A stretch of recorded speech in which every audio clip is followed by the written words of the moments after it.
a fetal interventional radiologist. So I do only fetal interventions. So today I will deliver a talk on management of complications in monochorionic twin pregnancy. Slides up. So is twins a double? Not always. Sometimes it can be just a double joy. But if there are twins with two placentas and two different babies, it's always a joy to have them and it's easy to handle. But when it is a monochorionic, that is a single placenta having two different babies, whether in two different amniotic cavities or in a single amniotic cavities, that is when the trouble is. Because the chance of perinatal mortality is nearly 6 to 12 times higher compared to a normal twin. Because of these peculiar complications, twin-to-twin transfusion syndrome, selective fetal growth restriction, twin anemia polycythemia syndrome, and there is twin arterial reversal, perfusion sequence. All these complications are very unique to monochorionic pregnancies. That is what results in this high mortality and morbidity. So I will discuss that cases. This is case number 1. In this MCDA twin, this was taken in Dubai. So where they have done like a NT scan there, and they have seen two fetuses, one having a normal NT and one having a thick NT. So this is the nuchal translucency which is thick, and then this one is normal. And they have also given them the CRL, that is the CRL of one fetus is 70 and the other one is only 6. There is CRL discrepancy and there is NT discrepancy. With this, what they have thought is, okay, like a monochorionic or just like a singleton, they have thought it's a chromosomal abnormality and they have done an NIPT. So in NIPT, they have given all the chromosomes are normal, and in India, you cannot comment about the gender of the fetus. So since it's Dubai, they have commented about the gender of the fetus. Since both are males, the parents are more happy, and all the chromosomes have been turned out to be normal, they are even more happy. So they have come back to India. Unfortunately, 19 weeks they landed up in my center. So I had to see them at 19 weeks for an anomaly scan, and both were an IUD. Can you think why? That is a unique thing about TTTS. This is early onset twin-to-twin transfusion syndrome. Early onset TTTS will just present as NT discrepancy and CRL discrepancy in the first trimester. It will not have Leica discrepancy because first trimester Leica is by the placenta. It's not by the fetal urinary system. So in the second trimester, typically TTTS will present as one polyhydramnios, one oligohydramnios in the other sac. But in first trimester, they will present as CRL discrepancy and NT discrepancy. So you cannot follow them as just a singleton, or you cannot follow them as like a dichorionic pregnancy. They are unique. So every monochorionic pregnancy has to be followed every 2 weeks from 16 weeks onwards because of these complications. If you pick these complications early, that is when it will be easy for you to address them. So I will go to case number 2. This case came for an NT scan to me. Here you can see CRL of one baby is in 70th centile and the CRL of the other baby is in 39th centile. And coming to NT, again the nuchal translucency of one fetus is 17 mm, the other fetus is 28 mm. Sorry, 1.7 mm and 2.8 mm. So with this discrepancy, again, what should I do? So lesson from the previous case, I have to call this patient at 16 weeks. I called her at 16 weeks. You can see both Leicas are within normal limits, even though one is 2.3 and the other is 4.5, still within normal limits. So I followed them up every 2 weeks till 21 weeks. Now you can see one has gone to poly, it is 12, and the other one is still 2. So it is just poly, and the other one is not at oligo. So I will see the urinary bladder. Both the urinary bladders are normal. And all the Dopplers, ductus venosus Doppler, umbilical artery Doppler, all are normal. So I will come to the cervical length. Cervical length is 4 centimeter. So still this has not gone into TTTS. So I will call her after 1 week because I am reducing the follow-up now. From 2 weeks, I am reducing to just 1 week. At 22 weeks, now you can see one sac has 13, the other sac has only 1.3. Now it has gone into poly-oligo sequence, but still the urinary bladder is filled for both the fetus. So this is stage 1 TTTS. In stage 1 TTTS, the cervical length is still 4.3, which is normal. So what I will do is I will not intervene, because stage 1 TTTS, 85% will not progress. It will either be stable or it will come back to normal. Only 15% of cases will progress. So what I'm going to do is I'm not going to intervene, I'm just going to follow up after a week. So this is at 23 weeks. Again, one sac has 16, the other sac has less than 1 centimeters fluid, but both bladders are clearly seen, still in stage 1. I called her after a week. Again, now you can see it is 15 and the other sac is 1.6, still with okay. Both bladders are seen. This is 24 weeks, 4 days. You can see the minimal fluid in the sac, which is completely stuck, but still the bladder is visible. But you can see the cervical length, it was only 2.7. So cervical shortening. So now I cannot wait, because the poly is increasing on sac. Even though the bladder is visible in the smaller twin, I cannot wait. So what I did is, I will do an amnioreduction. So instead of going for laser or instead of going for fetoscopic surgery, what can be done is a simple amnioreduction. So by reducing the amniotic fluid, I am taking away the poly. Since the smaller twin has fluid, I am not going to intervene much in this case. So I did an amniotic reduction, which will be done with suction. It cannot be done with manual thing, because the lesser the time you are in the amniotic cavity, the chance of complications are less. So post procedure, I have reduced the amniotic fluid in the larger sac from 16 to 6. And you can see the Dopplers were normal for both the babies. And this is 1 week later.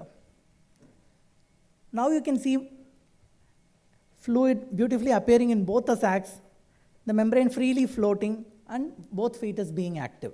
Sometimes a simple amnioreduction can be a complete treatment for TTTS, and it will resolve on its own. So when will I, we say for stage 1, we usually don't intervene, but whenever there is maternal discomfort, shortening of cervix, or whenever there is worsening of polyhydramnios, these are the cases where an amnioreduction can be helpful, rather than going for laser or fetal reduction. So case number 3, here you can see the single amniotic pocket is 11.5. And here you can see the stuck fetus, which is completely stuck to the placenta. No amniotic fluid at all, complete anhydramnios. And you can see the bladder is also empty. And coming to the Dopplers, umbilical Dopplers are okay. Ductus is also fairly okay. So this is a stage 2 TTTS. Stage 2 TTTS, you cannot wait, because 90% will have a bad outcome. Whenever there is one fetal demise, the chance of other fetal demise is nearly 25%. And even though other fetus survives, the neurological damage will be nearly 15%, because it will act as a pump twin trying to save the other one. So it will lose a lot of blood by giving the blood to the dead fetus, and there will be neurological damage for it. So what we do here is, we do a fetoscopic laser ablation. So here you can see the white colored thing, that is the membrane. So from the donor fetus, this white color thing is the membrane. You can see vessels crossing the membrane and coming to the other side. So we will see this through fetoscopy, and we will ablate these vessels through laser. So you can see me taking these branches out. So we will take all the vascular, we will form a vascular equator. We will see where the anastomoses are, and we will take out all these anastomoses between these two placentas, and we will dichorionize these placentas. So from being a single monochorionic placenta, with the help of laser, we will take out all these vascular channels, and we will make it into 2 different placental territories, so that it will act as a dichorionic twins. So this is post-procedure, where you can see now the twin which was completely stuck to the placenta. You can see the heartbeat, you can see it freely moving. It is just post-procedure. One day, within 24 hours, you can see the fluid beautifully appearing in that sac, and the fetus starts moving. Case number 4, this is a 21 weeks fetus, where you can see one twin having complete hydrops. You can see ascites, you can see subcutaneous edema, you can see a bladder which is filled, ascites, single umbilical artery, and there is cardiomegaly, and you can see a single outflow tract, And coming to ductus venosus Doppler, there is already an A-wave reversal. An A-wave reversal in ductus says it is under complete cardiac strain, and this fetus might go in for demise any minute. So you can see the poor cardiac contraction here. And when you switch on color, you can see there is hardly any blood flow on the right side, and you can only see blood flow on the left. So this fetus is going to die. We cannot do anything about it. But as I already told you, when there is a fetal demise in one fetus in a monochorionic pregnancy, the other will also die in 25%, and the other will also have neurological damage, which we can prevent. So you can see the other babies. First, before I put in my scope or before I put in my needle, I have to make sure whether the other fetus is normal. So other fetus cardia is normal, face is normal, brain is normal. Coming to the amniotic cavity, it is only 7 mm amniotic fluid in the cavity. And this is one sign, that is when you see the fetal membranes going and touching the fetus, that says that the fetus is wrapped around by the amniotic membrane, and it is not, what people usually do is they measure the fluid on one side of the fetus and they will measure the fluid on the other side of the membrane. That is not how you're supposed to do. So when you trace the membrane and see the membrane touching the fetus, that says that this fetus is wrapped around by the membrane and it is floating in the other baby's amniotic cavity. So when I see this, I know that there is no liquor in that sac. Coming to the Doppler of the smaller twin, ductus is normal, umbilical is normal. So it is a stage 4 TTTS. So when there is stage 4 TTTS, again here if one fetus dies, it's going to be catastrophic for the other fetus. So what I will do is a fetal reduction. Fetal reduction in DCDA is more easy.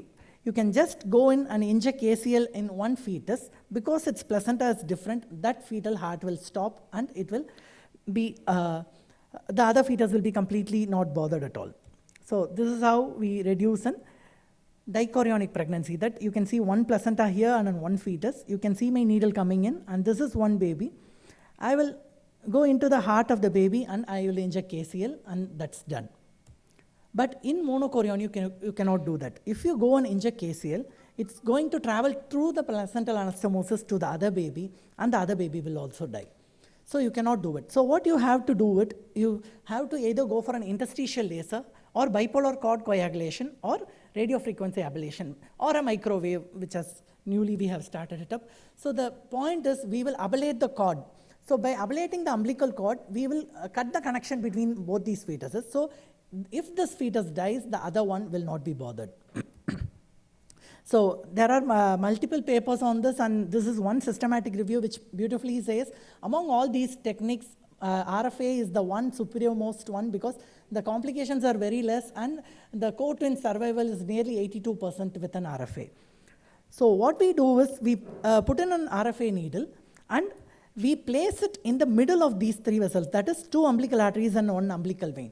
So we make sure we will place this radiofrequency probe in between these 3 vessels, and we will ablate all these 3 vessels.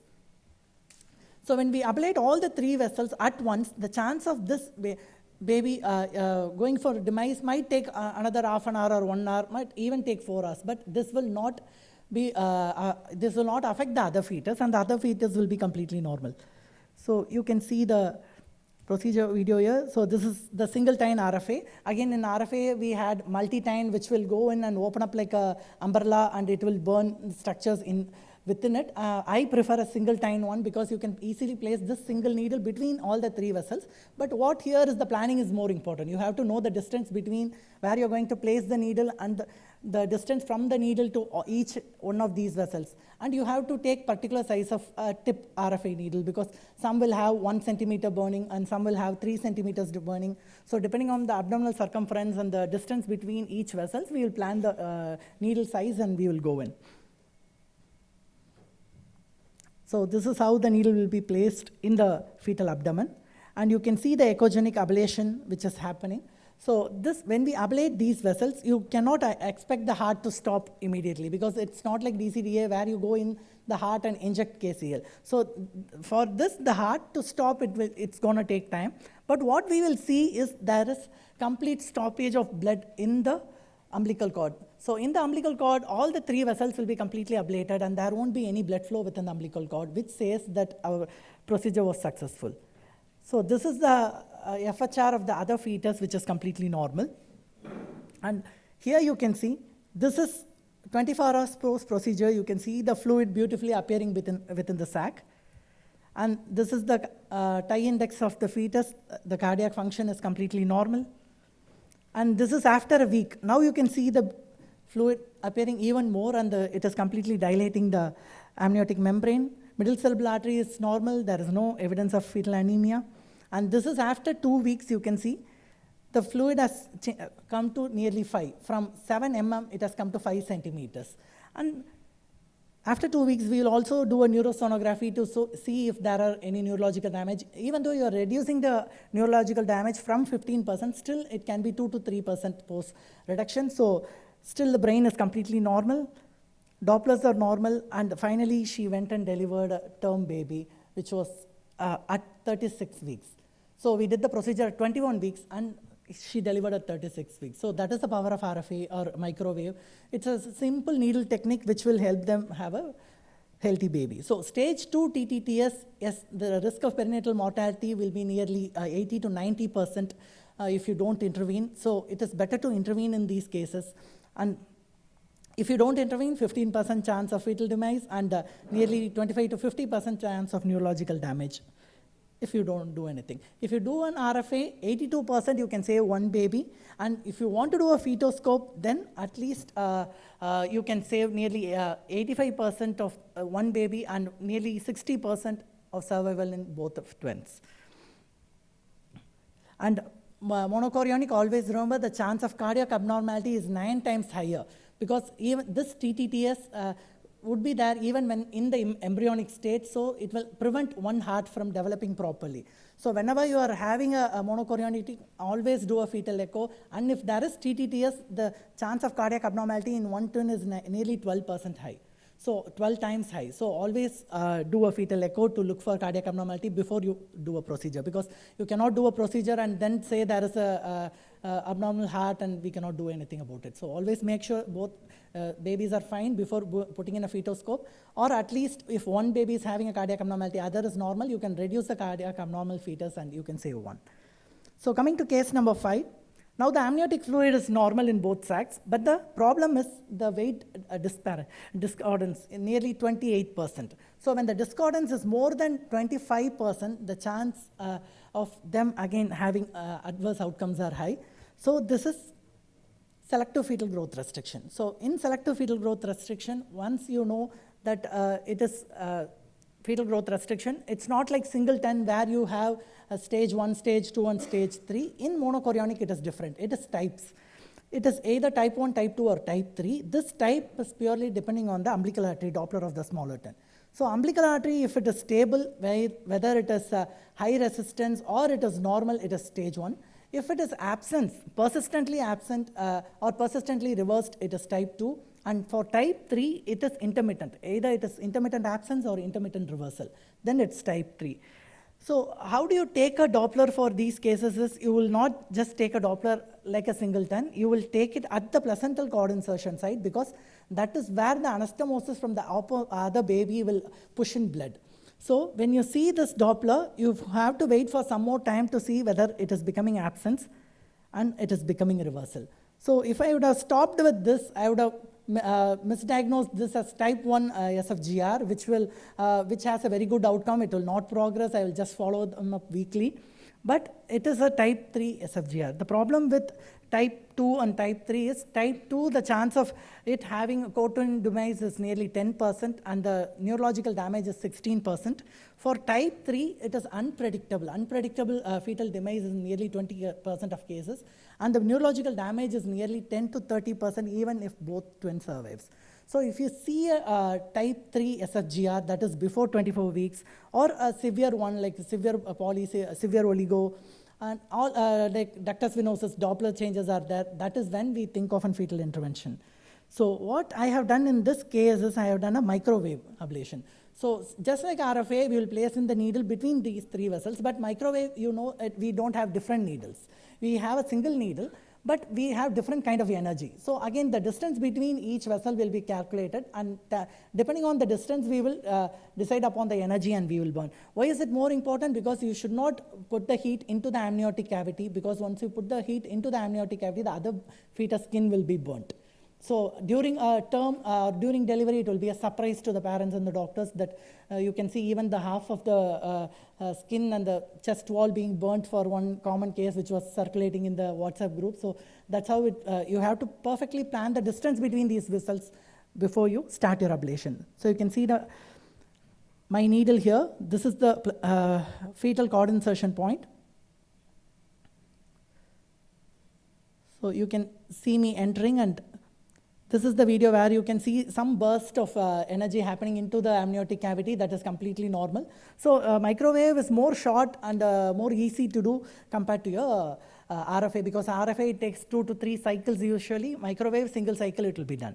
So coming to a twin reversed arterial perfusion, what happens here is there is a cardiac twin without a heart, without a head, only a maldeveloped lower abdominal or lower abdomen and extremities. What we do here is, again, if you wait and do nothing, nearly 30% of these babies will go in for demise by 18 weeks. So you have to intervene in these cases. Either you can go for an RFA or an interstitial laser, because most of the time they will be single umbilical artery, so the vessels will be only 2 or 1. It is easy for you to ablate. So coming to case number 6, here you can see one placenta is dark and one placenta is bright. This is your, you can see one fetal MCA at 52 and other fetal MCA peak systolic velocity at 26. So it is twin anemia polycythemia sequence. So in twin anemia polycythemia, again, we don't have particular consensus to follow with one therapy. We have multiple methods at case-to-case basis. Sometimes what we do is we just give IUT, intrauterine transfusion, to the anemic fetus. Sometimes we do exchange transfusion. We take out blood from the polycythemic sac and we give it to the anemic fetus.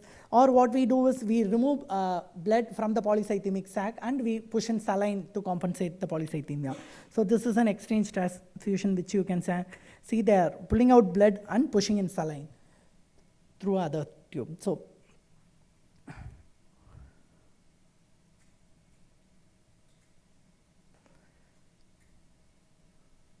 but there are papers which says you can just wait, you need not do anything, or you can do reduction, or there are multiple ways to handle it, but it purely depends on which gestational age these abnormalities are presenting with. So take-home message is most of the monochorionics might develop complications, but they can be easily handled, and most of these therapies will have wonderful outcome. Nearly 80 to 90% of these therapies will have a very beautiful outcome, so we can save them if we intervene at time. Thank you so much for the patient listening.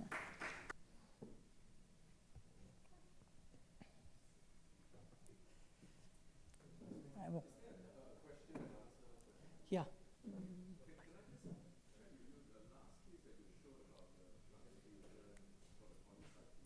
This one?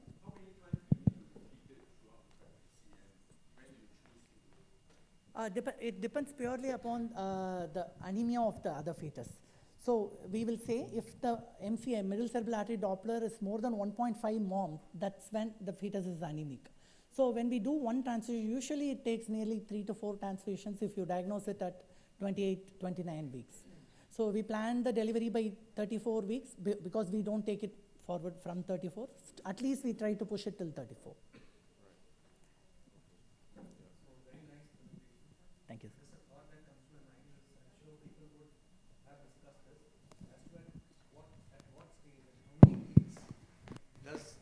The fetus become pain sensitive. So my next question is, if it is so, then is it advocated that you give a local, though it's just one jab or whatever, but is there a thought on that process? For the fetus, sir? Yeah, for the fetus. For the fetus, usually for an fetal reduction, we don't bother because we are going to reduce that fetus, so the pain doesn't matter for us. So we are trying to save the other fetus. For fetoscopic laser, we don't anesthetize the fetus, and because what we are taking is only the vascular equator in the placenta. So we are not doing anything with the fetus. Only for an intrauterine transfusion, we anesthetize the fetus. We usually don't give painkillers because we are just putting single jabs. Right, but okay, now my first question. When is it, what is the accepted weeks of gestation where it is felt that the fetus becomes pain sensitive? It is 24 to 26 weeks. Okay, so before that it does not respond to jabs, but thereafter Yeah, it will It respond. will. Oh, so Okay. usually IUTs, intrauterine transfusions, happen in the later part of the gestation. So that's when we anesthetize the fetus. Okay, maybe just a thought. You can just think of giving a little local before. Just a thought. Local. I know, practically, It is very hard, sir, because what you're talking is fetal abdomen. So because intrauterine transfusions, what we give is intrahepatic. So we go in through the abdomen, go to the liver, and we go to the intrahepatic portal vein. So I don't think it's possible for us to okay, actually give fair a. enough. Just a thought. Okay, thanks. Thank you.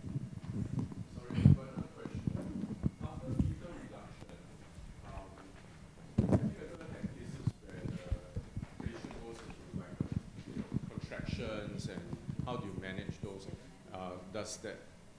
Does the fetus just shrink gradually, or does it have any of them actually then cause preterm labor? No, yes, they might go for preterm labor in nearly 10 to 15% of cases, but we give proper tocolytics coverage. We give proper rest for the uterus so that it does not react after the procedure.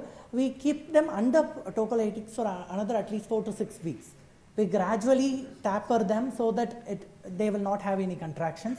And this fetus will reduce in size, rather than saying reduce in size, it will just remain the same. The other fetus will compress it, and it will just get delivered during delivery of the other fetus. So does that mean that the patient stays throughout the... No. It's a daycare procedure. We finish it today. Only fetoscopy, the patient might have to stay for a couple of days. But for reduction and everything, it's just one day. The next day, a patient can get discharged and they can travel. So it's not an issue. Thank you very much for your wonderful sharing. It's a very exciting work that you do. Thank you. Pardon my ignorance and therefore the questions. Thank you. Happy to answer. Thank you. See, I come from the era of KCL, okay? So I want to ask you, you said, I think I just asked sir and he said you made a point that it can go to the other twin. Yes. So do you have an experience it went for you like that? How many cases you have? No, not, it's Purvan, ma'am. In monochorionic, you never give KCL because they will have vascular channels. The moment you inject it, this poison is going to reach the other baby, and it's never done. It's absolute no. KCL is only for dichorionic. That is 2 different placentas, 2 different babies. Yes, you can inject KCL. The other one will be not bothered at all. But if it is a monochorionic, invariably the other one will die or have a neurological damage. So dichorionic you still do KCL? Yes. Dichorionic we still do KCL. But if it's monochorionic, then either it is RFI or micropay. Yeah. Thank you. Thank you. Passionate talk. Very nice. Thank you so ma'am. much. Thank you. Hello. Thank you, Dr. Karthik Centreville, sir, for this prolific session on fetal therapy in monochorionic pregnancies. I would like to request you to continue with the next session, sir, on fetal therapy and RH isoimmunization. Okay.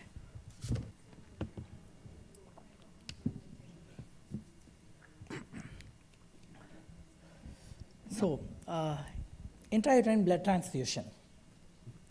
So I'll be continuing with the next talk. I don't know whether the second speaker is be absent. So, intrauterine blood transfusion, we do it for fetal anemia. Fetal anemia happens because of multiple reasons. Because of isoimmunization, it can be because of parvovirus infection. These are the common ones we face. So in that isoimmunization, how we know the fetus is isoimmunized? With ICT test of the mother.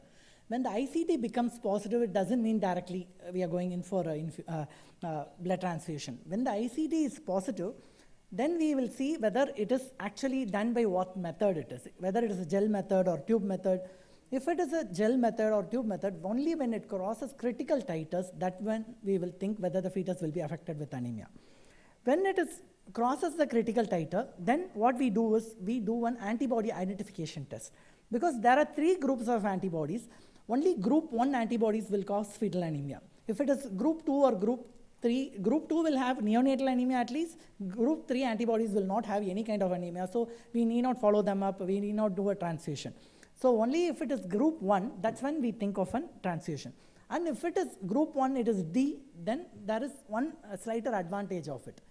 D, we have an NIPT which will find out the blood group of the baby. So if it is a D antigen, then we will call for that NIPT, and in that NIPT, if it turns out to be Rh negative fetus, again it will not require a transfusion, it will whatever the critical titer is. So only if it is an Rh positive baby, that is when we will think of an transfusion. This is something you have to remember. Before putting in the needle, you have to be sure that, because after putting in the needle, you cannot say it is an Rh negative baby, it will not require a transfusion. So make sure that it is an Rh positive baby and you have an antibody which is significant, which will cause an anemia, and then make sure whether the fetus is having anemia before you put in the needle. So how will I know the fetus is having anemia? Is by doing a MCA Doppler, middle cerebral artery Doppler. So in the middle cerebral artery Doppler, if the peak systolic velocity of the middle cerebral artery, if it is more than 1.5 moms for that particular gestation age, that is when we will think that this fetus is having anemia. Again, there could be multiple false positivity in middle cerebral artery. Always take 3 measurements and always take the highest value, or always average it out, because you will know there could be one single value which is high, and when you take it after 2 minutes or 3 minutes, it will come back to being normal. So always take multiple measurements and take an average of these measurements and never act with one measurement. And these are online calculators where you can find, this is one from my professor, where you can see the gestational age can be entered, middle cerebral artery Doppler can be, peak systolic value can be entered, and it will tell you what is the hemoglobin estimate for that fetus now. So there are charts below that you can see. If it is within this normal range, it is not an anemic fetus, you need not do anything at all. If you see this below the normal range, this is your anemic fetus. If this goes below this red line, that says this fetus is high in chance for developing high drops, so you don't want them to go in for high drops and do a transfusion, because if you transfuse an anemic fetus which is already in high drops, the cardiac function will be very poor. The chance of it going in for cardiac overload and fetal demise will be high. So always catch them before they go in for high drops. So this is the prerequisite for fetal transfusion. We ask for an O negative blood which is freshly collected, doubly washed, irradiated and leukodepleted, because we don't need a CMV infection for the fetus. So after doing all this, the final hematocrit should be nearly 85 to nearly 80 to 85, because we need a very high hematocrit. That's when you can transfuse little amount of blood but achieve a lot hemoglobin rise in these fetuses. So this is the prerequisites. This is one machine you crucially need for this. This is your HemoQ. That is, when you put one drop of blood, it instantly tells you what is the hemoglobin of the fetus. So what we do is we first put in a needle and we take out one drop of blood and we will put it into the machine and confirm the fetus is anemic. So this is far more important than the whole procedure itself. So we will see whether the fetus is anemic, and with that value, there are again calculators online which is available. So what we do is, we will first enter the gestational age of the baby, then the pre-transfusion hemoglobin, that the hemoglobin you acquired from the fetus after putting in the needle, then the donor hemoglobin which you have prepared from the bag, like whatever it is, 82 or 83, whatever the hematocrit is, you will calculate the donor hemoglobin. Then what is the post-procedure desired hemoglobin? What do you want to finish it with? So it will be usually 45 or 45 to 50 is what the desired hemoglobin for any transfusion would be. So it will tell the amount of blood has to be transfused. So let's say if I enter all these values, it might tell me like 40 ml of blood has to be transfused or 50 ml of blood has to be transfused. That is the exact amount of blood that will be transfused to the baby. So first what we will do is we will give a tocolytics, because we don't want any uterine contractions during the procedure. We also give antibiotic coverage because we don't want any infection, because it results in chorioamnitis and it's a deadly infection for the mother to have. It can even result in maternal sepsis. And we give local tests, and again this local is given on the maternal abdomen so that the mother doesn't react with pain when we go in. So coming to the preparation, the first thing which is required for a proper fetal transfusion is a person who does a proper calculation. So what we do is our junior most fellow will sit in this calculation. They will sit with a computer. They will open the laptop or computer. They will have this calculator which I showed you. they will have each and every parameter written before they start with. So they will have the fetal weight, they will have the fetal gestational age. Then once I put in the needle and give them the first drop of blood, they will put it in the HemoQ and they will calculate the first pre-transfusion hemoglobin and they will enter it in the software. With this, they will have the blood bag in their hand, they will know how much is the donor hematocrit and they will enter it in the software. With all this, they will tell us how much ml has to be transfused. Then comes my part where I will be the one who is putting in the needle. That's all, that's the max I'm going to do. I'm going to put the needle and make sure the fetus is not moving, and I'm going to trace the tip of the needle throughout the procedure.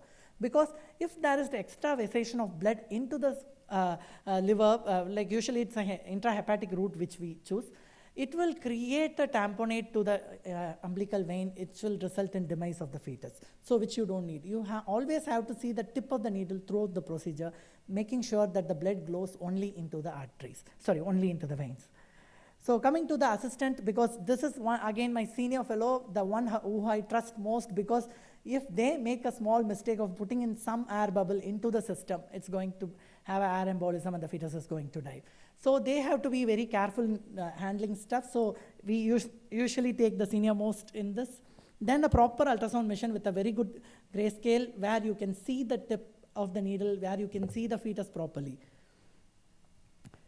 So this is the intrahepatic route where you can see this is the stomach, this is the aorta, this is your IVC, and you can see the portal vein here. This is the liver. So you can see me placing the needle in the intrahepatic portal vein. So you can see the tip of the needle, and I am transfusing blood here.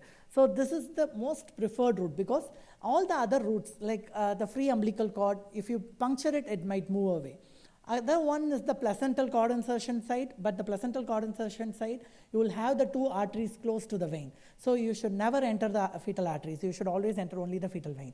So this one, you have only the portal vein here. There won't be any other arteries adjacent to it. It is easy for you to get the access. And one more thing is, this is one vessel where it will be mostly 90 degrees to the ultrasound beam. So it is easy for you to go and place your needle in this vessel, and it is easy for you to get the access of these vessels. So this is the placental cord insertion site. You can see my needle coming here. You can see multiple arteries and veins. So I will choose the vein and I will enter the vein here. Again, here you should never puncture the artery, and if you puncture the artery, it is something you don't want to do.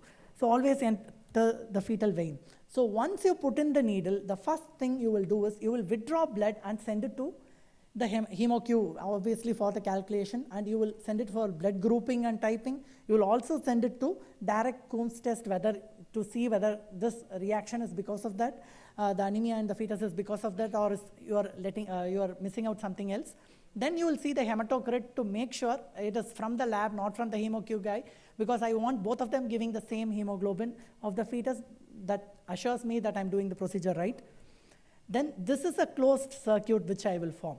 So here you can see this is the blood bag. From the blood bag, there will be a connected to a three-way. In this three-way, there will be one lower lock syringe. From this lower lock syringe, there is one more way which is going into the needle. So first thing is, you will pull blood from the bag, you will push the blood, and you will fill the blood completely within this tube. Because you cannot have air bubbles going into the fetal circulation. So always make sure the blood overflows the tube before you connect it to the fetal needle.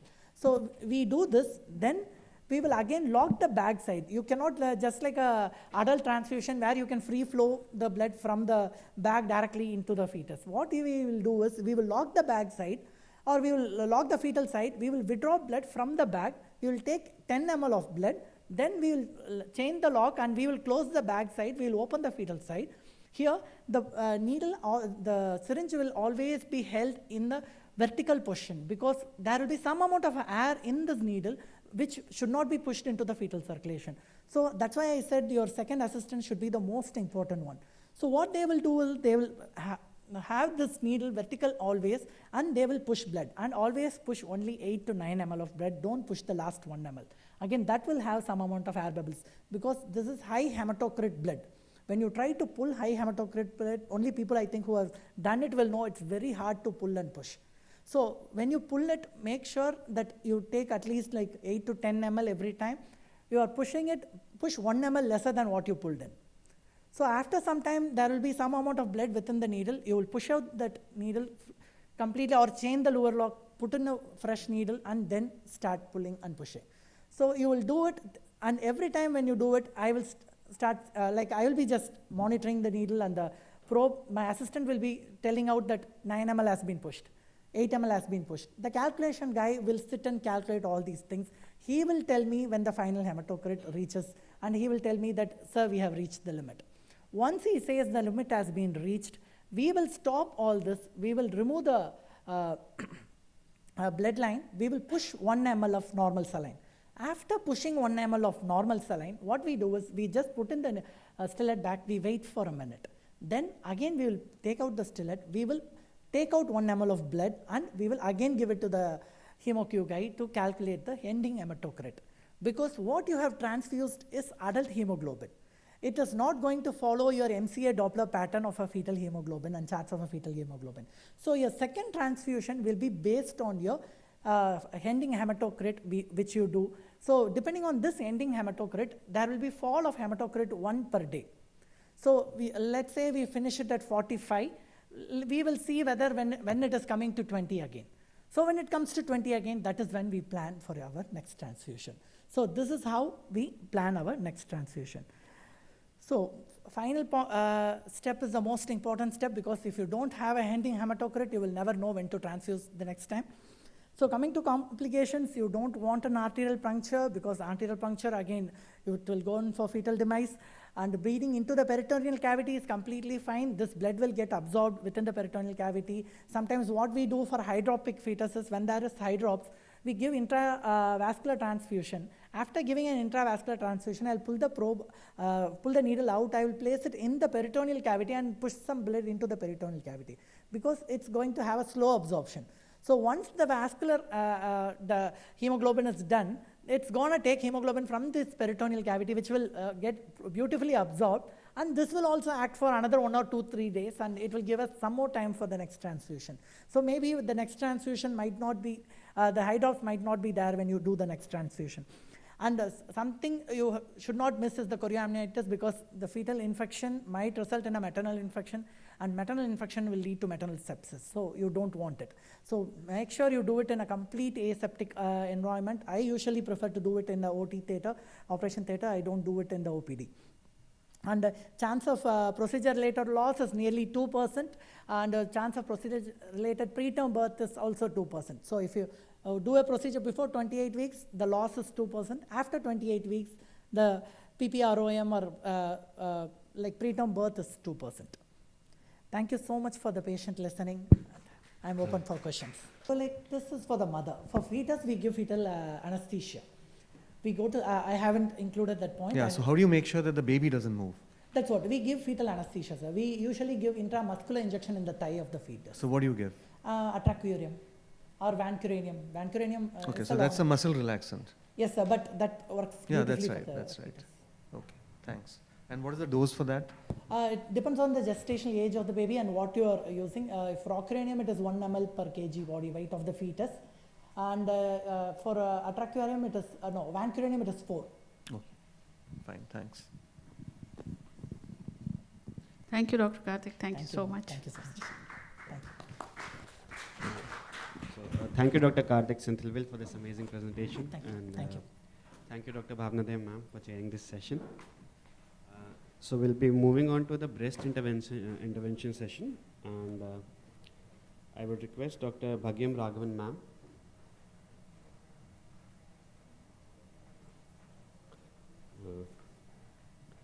Okay, Dr. Rahat Brara, sir. Okay, and Dr. Meenal Chaudhary, ma'am. And I would request you to chair this session. So we'll start with the first speaker, Dr. Bhavnadev, ma'am, and she'll be speaking on beyond breast biopsy, what you need to know. Okay, good morning, everybody. So we heard Dr. Karthik speaking fabulously on fetal therapy, okay. So basically, the idea of this session is that, you know, we are all subspecializing, okay. So if you're a vascular radiologist, okay, you're a vascular interventional radiologist, you cannot come and do, fetal until unless you are really, really trained in that. You saw how beautifully the needles were going in and he was doing it. So anyways, we'll see what we do. So this topic can be dealt in many different ways, okay. Beyond breast biopsy, what you need to know. So we'll know that, breast biopsy is basically the main thing which gives you the diagnosis, and then, your treatment and so on and so forth starts. So now it's not only that, we are doing the biopsy, we are doing a lot more things, okay. We first do the biopsy to get the diagnosis, then we have a role in tumor localization. We do a lot of therapeutic procedures now to treat even breast cancers in today's date. Then, and also, you can do palliative measures when the patient has a metastatic disease. So advanced biopsy techniques, this is just few to, name. We have vacuum-assisted excision biopsies. These are the things which have, we do beyond biopsy. So we do vacuum-assisted excision biopsies where we can, take out the tumors, benign tumors, and we take out the calcifications which give the diagnosis, and then only the patient's treatment would start. We have digital breast tomosynthesis guided biopsy. Now the simple stereotactic biopsy 2D is actually becoming obsolete because tomosynthesis is available easily, and tomosynthesis, you all know, it gives us a precise location, okay, that 1 to 2 millimeter location which we can, precisely go to that area and take out those microcals with all of them we can take it out without any difficulty. And then we have a contrast enhanced mammogram biopsy now, which is the latest kit on the floor. And this biopsy is basically, you can say, poor man's, all of us don't have MR guided biopsy. In India, we have only 2 or 3 places in Delhi, then Dr. Rupa has in Coimbatore. But, it's very expensive. And I don't think, it is, we have not bought it because I feel it's not worth, because we get once a very rarely we get those patients. So this contrast enhanced mammography biopsy is very beautiful. You can finish the procedure in 10 minutes as compared to MR guided biopsy, which takes in the expert's hands also at least a half an hour. And so these are the few things which are latest in other than normal core biopsies. And then precise localization of breast conservation. You have, now everybody, okay, almost everybody wants to do breast conservative surgery. They want to, restore their breast. And patients also want breast conservative surgery. So neoadjuvant chemotherapy is so good that, sometimes the tumor just vanishes and you are not able to see after, 6 cycles or 8 cycles where was the tumor. So for that, radiologist's role is very important. You need to go and put the clip before your NACT starts, because that's how finally the oncosurgeon will find it and, take out that area. And that can be done by various, marker clips are available in market. We can do it with that. And when, totally the tumor is gone, you have to go in with the help of hook wires or with alternative techniques like radioactive seeds, MAC seeds, and radar seeds. So these are the things which you can put, with the help of which, you will guide the surgeon to locate the area where the tumor was present early, Then we can do, now ablations. You saw in the previous lecture also how he was doing ablation. So we also can treat tumors, okay, by doing, already we have spoken about vacuum-assisted excisions. Now we can treat the tumors by microwave ablations and cryoablation. Recently, actually, FDA has approved cryoablation for treating hormone-positive cancers, okay? So we have reached to that extent, that level, but we should know what we are doing and where to use it judicially. And future vision in breast imaging is that, you can, wherever you have given NACT and the patient's tumor has vanished, you can do that, excision with the VAB and take out that area and see if there is a complete resolution.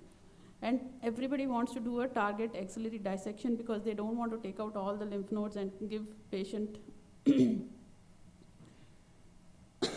arm edema, which the patient used to have, earlier all the patients almost used to have.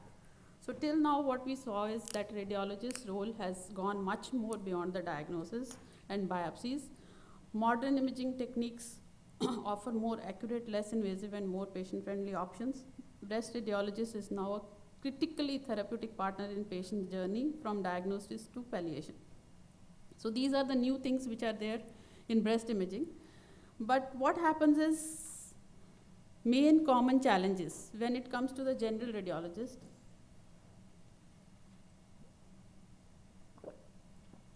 Some of them, they can't identify the characteristics, particular features of a lesion, whether this has to be biopsied or left alone. Then there is a knowledge gap. A lot of us don't know what is the latest equipment present, what are the techniques present, okay. And then we take a wrong decision, for example, very simple things. Sometimes you have microcalcifications and you want to do an ultrasound guided biopsy and it will be always not conclusive, okay.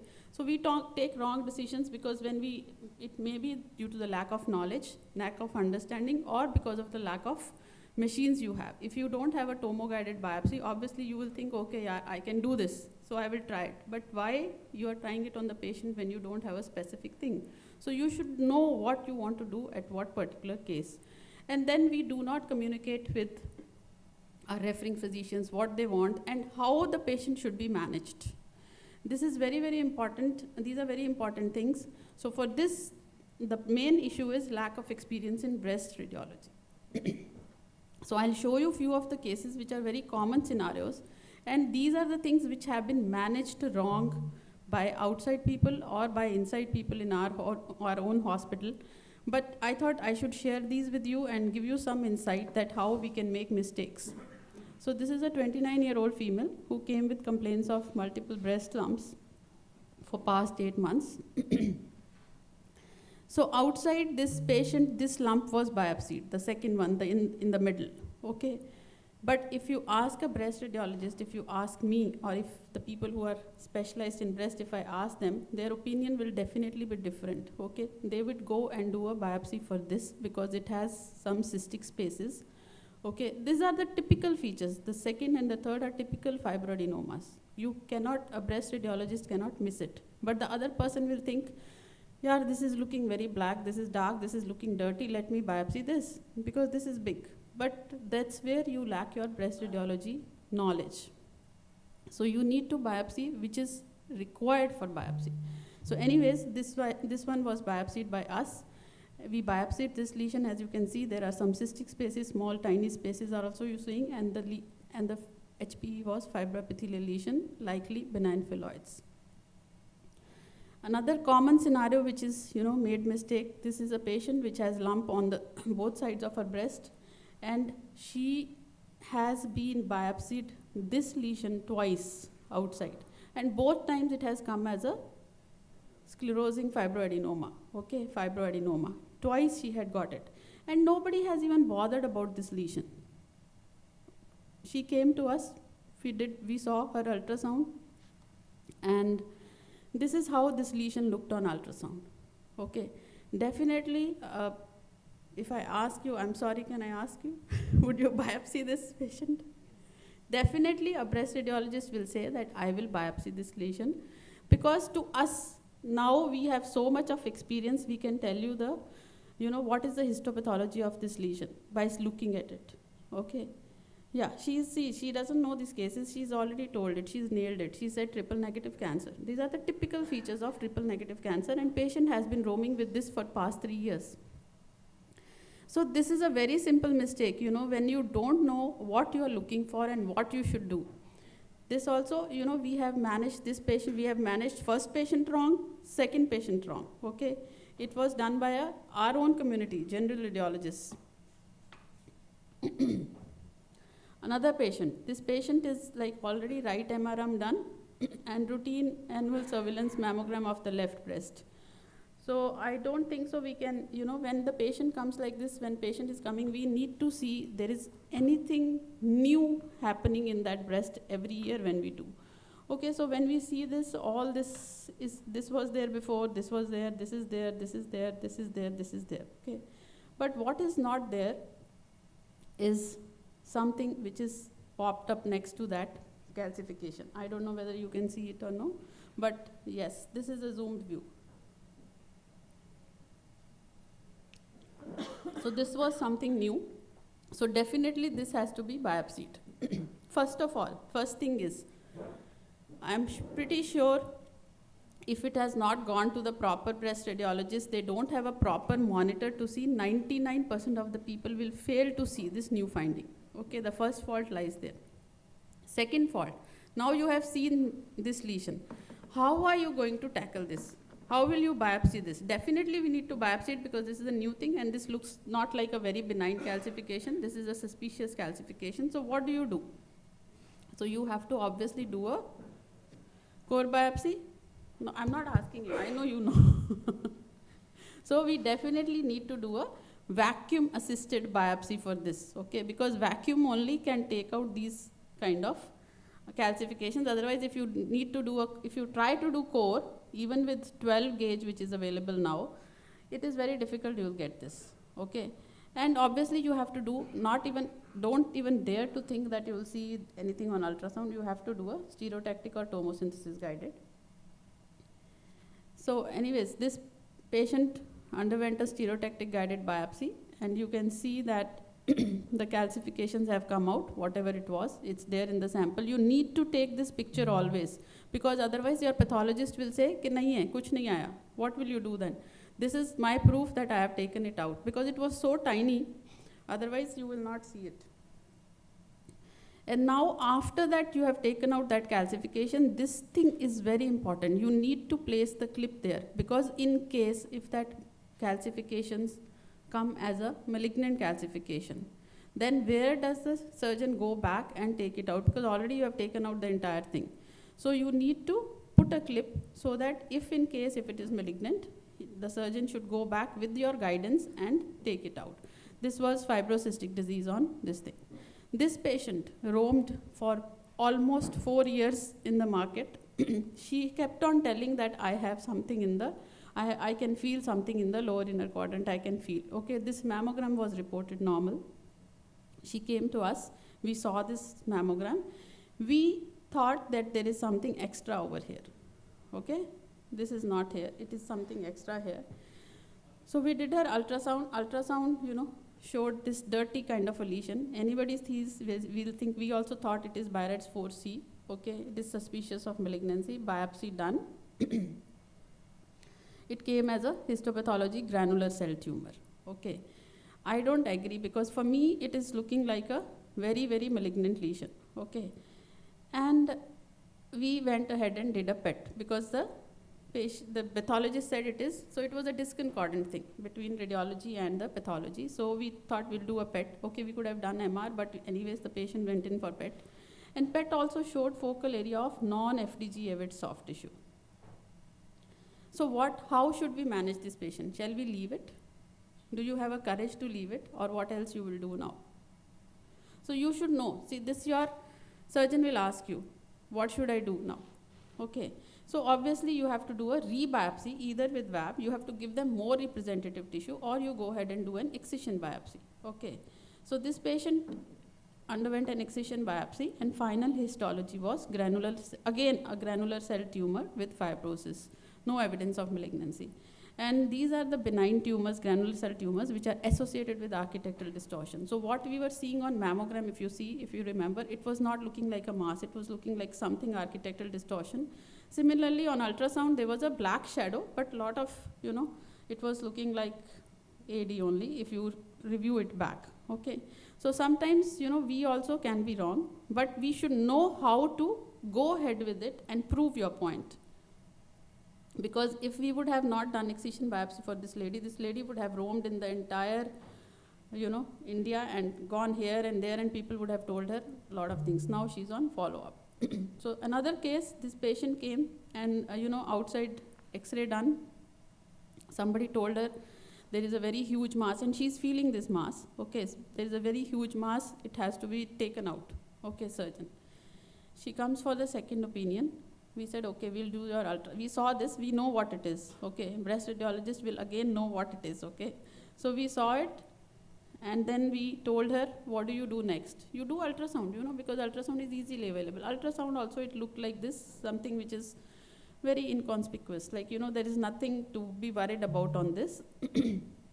So do you have any specific diagnosis? Patient is very anxious. No, madam, people are telling me, surgeon has told me, iska operation karna hai. I have to get operated. Okay, I have to give her some evidence to tell her either I should do a biopsy of this and prove it, or I should do something else. So I did contrast enhanced mammogram. Okay, these are the pictures of this is the latest technology. Latest means it's been old now, but still a lot of people don't have. So these images look like, your DSA images, even the contrast enhanced imaging. So there is no enhancement at all as compared to when you see her 2D image. If this was a malignant tumor or even a benign, tumor, some enhancement should be there. So now with this, do you know what it is? It was a hamartoma. So we gave patient, confidence and explained it to her properly, explained it to her surgeon, and, she was satisfied and she went back home. Another patient, she's a vague nodularity in the right breast with positive family history. Ultrasound done, it showed a very irregular duct with some calcifications.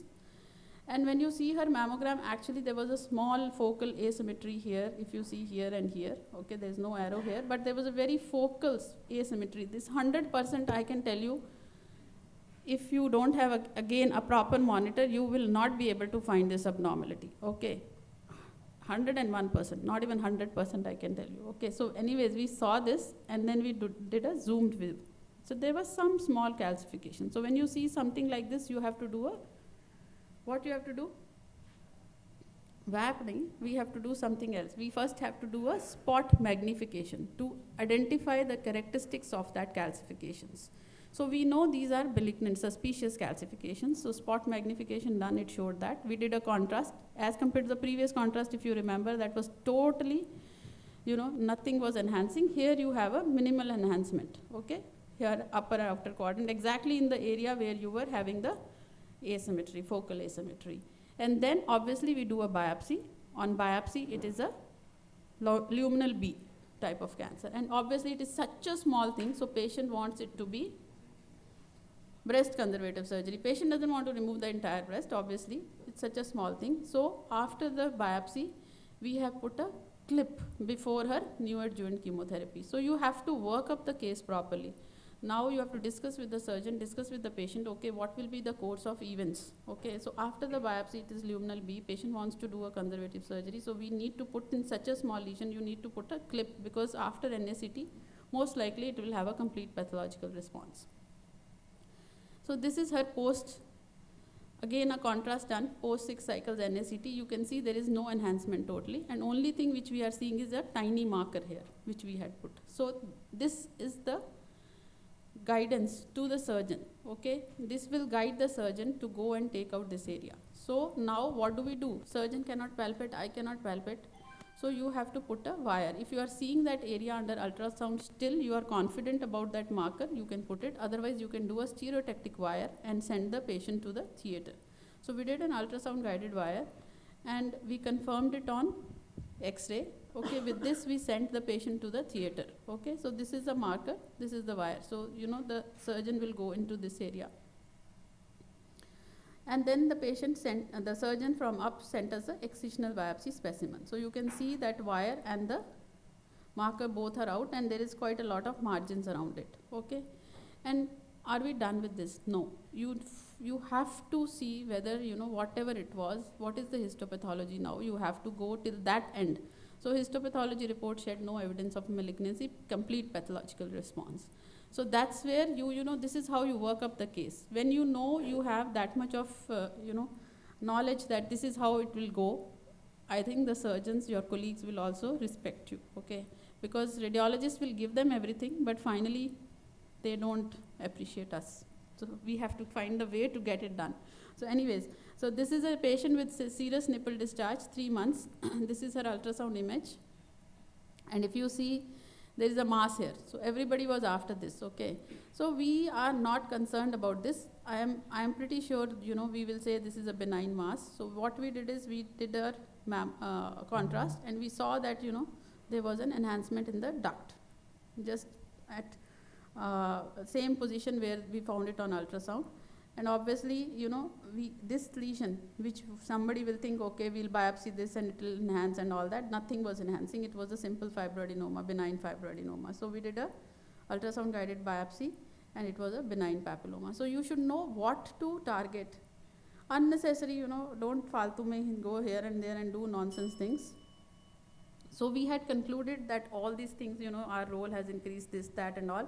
But finally, importance of knowing breast radiology is very important. You have to know the morphology, proper characteristics of the lesion, correlating and choosing clinically and pathologically, correct lesions, what you are doing, when to do what, and when to proceed, and how to manage that lesion. All these things are very, very important, and which will,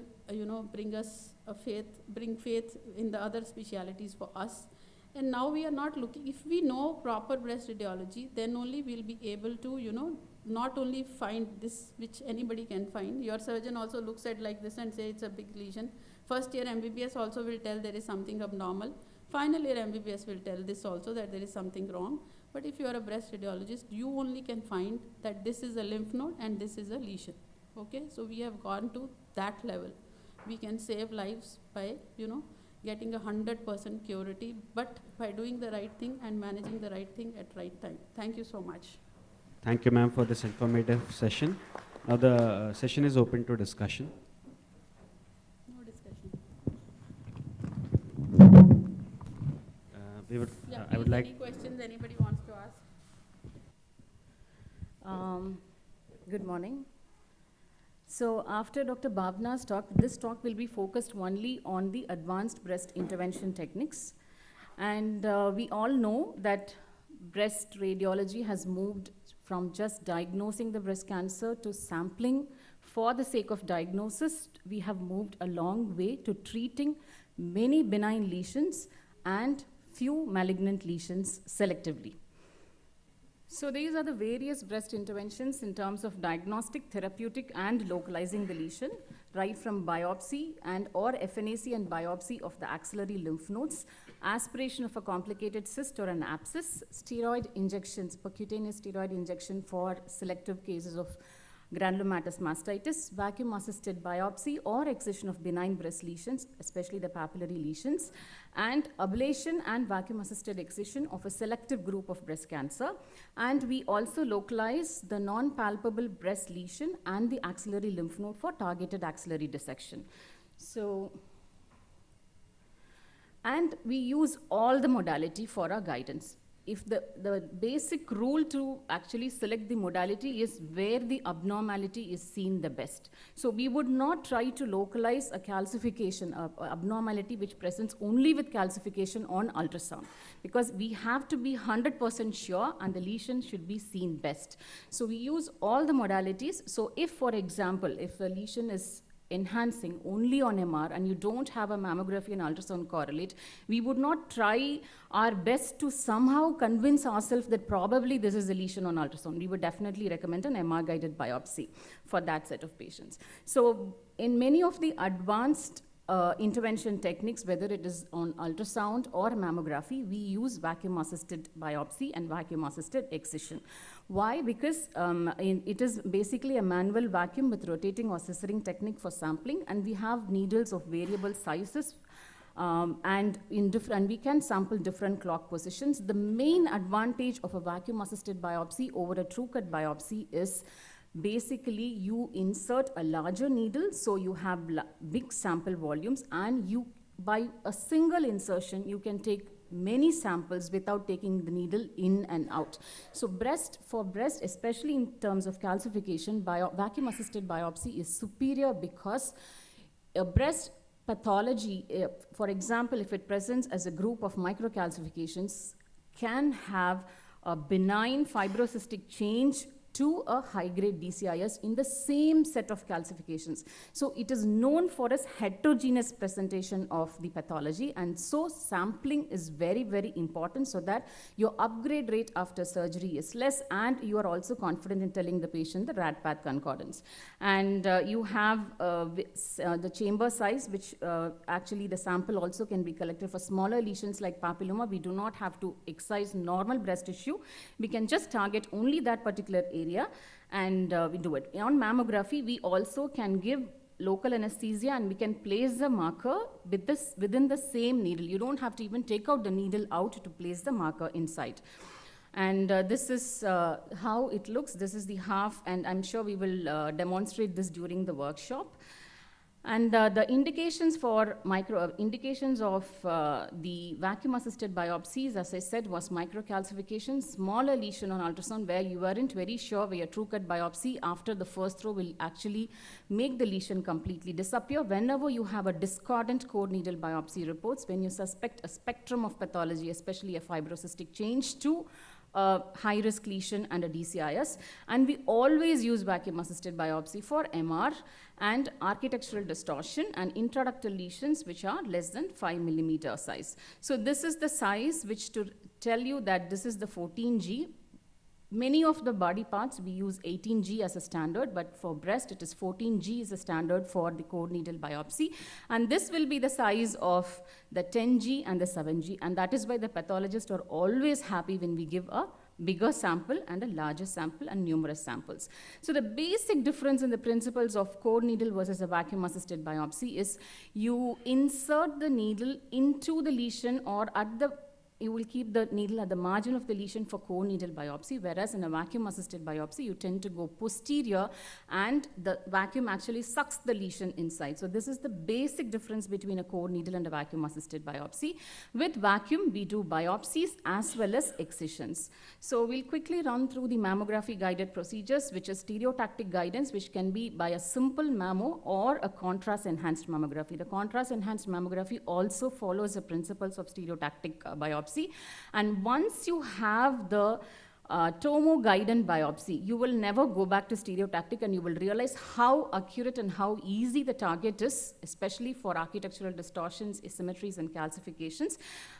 So this is the principle where in a stereotactic, you actually try to get the depth of the lesion by a plus 15 or a minus 15 degrees, so that the machine automatically calculates and tell you the third dimension, which is the depth of the lesion, by a automatic calculation that happens in the machine. So you can do it either in a prone position or in an upright position. So you have a dedicated prone biopsy, which is actually well practiced in the West, which is not feasible for us economically in our country, because the upright system does both the diagnostic studies as well as the biopsies. So we use basically the upright systems for a regular mammogram, and the same equipment with an additional hardware attachment helps us to perform the stereotactic biopsies as well. So once you select the target, you transmit it to the system. So when you transmit in the system, before that, the system will actually tell you whether this lesion is either closer to the skin or closer to the detector, and the needle that you need to select the needle. So once the needle is selected and the target is selected, the machine automatically let us know whether the procedure can be safely performed without damage to the skin or the detector. That means a very superior anterior lesion, a very posterior lesion in that particular CC view may be very difficult to perform, and we have certain techniques to actually enable us to do that as well. So once this is accepted, the target goes to the system where it is attached to the stereotactic unit here. So then you go into the target after installing the local anesthesia and take a check scan to see whether the pre-fire, to see whether your target is in the alignment of your needle. So once done, you can take at least 12 samples. If it is a calcifications or an AD that we technically do, and we take a post-fire to confirm that we are in the same position, the target is still there at the same site. And remember, as Dr. Bhavna said, we need to deploy the marker, especially when you're doing a vacuum-assisted biopsy, because the entire group of calcifications will be out after the biopsy. And once we get a histopathological diagnosis as cancer or a DCIS, we would not be able to localize the abnormality after the biopsy. So it is mandatory that we need to place a marker at the site of the biopsy. And you take a specimen to confirm that the calcification is out. This is the specimen mammogram, and this is the marker at the same site, which also tells, and you take a post-procedure mammogram to demonstrate that the marker has not moved away from your site of biopsy. Sometimes, especially in the fatty breast, when the compression is released, there is a possibility that it can move to a different, 2 or 3, at least 2 centimeter maximum, to a medial or a lateral or an inferior plane. So we need to document that this marker is this much centimeter medial or laterally displaced if it is not at the site of biopsy, because all the post-procedural changes, the air pockets will disappear once you get the pathology report. And if the surgeon wants to go back to that site, we need to know where exactly the marker was displaced from the site of the biopsy. So it is very important to take a post-procedure mammogram when you have placed a marker and the lesion has, or the abnormality has completely disappeared. And we do ultrasound-guided interventions with the vacuum-assisted biopsies and vacuum-assisted excision. This is a small example of a vacuum-assisted complete excision of a fibroadenoma. And this is the incision site that we usually take even up to 4 centimeters. So it is basically a 2 millimeter or a 3 millimeter size skin incision, which can remove up to 4 centimeter fibroadenoma. And this is a 1 month follow-up. So obviously, all the young women who wants to get rid of this fibroadenoma will like this, because the disappearance of the lump is immediate and she hardly has a scar in her breast. And there are many more applications of ultrasound-guided excisions with our latest European guidelines on the B3 lesions, where we call it as lesion of uncertain malignant potential. And these are the list of lesions which can be safely you can stop if you had completely excised the lesion with a vacuum-assisted biopsy or a vacuum-assisted excisions. So if most commonly that we see, so a lady presents with a serous or a bloody nipple discharge, the most common diagnosis is papillary lesion. And if the papillary lesion is less than 1 centimeter, you do not have any suspicious finding, most of the papillary lesions can be comfortably managed just with an ultrasound-guided vacuum-assisted excision. Remember that we need to place a marker as well. So these are the different list of conditions. So why we place a marker? Again, because even these B3 lesions, after the biopsy reports, can be upgraded to an area of an atypical hyperplasia or a DCIS, which needs a surgical excision. So it's mandatory to place a marker right after the complete excision of these suspected B3 lesions as well. And it is important to convey the patient what is a percentage that there is a chance of upgrade after this vacuum-assisted excision. So which varies from the condition to condition. For papilloma, it is hardly 5 to 10% chance of upgrade after the biopsy. So we need to explain the patient that even after the vacuum-assisted excision, there is a possibility that you may have to undergo a surgery, which would be roughly between 5 and 10%. So this was a case of sclerosing adenosis, complex sclerosing adenosis. You can see that here, which was very well seen on ultrasound, a spiculated lesion. So we did a vacuum-assisted complete excision of this lesion, placing the marker in situ at the site. So the final pathology is just a complex sclerosing adenosis without any atypia or features of DCIS. So the patient needs just this much. We don't need to actually subject her for surgical excision following this. Moving on to the MR guided, the indications are, as I said before, if you find a suspicious abnormality on MR, which is not having a mammography or an ultrasound correlate, you have to actually do a biopsy under MR guidance. So contraindications are similar for like a pacemaker, claustrophobia, pregnancy, allergic to contrast, and usually for breast, we don't consider aspirin or anticoagulation as a very strong contraindication, and we decide on case-to-case basis. As I said earlier, MR-guided biopsies are always vacuum-assisted biopsies because we have larger sample volume and one entry with multiple samples and larger size. What we need is a dedicated MR probe and the driver in your vacuum-assisted biopsy equipment. And as I said, marker will always be followed by biopsy because we actually go back and target these lesions under mammography guidance by putting in a wire. We can't subject the patient to MR study again and again, so it's mandatory to put a marker clip after the biopsy. And it's important, again, to document pre-op localization using a non-MR guidance. It can be either 1.5 or 3T. We need a contrast as a mandatory because we see the enhancement and the abnormality only with contrast. Vacuum-assisted device is mandatory, which can be from 7 to 11 based on, and the target needle. For MR, we need additional hardwares, like we need needle, obturator, and a needle guide. So this is a targeting device. So this can be either a grid or a post and a pillar device. There are two different types of targeting device that are available with the MR. And you also need an extra hardware along with the vacuum-assisted biopsy probes. So we need a needle guide, we need an obturator, we need an introducer, and we need a sheath. So these are the hardwares that comes as one pack if you're posting a patient for an MR-guided biopsy. So once you happily localize the lesion, we actually use the needle guide to actually say which compartment, which small hole that the target actually locates, because the system calculates as for us once we mark the target. And we put in an introducer inside. The sheath and the trocar needle goes inside to jab the skin. And once that's done, we put in an obturator. The obturator has got a visibility on the MR. So that will come as an entire dark line on MR. So this is the obturator which we use. And once that's done and we are happy about the target, then we do like a regular vacuum-assisted biopsy as anywhere else.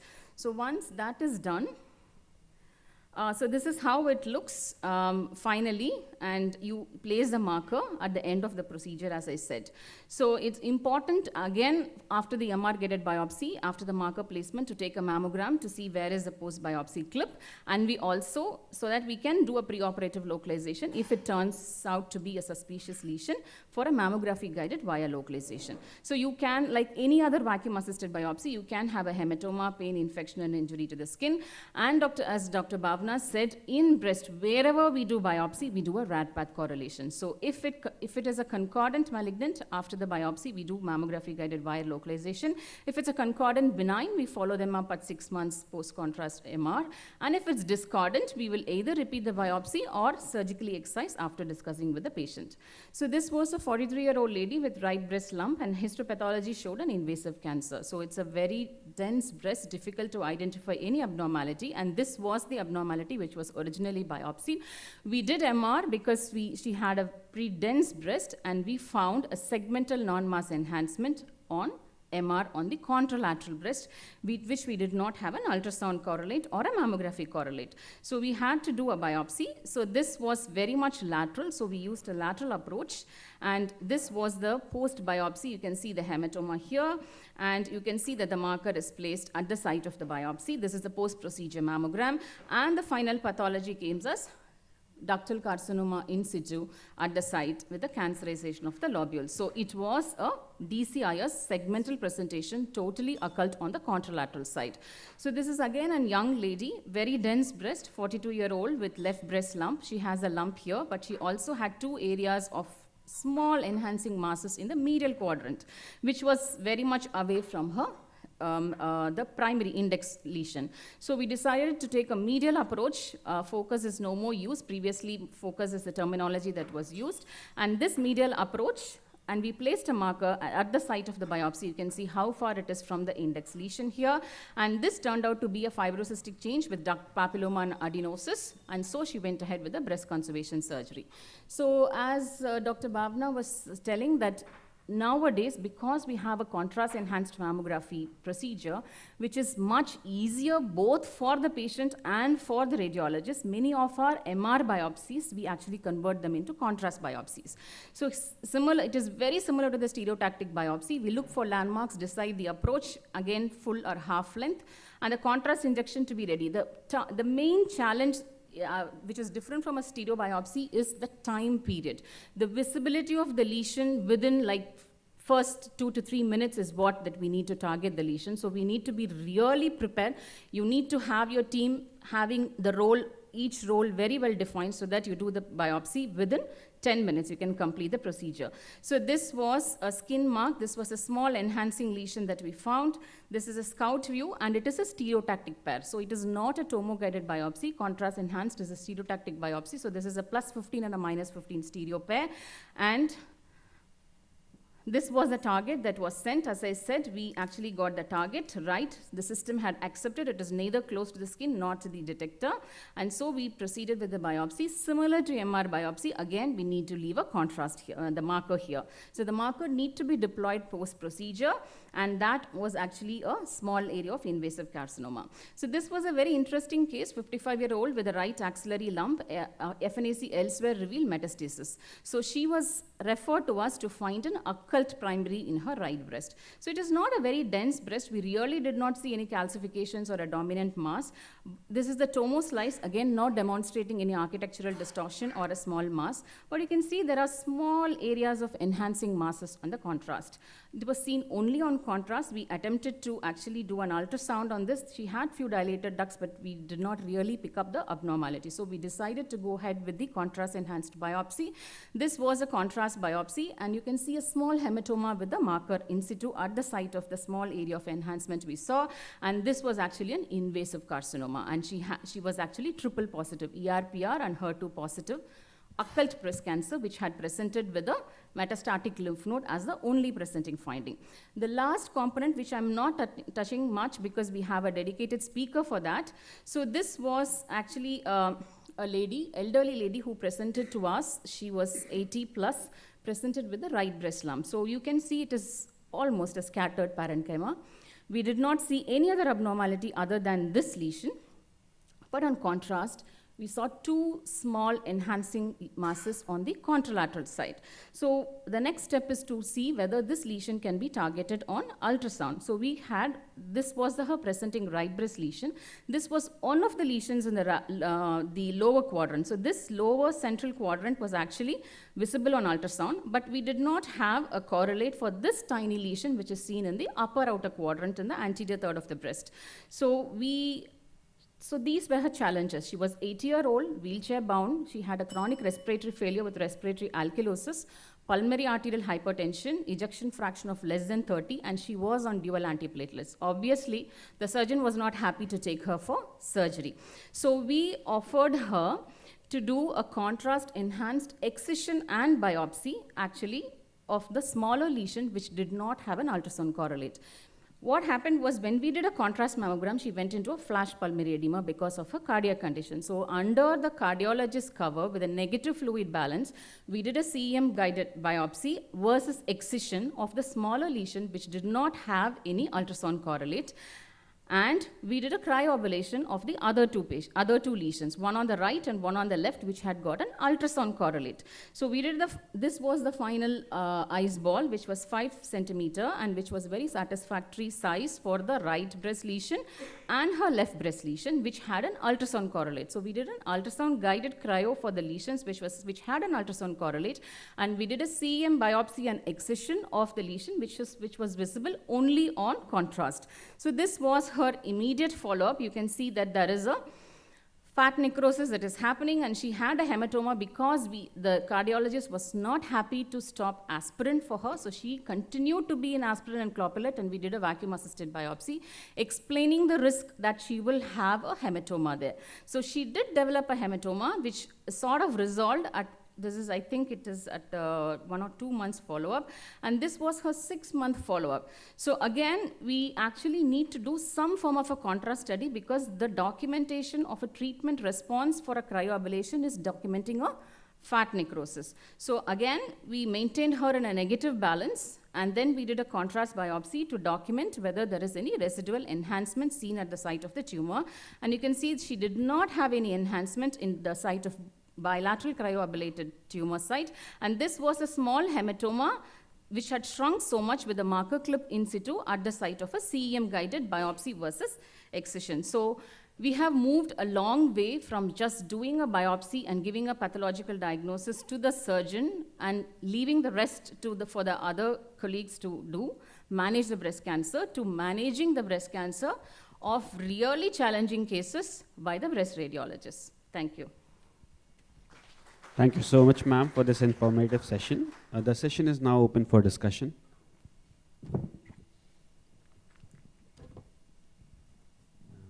Any questions? Dr. Pa, one question. For the lesions which you did cryo, is it necessary to still do a biopsy before doing Yes, a we cryo? did the biopsy. We did Okay. biopsy of the 2 lesions. Okay. Which were proven to be, actually one was HER2 negative, another one was HER2 positive. There is no definite guidelines to do a HER2 positive cancer, but this was more done with the intention of a palliation because she was not fit for surgery. Right. And so we explained the risk to the patient. The smaller lesion was actually HER2 positive. 2 lesions were there, right? Those were HER2 positives. Right. So it is mandatory to have a histopathological proof that there is a That cancer. is what I wanted Yeah, from this. Yeah. But it is not an ideal case, like it needs to be hormone positive, HER2 negative. So this was not done as a therapeutic intent. This was done more for a palliative intent for her. But it turned out to be with a good therapeutic intent. Yeah. She's 80, so you know how long, whether you, even if you left it, it might be okay. But there are very young, healthy Because it was 80s. And the HER2. stress, no, HER2 also, what is that? Well, you know, I feel, no, what I'm saying is I'm not putting same-side goal. I just want to say that these are small lesions, so, and we have very young 80s. So they need to be reassured. She had a lot of comorbidities. Yes. We do not know whether she have a life for more than 5 years with all her comorbidities. But the family wanted a non-surgical management of her cancer. So we had completed cryo, we had completed her axillary radiation and the breast radiation on both sides, and she was put on hormones as well. Okay, she Yeah, didn't for have her. right. So that's where we are moving to when we are talking about prostate and breast cancer. We want to eradicate the cancer by all means, and particularly if they are having a reasonable lifestyle, in the sense they are able to go to the dining table, pass urine by themselves, they want to go for it. Thank you. Thank you, ma'am. Now I would like to request Dr. Franco Orsi, sir, to share his experience on cryoablation in breast masses. Thank you. Good morning. Yes, I will talk about this hot topic. At least it is a new field in interventional oncology.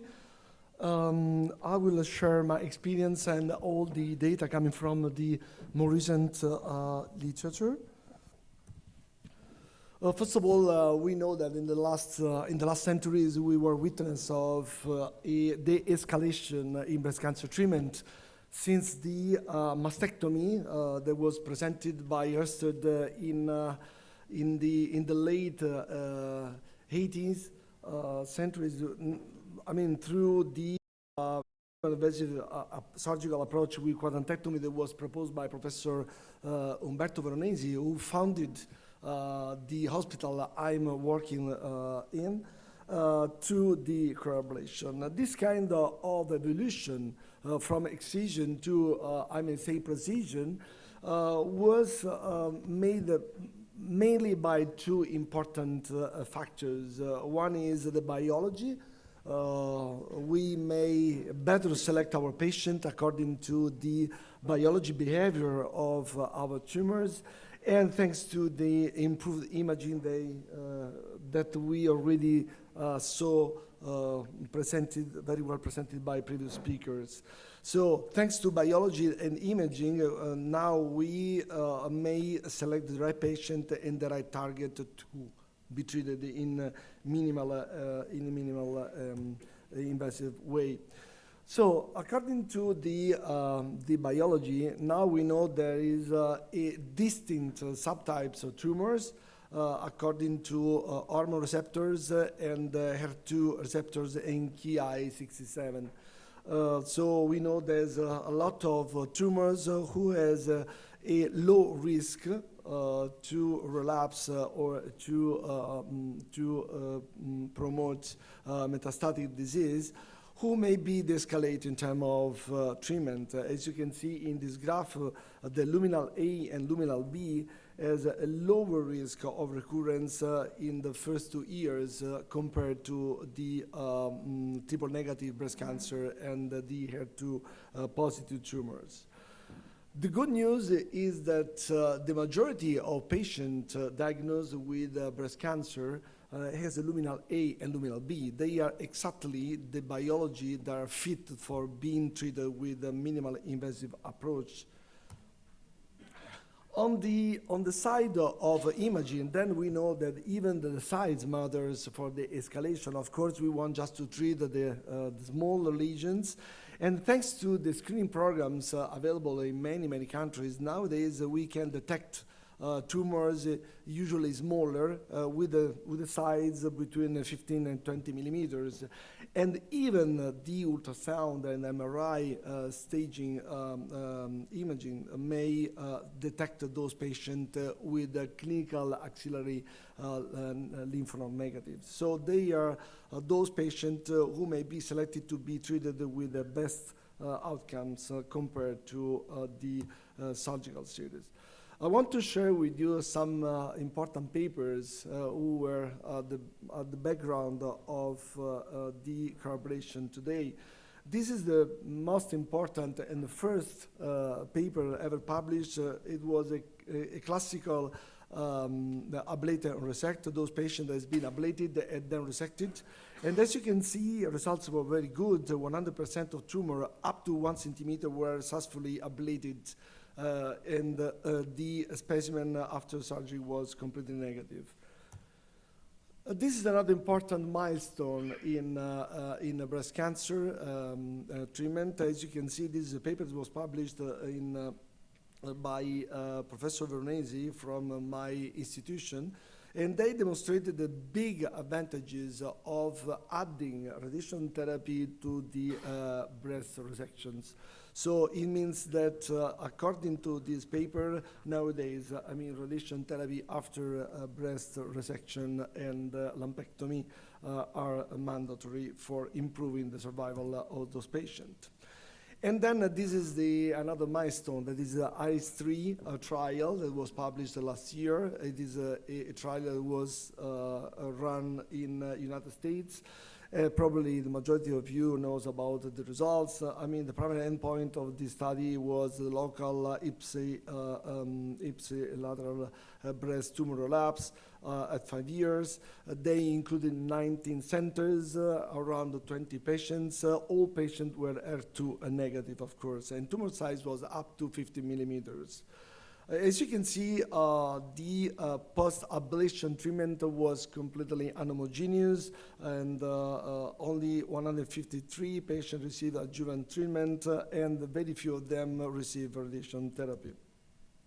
However, results were pretty good if compared with surgical resections. The breast cancer survival rate was 96.7% at 5 years in IPSI at 5 years, but ipsilateral tumor relapse rate was 0.6 after 36 months. After 5 years, it was 4.3% with 100% cosmetic satisfaction at 5 years.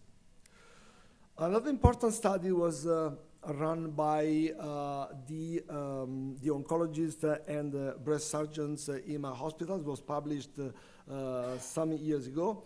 This trial was comparing patients who receive whole body radiation with patients who receive intraoperative breast radiation. As you can see, according to this trial, the patient who received the intraoperative radiation had the outcomes worse than those patients who received the classical whole body irradiation.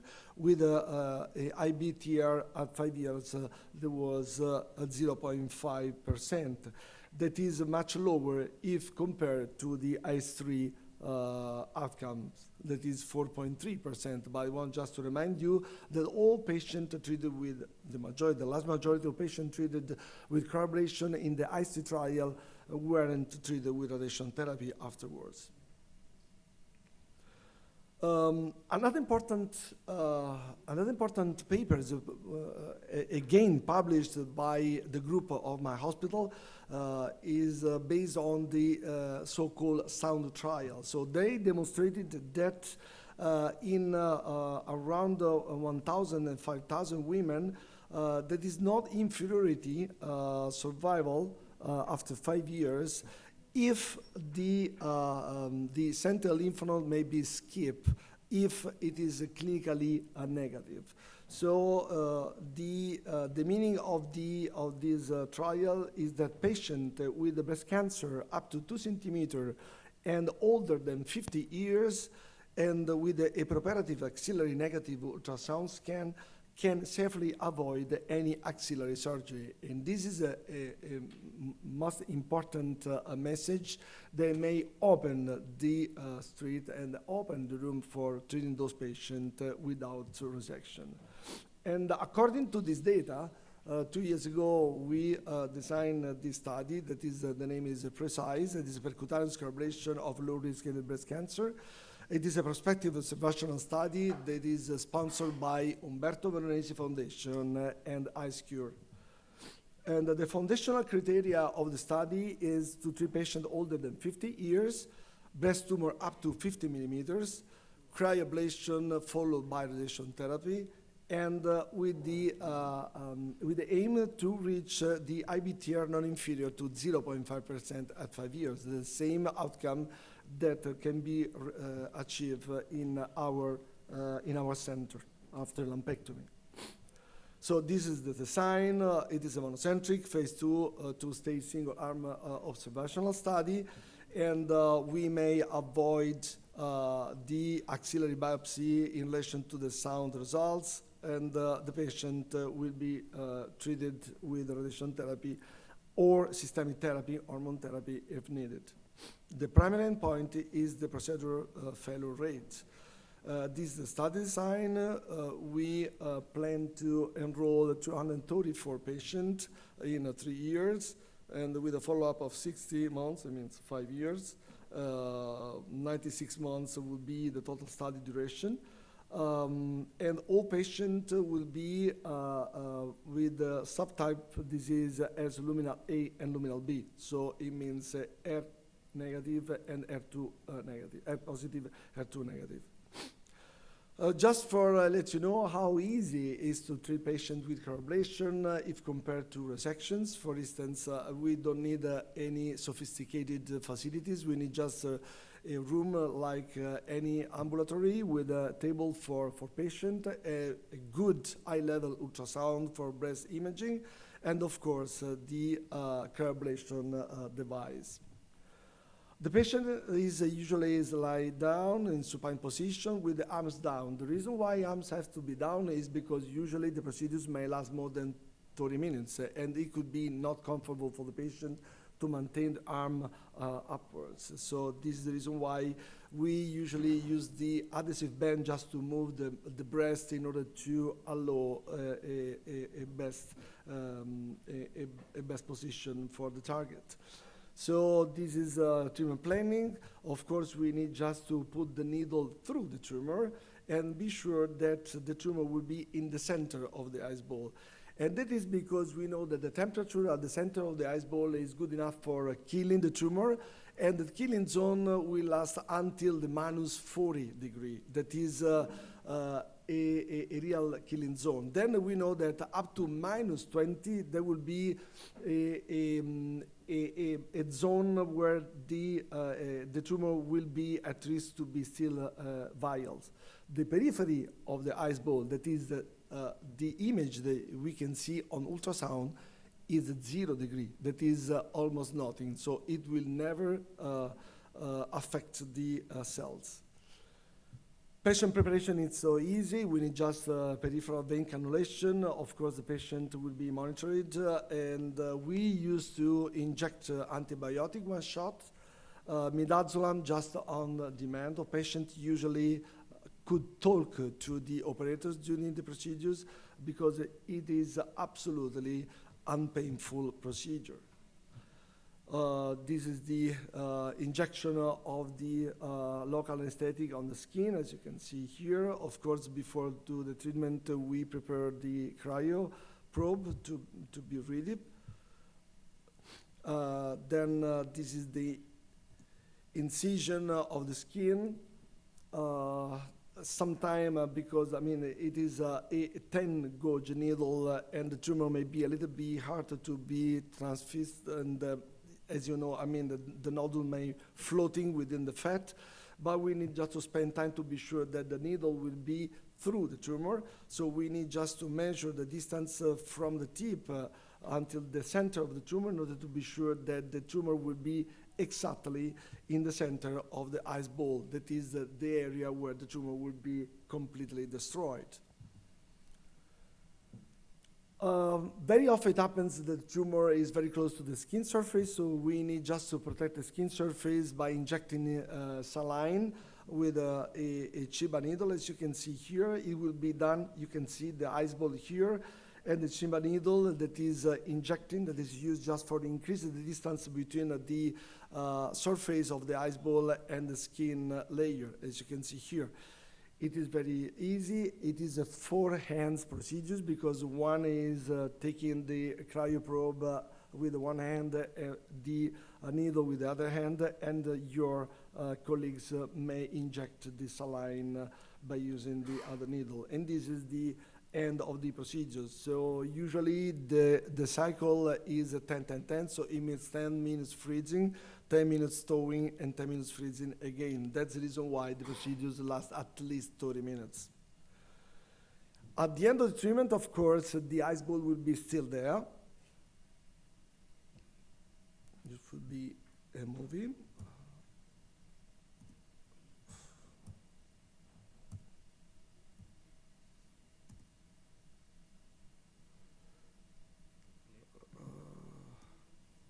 Okay, however, it is important just to protect the skin even at the end of the procedures. That's because the ice ball will still there for 40 minutes, at least 40 minutes.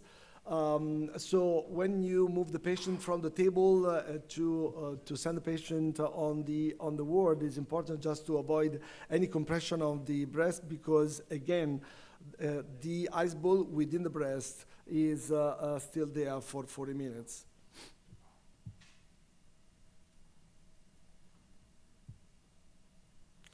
Sometimes it's important to perform even a deeper hydrosection just for avoiding any damage to the muscle.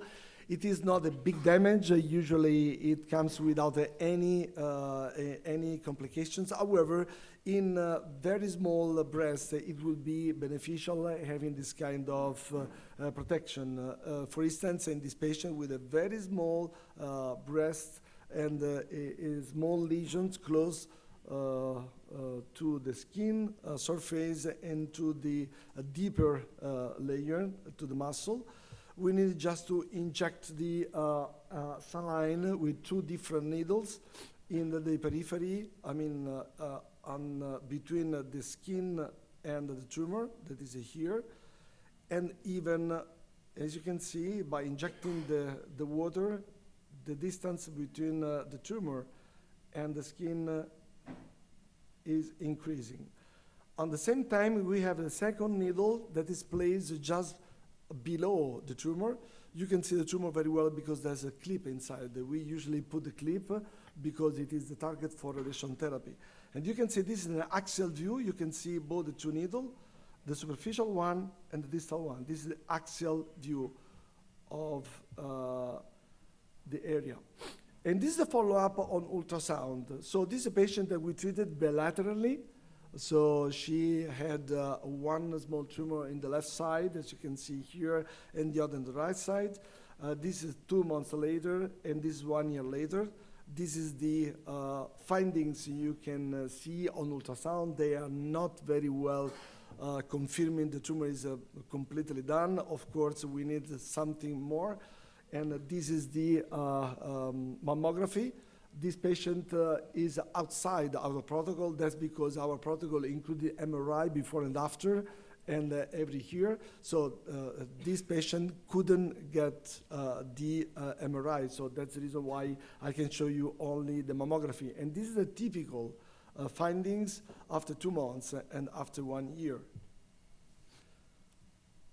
This is a typical follow-up on MRI. You can see the pre-contrast enhanced small tumor MRI, and the post-ablation. You can see the necrotic fat rim around the area that was treated.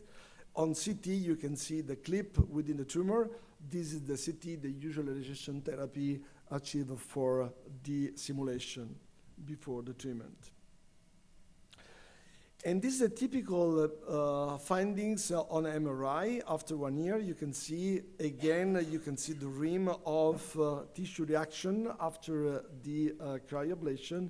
And this is the shrinkage of the residual fat necrosis at the same level.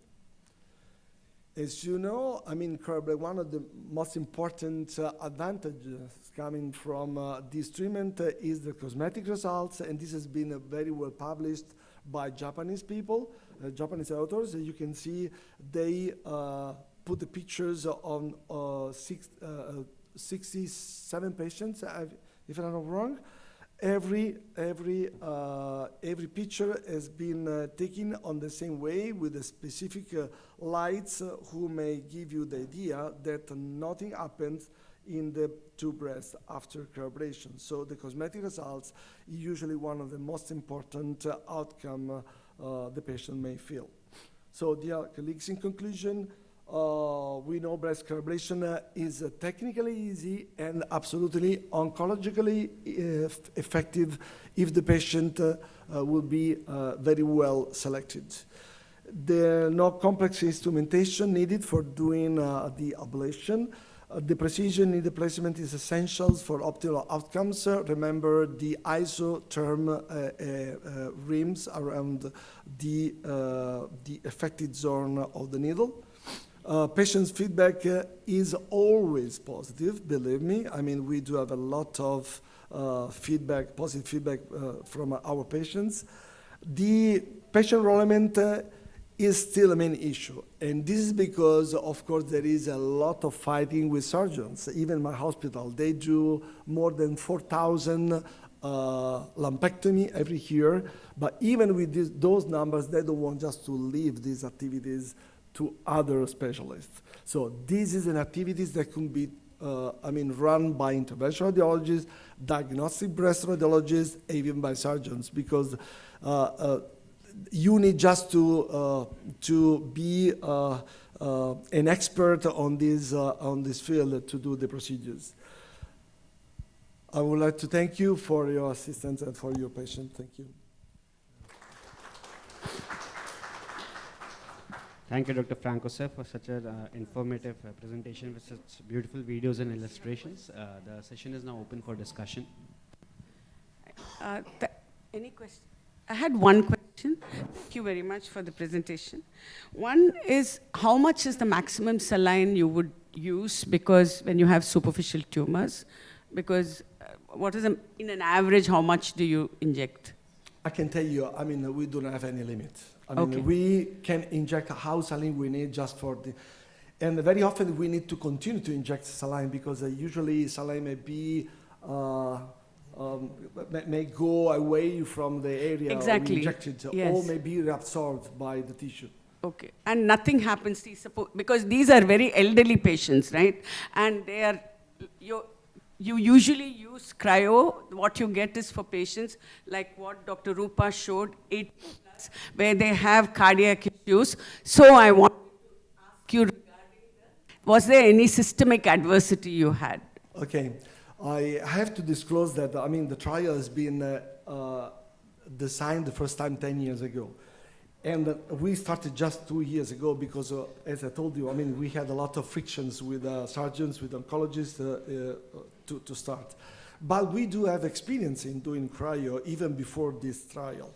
And the majority of patients that's been treated, even today outside the trials, are patients with this kind of situations. So usually they have patients who cannot be resected because they cannot receive general anesthesia, or they need to continue having anticoagulant because they have a problem with I mean, they may have a lot of different issues. They cannot receive resections. So this is our first experience.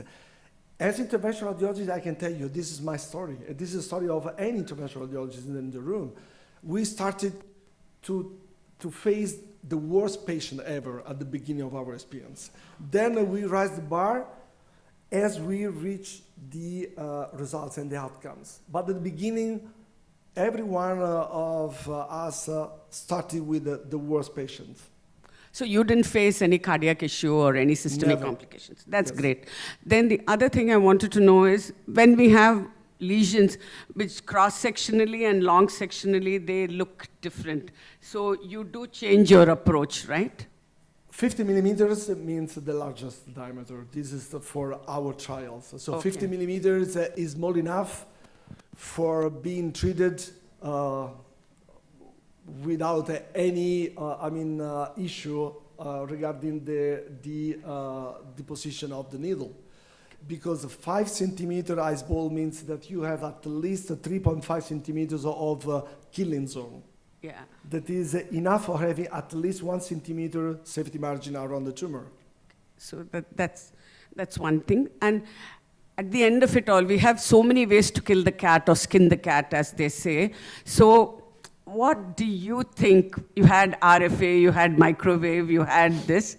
And if I am a general hospital, my boss will tell me, you already have an RFA. Why don't you use that? Tell me what really makes a difference. Okay, of course, as interventional oncology, I do have a huge experience into internal ablation. I mean, we do around 600 ablation on liver and kidney every year. Cryoablation has some advantages, has some disadvantages, of course. One of the big advantages coming from from the ice ball, from the cryoablation, is that you can see actually where the energy is delivered. This is something you cannot achieve by using microwave or RFA because the heat will spread in a direction you cannot predict. And moreover, you cannot see if you reach a real safety margins.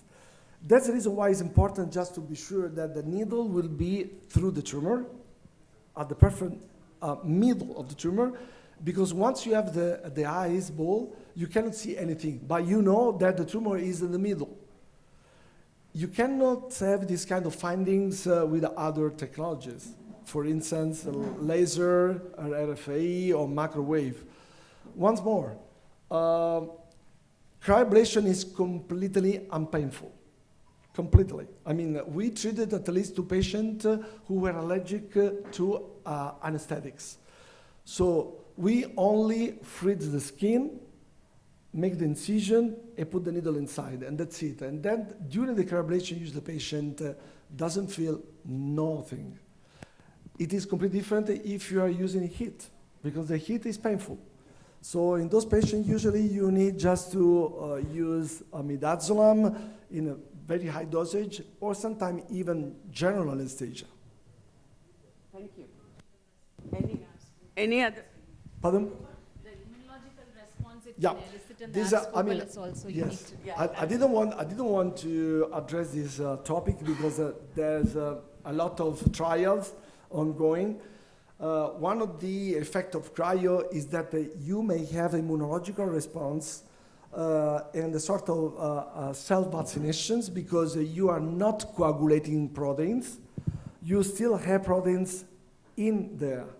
And those proteins may enhance immunological response. This is completely different than what happened with thermoablation because the antigens, the protein will be coagulated. They will completely lose any immunological reaction. And this is another, possibly, we don't know. I mean, Something like an auto-vaccination. yeah. Any other questions? Anybody has for this? Okay, I'll just close this session. Say that we use NACT predominantly. It's not just used for downsizing. When the surgeon removes, he wants to take out the entire tumor, and he doesn't want to leave back anything, which is why they are using NACT. And when you use NACT, you have to use the clip or whatever we use. Second one, is the most important thing is we need to use VAB, because whenever we use VAB, we take out much more of the tumor. And that is so important because you are taking the entire tumor, and this is where the problem arises. Because I've had experience where we do papillomas, and invariably when we do the VAB, the whole pathology comes as a focus of DCIS. And that is the same which we have a problem when we are doing radial scarring also. So you have to tell the patient that this is a problem and you should be prepared for excision. The other point what I wanted to say was, between stereotaxy and DBT, whenever you see a volume of tumor, okay, there is more than in 2 slices or 3 slices, I prefer to use the DBT, and that was one thing. And MR is not the answer. When you have lesions, what is happening is in rural areas, or not rural, small towns, they give the chemo. Chemo is very easy, everybody can give it. They do it without a proper mammogram. And they even have an MR with the coil, because the coil is still cheaper. And when they come back and they do the MRI, the lesion has completely disappeared, and there might be a small focus.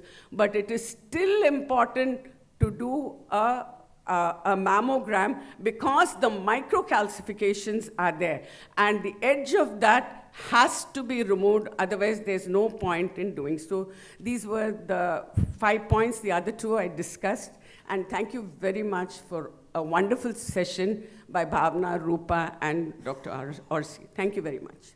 Then end to the session, I'd request all the speakers and the chairpersons to come to the dais, and we'll have a photograph together, and then we'll start the workshops.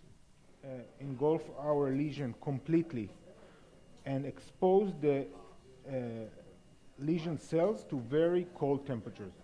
What is less than -20 will have complete destruction of the cells, okay? So we want to have sufficient margins. We want to have at least 10 millimeters or 1 centimeter beyond the lesion borders. This way, we can assure that the lesion will be completely destroyed after the procedure. Before we start the procedure, we have to make sure that our cryoprobe functions well. So we're going to do the test inside the water. The test inside the water is to ensure that there is no leakage, no frosting areas that we don't want, and you can see the ice starts to form very, very quickly. Okay? The test takes approximately 1 minute, and after that, we are allowed to go and to continue with the procedure.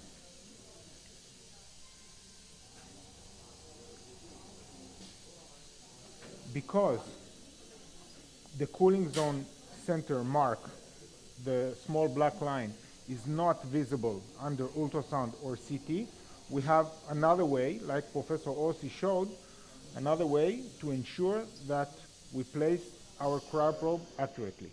Okay? So the test was successful because I didn't see any bubbles, I didn't see ice in a place that I don't want, and of course I have ice, so the test is successful. I'm gonna steer it a little bit inside the water, and after that I will go to the next step. Okay. I will choose my organ, so we're in breast session, so I will choose breast. I will enter the lesion size per insertion axis, and let's say that this is my solid tumor, okay? So this is approximately, let's say, 1.5 centimeters. I will put 1.5 centimeter, and it tells me how much I need to go through the lesion in order to leave that the cooling zone center will be in the middle of the lesion. So I know that here it's much easier than the reality, but let's say I'm okay now. Okay? I will put it inside the gel, and then I can go to my next screen. I can either use one of the manual mode, one of the automatic modes, or the manual mode. I always recommend to use manual mode because this way, okay, here, this way I can control the procedure completely. I don't have to stick to time periods.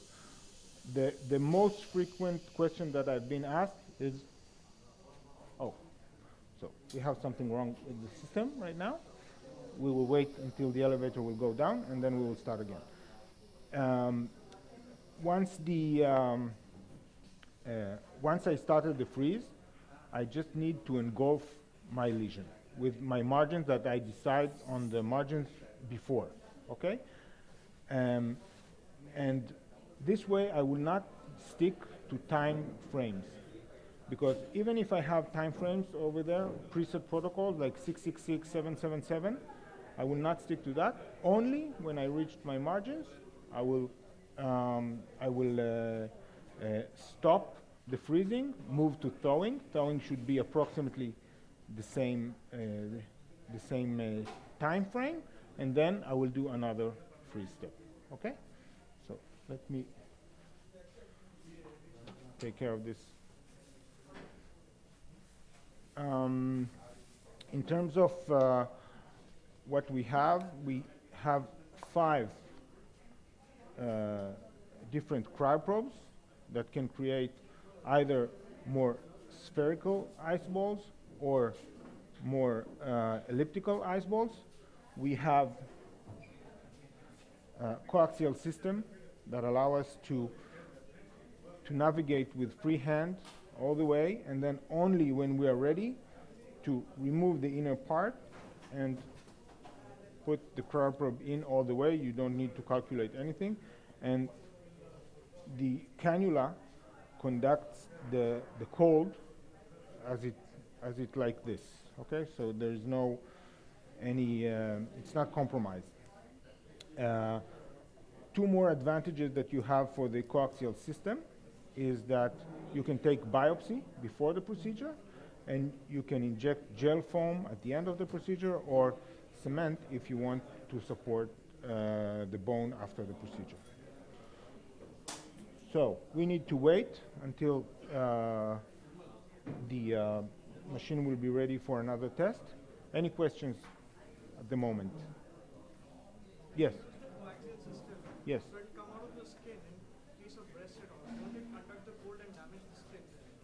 No, it's not, because it's conduct the cold exactly like this. Okay? So if you have the active area and the non-active area, it will be the same here. Okay? This will be the active area, this will be non-active. It conducts the cold only in the active area. Here, there's no cold, so it's not conducting anything. Okay? Any more questions?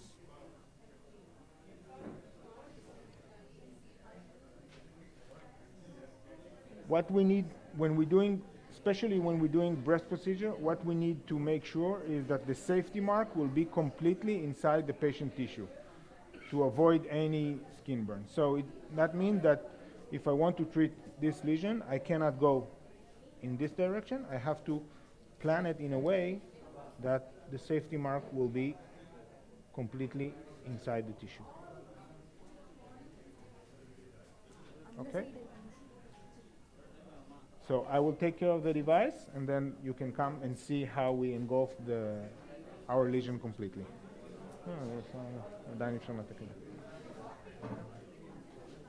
Any more questions in the meantime?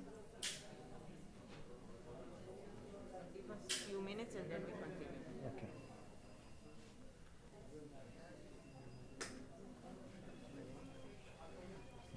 Yeah.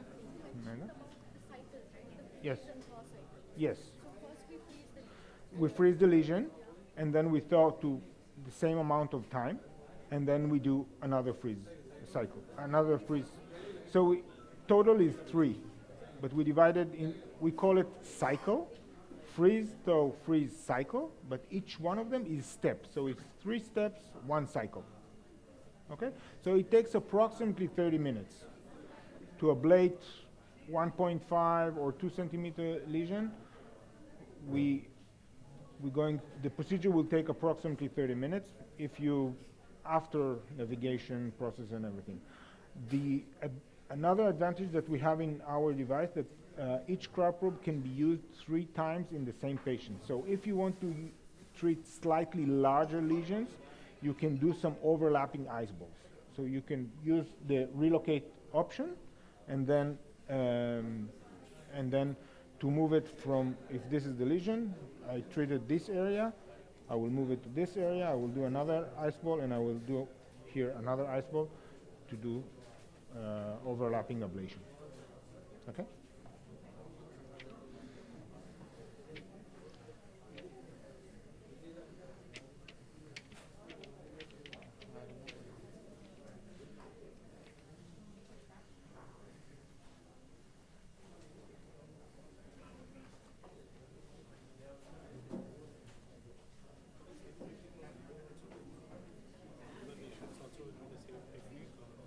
Yeah, it's exactly the same technique.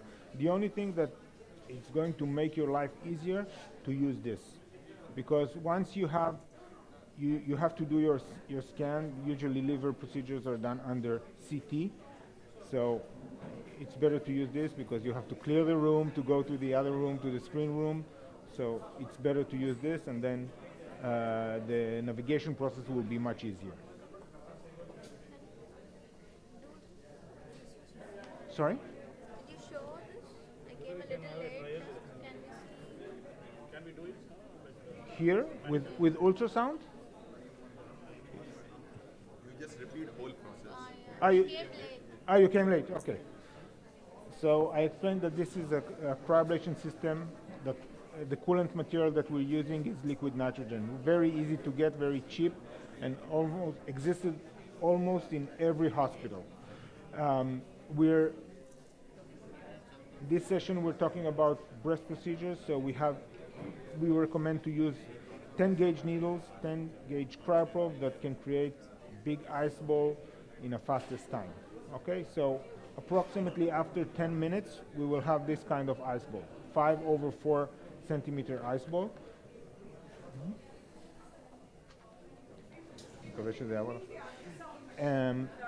And our goal is to expose our lesion to very cold temperatures, okay? The tumor size. Right now we're focusing in early stage low risk breast cancer with lesions up to 15 millimeters, maybe 20 millimeters, because we want to have the margins, like in surgery, that the surgeon takes 1 centimeter beyond the lesion border. We want to do the same here. 1 centimeter? Yeah, exactly. So if we're doing 2 centimeter lesion, we will have 4 centimeter ice ball. Okay? Is it painful to the patient? No, almost not at all. No, the advantage of cryoablation versus heat-based, this is exactly what Professor Orsi talked about before, is that it's almost not painful. He even mentioned that he treated 2 patients that they were allergic to local anesthesia, and he treat them without even local anesthesia. Okay? We just take the ultrasound machine, move it a bit, so that Yeah, you can.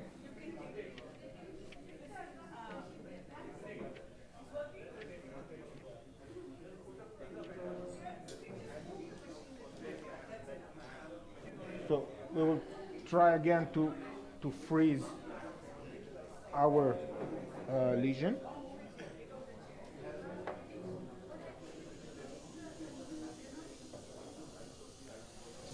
And you will see that in almost no time, like in 4 minutes or 5 minutes, we will be able to engulf our lesion completely.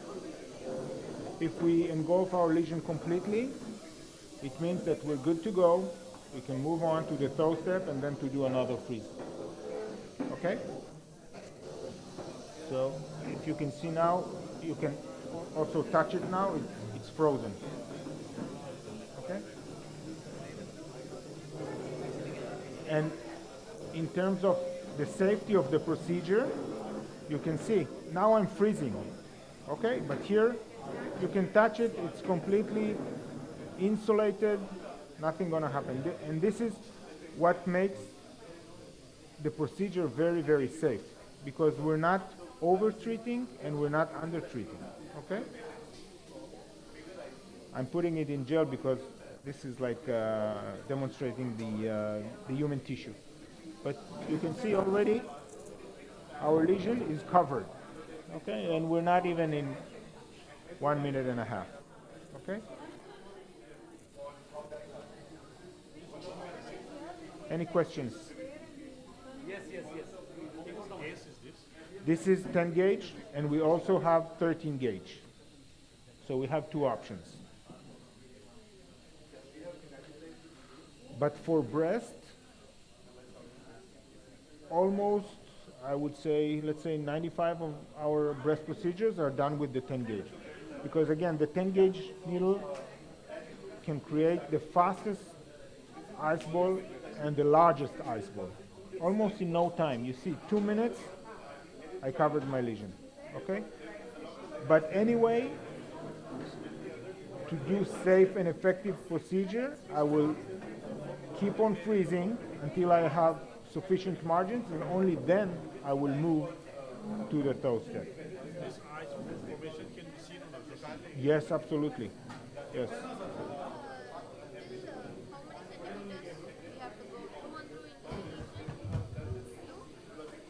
How many what?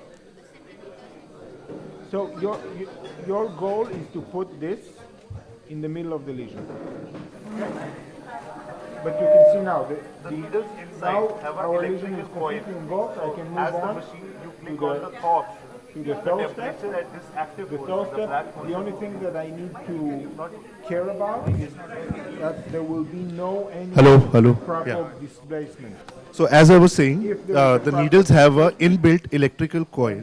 As Second you freeze press the will be thawing in a option, different area, which I the can- temperature of the needle at this surface increases. It will take, if you are, there are two types of thawing options. We'll show once the ice ball is done. We'll have to withdraw the needle out. We'll press the thaw option. It has a tendency to raise the temperature of this surface to 90 to 110 degrees Celsius. So at that time, the needle is easier to become free. You don't have to wait for the body very cold temperature to regulate and help the needle to get free, but you can take it out immediately. The other option is, although it's a cryo technology, it is based on the use of low temperatures to call the tissue necrosis. This also comes with an inbuilt feature of cauterization, Yes, what we yes. call You as can expect- track expect ablation. reduction in size, Considering but we are it doing will take a little bit of hypervascular time. lesions, The there's main always a reduction chance in of size bleeding will be happening. after 3 months. Even though the needle sizes are much smaller compared to the other ablation When we systems, do this still cryo, comes it with the takes track approximately ablation, where you 3 can months do the you can do the track ablation while taking the needle out processes to and end. prevent any risk of only then track seeding happening. So there is no risk body of starts the to tissue or absorb reaching to the track necrotic portions. tissue. So you can see this is now got stuck to the outer surface. So this is what happens when the ice gets formed, because the property of ice at the lower temperature is it gets stick. So there is breast also cancer, another feature. I'll breast stop this cancer. for now. There is also another feature called as stick. Fibroadenoma are So benign that's called the lesions. stick mode. When you are doing, for example, lung cryo, you want to maneuver the surgery is lesion on which the is, say, table, closer to this is also the heart on the or the table. aorta. The You maximum can size put the of needle in, fibroadenoma you we can can press do the this. stick feature, With this, it gets it's stick 4 to the centimeters. lesion, and then you can pull back slightly. But So that 4 the ablation, centimeters they are candidates for a surgery. yeah, it will be stuck. And the stick So it's mode, better to the do ice it. does not Then you form avoid big the at all. scar, It's just you running on avoid 5% the power of cosmetic, argon at that issues. time. So it's just enough And you for the can needle repeat to this, get but stuck the to the thing is that lesion. you can That's repeat about it. So that you can maneuver, and then you start your cryoablation cycle. Yes, because it's benign. Yeah, you don't need to take extra margin. Yeah, that's. So the recommendation based on all the clinical trials 4 centimeters, is this. yeah. You can see the needle is recommended that the distal most tip But again, the should advantage be is that 5 you- to 10 you mm can repeat it. beyond So the if one outer edge patient of the comes with tube. a And why is fibroadenoma, that? and then a year after As I comes with said, the second there are 3 fibroadenoma, layers. You don't want to to operate her. There are 3 layers to any one ice time, ball. and then the The second one time, which and is the then who knows innermost, how that many is closest to the needle, that's minus 40 degree. That's the most lethal part of the ice. The middle one, minus 20, that's also lethal to cause the tissue necrosis. But the outer one is just 0 degrees, which is visible under the ultrasound or CT, but may not cause any, or does not cause any necrosis. So to have those required margins, the recommendation is to keep the tip of the needle 5 to 10 mm beyond the outer edge of the tube. Beyond the outer edge, yeah, as you can see in this image. Yes, as the ice ball gets formed, it will cover the entire lesion. Within that minus 20 and minus 40 degrees, the lethal part covering the ice ball. The other important aspect is if you are using multiple needles for a larger tumor, what should be the spacing between the probes, right? So based on that, the clinical trials being done to optimize the shape of the ice ball, we also have the recommended optimal spacing between the needles. So for the largest needle, which is called Ice Force, it's a 14 gauge. The recommended is 1.5 to 2 cm. For the smaller needles, considering the size of the ice balls would also, the spacing is recommended to be 1 to 1.5 cm. But the ability to form the ice ball is based on how many needles you can use for a lesion. We have seen cases with a pediatric patient with a desmoid lesion below the limb, in the lower limb. The tumor size was as big as 16 centimeter. The physician was able to use 8 needles from one machine. They also brought in another machine, 8 needles, so that they can ablate the entire tumor in a single shot. Now, the discussion that I heard from the other side is you can reposition the needle, but when you're doing a malignant case, that is not recommended because as you use the multiple needles, it has the tendency, as I said, for the ice ball to coalesce, to form a bigger one. It reduces the chance or probability to leave any tumor part within the ice ball. But imagine if you are using 2 needles, one this, you did the ablation, you repositioned it slightly here, this part will form a cavity which will not have any ice ball inside, and there is always a chance.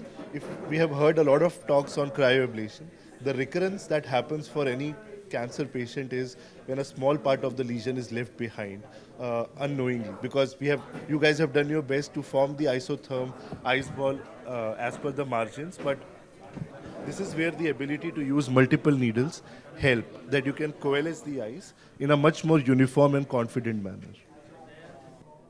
Any questions? Yeah, so as you can see, the size of the needle here, the size of the working part is definitely smaller, as I said, 14 and 17 gauge.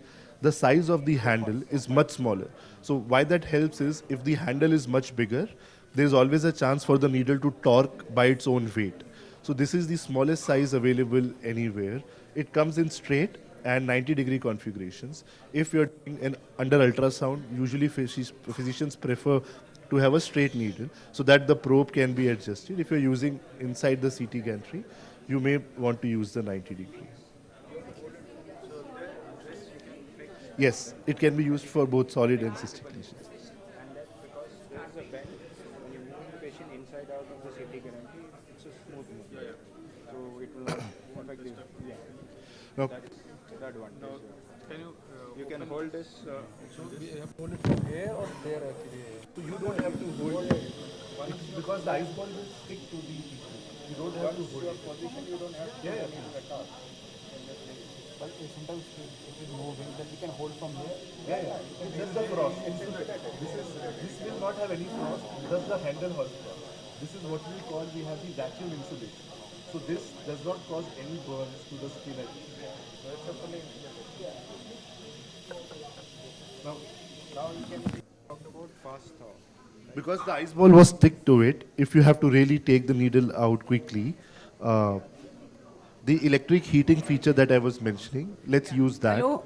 There are 3 workstations. One is the cryoablation and one on the left. Now we've started the VAB and the biopsy. Kindly redistribute Now, so that you'll get a better hands-on experience. Because the whole idea is for that. So don't crowd in one place. Go again. We are here till 2 o'clock. 1:45 or till you get hungry, right? Yeah, so we were talking about the fast thaw feature. You'll see the ice ball getting freed from the needle. Yeah. So it's easier, like there is, you want to remove the needle very fast if there is an emergency and you want to remove the patient. You can use the fast mode and immediately take the needle out without the entire ice crack. So what indications, if I may ask, are you usually doing in your practice or looking in your practice soon? Breast only. Yeah, so, right, right. So we are seeing a lot of adoption in India as we started with this therapy into the liver ablation cases, especially because the needles are much smaller, so the risk of bleeding is much reduced. The other thing is, compared to the other heat-based ablations, we have heard from the physicians that the safety aspect for lesions closer to the gallbladder, closer to the critical structures. No, the data has been published between RFA versus cryo, microwave versus cryo, suggesting the complications rate are much lower with cryo. In RCC, where you have the collecting vessels or the Collecting system. all the critical structures can be spared, the lesions. Like if I go and adjacent vessel is there, Yeah. and if it touching the lesion, touches the vessel, it will burn the vessel also. So, like in heat-based ablations, you call the heat sink effect. In this, we call as the cold sink effect. So, if there is a bigger vessel comparatively, where the blood is at 37 degrees Celsius, so what we see is the ice ball in this particular section. Imagine this is the ice ball. In this particular section, the ice ball will not be as effective. It will reduce in size just because the cold sink effect is taking shape. We haven't seen no complication. Right, right, right. And same way with the critical structures. We not for the larger like 3 mm and above. We haven't seen anything being reported for cryo. One of the reasons why you use it is that with cryo it's more forgiving. While doing cryo, I saw it was communication with the vessel. That it was going to the vessel. It was going around the leak. It was going to the vessel. Sorry, just one. So skin entry is through the normal biopsy coagulant? No, you do not need any introducer for this. Percutaneously, directly. That's very sharp. That's why the size is 1.5 mm. This is the sharpest trocar tip that we have. But where you have to order. Yeah, so this will be connected to the machine. You can use these grapes and see. Direct entry, yeah. You can do a small lesion to see the position. But why do you want to detach this? Because the the argon gas flows through this. You don't need any trocar. Yeah, try with this. And I'll show you certain images of the cases. उसके अंदर डालना है ना ऐसे कर दे सकते हैं. Yes. So if you have time to at 2:30 from one of the physicians from Singapore talking about cryoablation in MSK and nerve pain, cryoneurolysis. In India, yeah, it's in the boardroom, yes. So in India, the out of those 200 cases that I was mentioning, I think 30% of those have been done in MSK, both for malignant and desmoid. Mostly Tata, Rajiv Gandhi.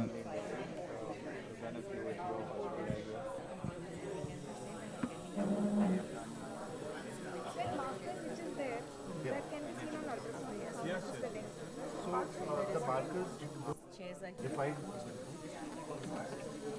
So you may not need to even see these markers because the markers are defined as per length, like 5 mm. So you know from here to here how much the length is. So once you have gone through the scale, only this portion. Yes. This we don't know. You know the working. Yes. This cannot be seen on ultrasound, can Yeah, the ice ball is seen. This will be seen as such. नहीं पहले डालने से पता नहीं चलेगा. नहीं आपको इसकी लेंथ तो पता ही है. सिर्फ लेंथ मतलब मुझे. Yeah. आपको प्रोडक्ट इंसर्ट में रहता है.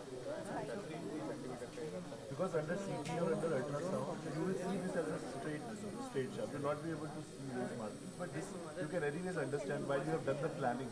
So cryoablation planning is the most important part. You know the distance from the skin to the needle, and that's how you use the needle sizes to plan and the ice ball. Second thing, अगर superficial है तो आपका ये probe fold down करते हैं मतलब. Once you use the stick, function, thin layer of that ice forms that holds the needle in place. So initially I have to hold it. So initially till the time you haven't started the ice ball formation, you might have to, and that's with every region, especially if you are doing a superficial. So this is the ablating area surrounding a bit. No, no, this is the track ablation. This is the track ablation. The size of the is this one, the isotherm chart. This you can see here. Yeah.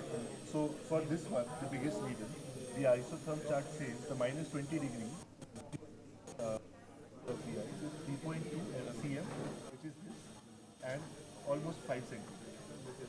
So one needle you can use 3 by 5 in a single bite.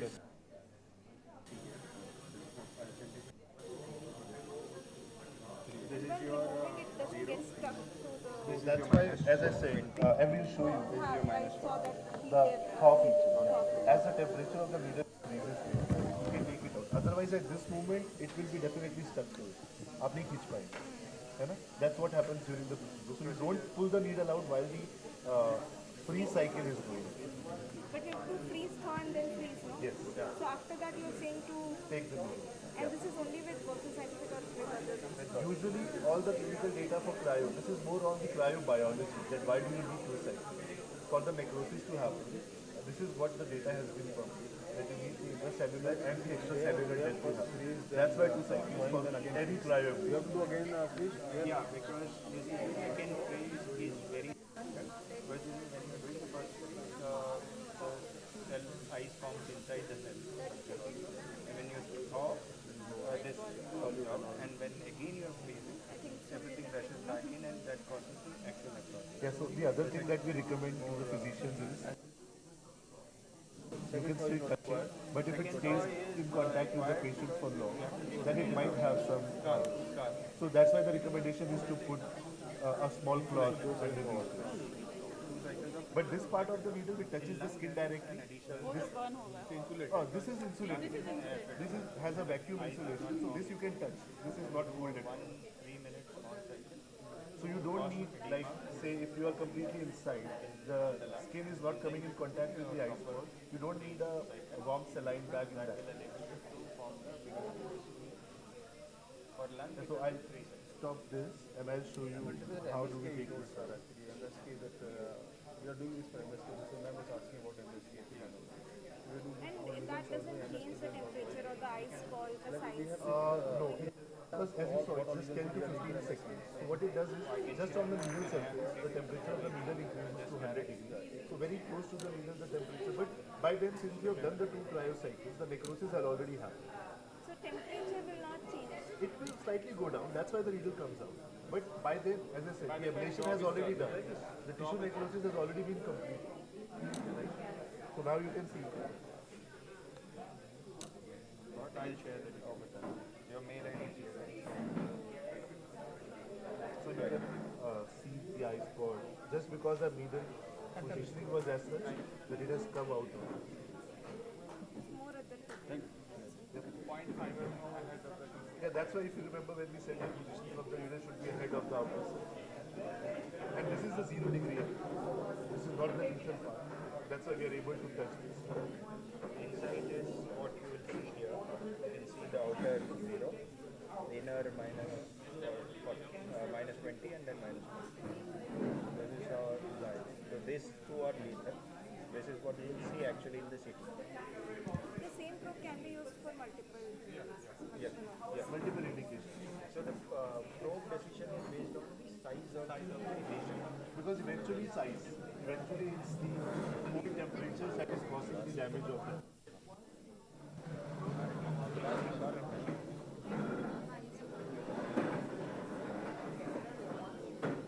This is our cryopreservation system.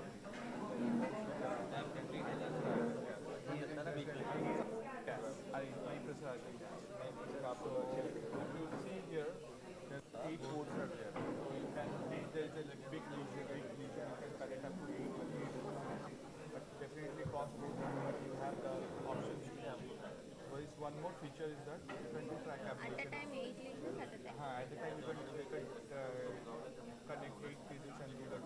Even if you do it 1 hit, even you have the facility to do up to 8 hits. If you have 8 now, what is the maximum size? Spacing is 1 to 1.5. It depends on the needle feed you want to use. You see the larger needle. gauge 1.5. The smaller will have a slightly less. 1 to 1. So depending, and biggest advantage of using multiple needles is that you can cut the eyes according to your tumor, because your tumor generally won't be round, they'll be oblong, they'll be different shape. So you can position the needles in such a way that it covers the entire tumor at one. So that is the biggest advantage, because you can position the eyes well in your say you with multiple needles you can cover the entire region in one. We can see in ultrasound the eyes forming. Yes, you can.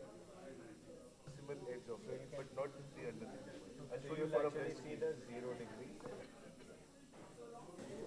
but you are actually done the between the minus 20 and minus 40. So this is what we are trying to show you here. So you will see, this is your minus. No, you just see the top. So,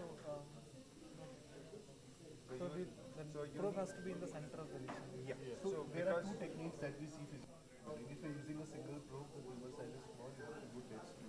But as we said, our can accommodate up to 8 cases. So you can use multiple. Some of the physicians.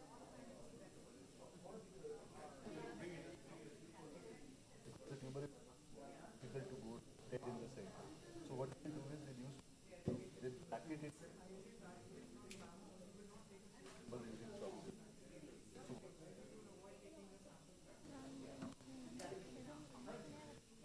So spacing, it will form the eye.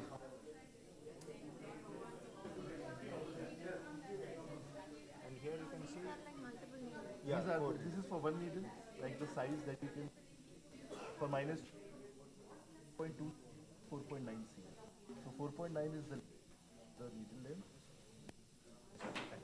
And if you have using 4 probes, just look at the beauty of 6 C. The length still remains the same. The length would be same, but your overall volume. And I should show you a case where here you can see 16 probes in a single So there are markers on it, so you know exact the depth where you are. Especially when you are positioning the needle, this is very helpful.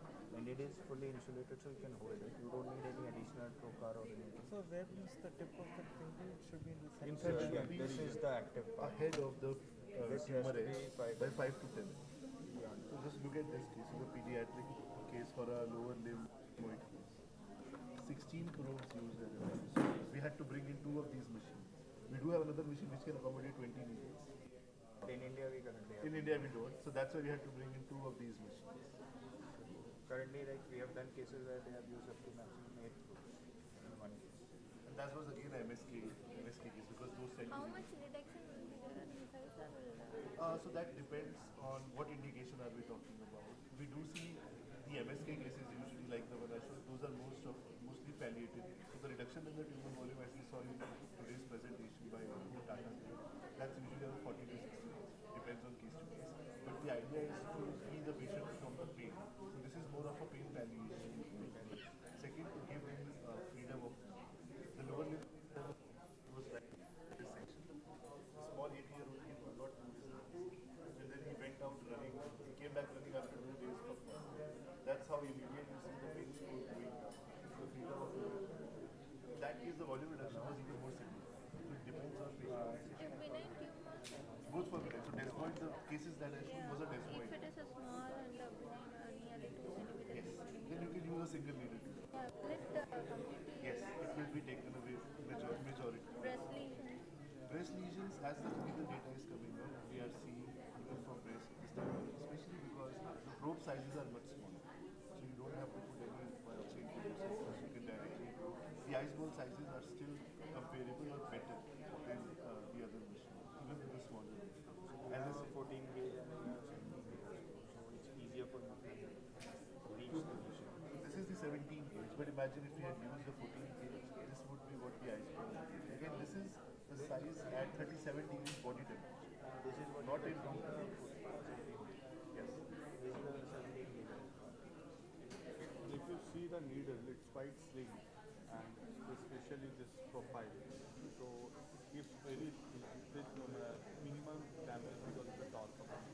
You have a You don't have the risk of if you put it in a best speed because the handles are much bulkier than the other side. You always have a tendency to torque by their moving. So you don't have to kind of hold them or stick them to a fixture separately. Very, yeah. They would be kept on there. That's the lightest hand position. Plus with the 90 degree bend, For city and city entry is easier for the communication and One of the biggest centers in Madrid who does more than 200 to 300 press diagramations. They have been using this, they have been publishing a lot of retrospective data. This track compression, that will have a radio freak marker or something like that? Yeah, that's a good question actually. So this marker that you see, this is what is called as the active zone indicator. So as soon as you are withdrawing the needle out, as soon as you see this at the skin surface, you pause. You don't do the track ablation, otherwise there's a chance that you might cause burns on the skin. so this is the marker that especially when you're doing the press. What indications do you usually, or are you? We are not used cryo. We are doing vascular. Okay. So this is a good time to start then. Let us see how it is. I didn't get you. Want to see how it works? Yeah. Sure. So you are with me, Ramasandra. SRM. We are doing only vascular, non-vascular we are not doing. No, sir has left to Trivandrum. Now Karthik sir. Yours very Hi, different. Same, no? So just that the technology that we have is different. We use the high pressure, high purity argon, which has a tendency. What do you, argon? Huh? Argon, Okay, which not. has the Joule-Thomson coefficient even lower to produce the ice ball larger even with the smaller needles. So our needles are 14 gauge, the largest is Oh, 14 gauge. and the smaller one 17 gauge. This is 17 gauge. Okay. But the ice ball, this is the biggest ice ball for a 14 gauge ellipsoid. So this is comparable or even bigger than some of the bigger needles exist. The biggest advantage of this is the needle is fully insulated. When, So the flexibility. yeah, especially when you are doing under city guidance. So we then have you got straight, then you don't have to worry And just about look at the weight, you feel the weight compared to the other ones, those are bulkier, so they don't have a tendency to torque on their own. You don't need a separate fixture to hold them in place. And there is a stick function on this. When you press that, there is a thin layer of ice formed on the needle, which helps you stick the needle in position. Say you are doing a lung ablation, which is closer to aorta. You want to make sure that you are away from that. You put the needle, press that stick feature, There is a stick feature here.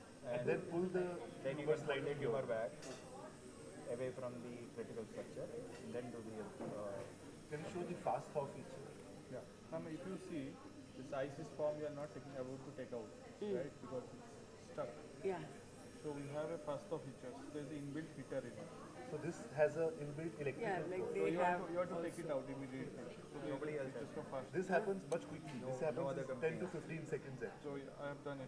So this, what it does is, you see, in case of an emergency or Starting, anything, and you want to take out the needle very fast, within 15 seconds you can take the needle out. Why?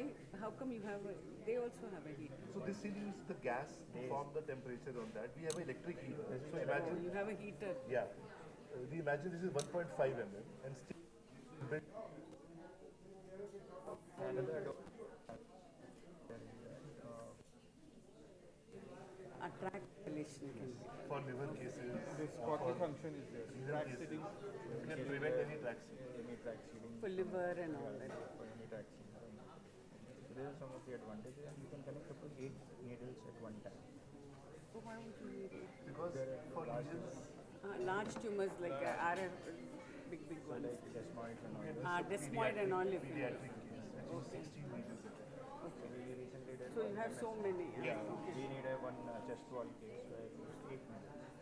You can do it in one needle, but it will consume Take a lot of long time. time. If the patient is affordable, you can do it with multiple needles. So and one thing is, What's the cost of them? The needle is 2.5. That's the amount. That's the MRI. It reaches to the hospital 30% less. 1.6. we also have, we include the gas cylinder in it. And gas, how much? Gas is That's part of the needle. Huh? That's part of the Part of the needle. With the needle, we include one, cost of one cylinder. If you increase the number of needles, You can do that, but the price would definitely be high. No, what I'm saying is suppose you want for a particular patient 6 needles, okay? So how much gas will you give? Is what gas part you need not to worry. Okay. We will have enough. Take care. We will bring back. That's what I meant, you know. So one of the biggest thing is that you don't have to worry about anything. You just tell us, this is the case, we plan the case, number of needles. Based on that, we will bring the number of cylinders that are needed. So that ensures two things. One is you don't worry about any logistics. Second is you don't worry about the purity of the gas. Okay. So you get it. This is 99.995% purity that is required. So that part will take. So where have you done the desmoid ablation? Tata we have done. Rajiv Gandhi we have done. Hyderabad medical we have done. Okay. We have done one. Because desmoid is one horrible tumor. Yes, Just those are what very I large. was talking about, Yeah. we did in NH Calcutta. Okay. Nice. I'm Dr. Bhagyam. I work in Apollo as a visiting and also VHS, Voluntary Health Center. Apollo gives show? It's cancer. Cancer. Right, ma'am. Thank you, ma'am. Thank you so much. Huh? Then up.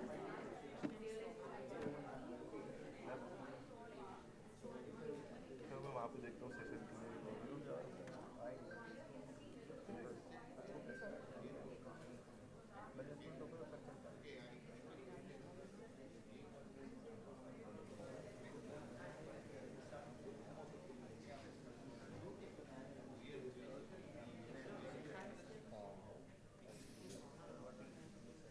What is the weight of this?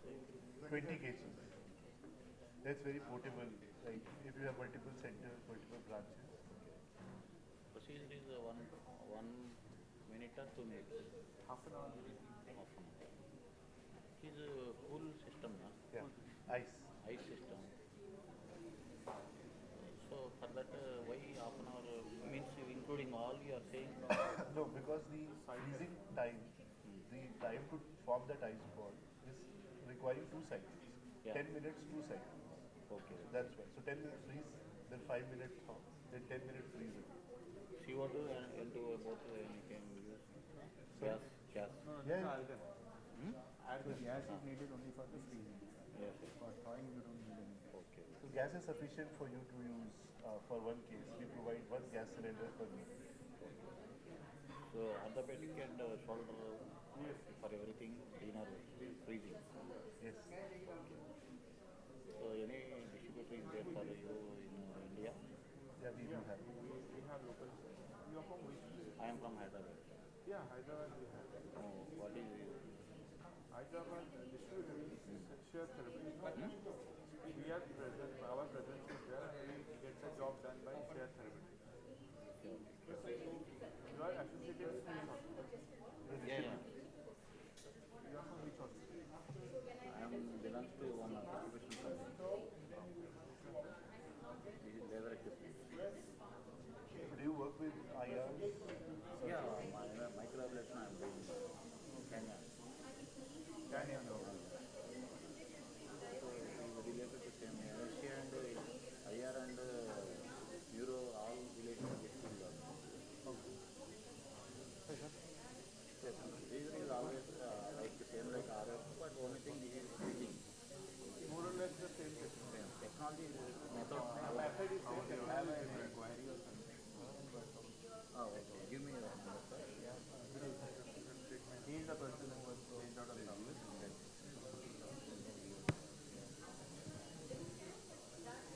They come very often or just patients? No, they come very often. This is ice cream, 1.5, right?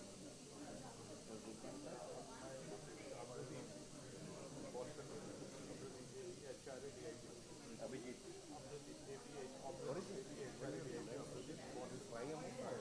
You can subtract it. So subtract the 2 divided by 2. 49, 42.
what will break when you use the heater. And you don't use the heater also, I press the ice ball and I break it. So substandard ice ball is accidental ball. In front of? Mansur said, okay, no problem. I will form the ice to break the ice. In your hand. We form the ice, the doctor gave it to me, not break it. Then the second thing he said that when they use the first or the ice breaks, because of that heat and cold effect. And first nothing breaks. Nothing broke. I think. No, it's not easy. I think Italy or France. Spanish people, They do like this.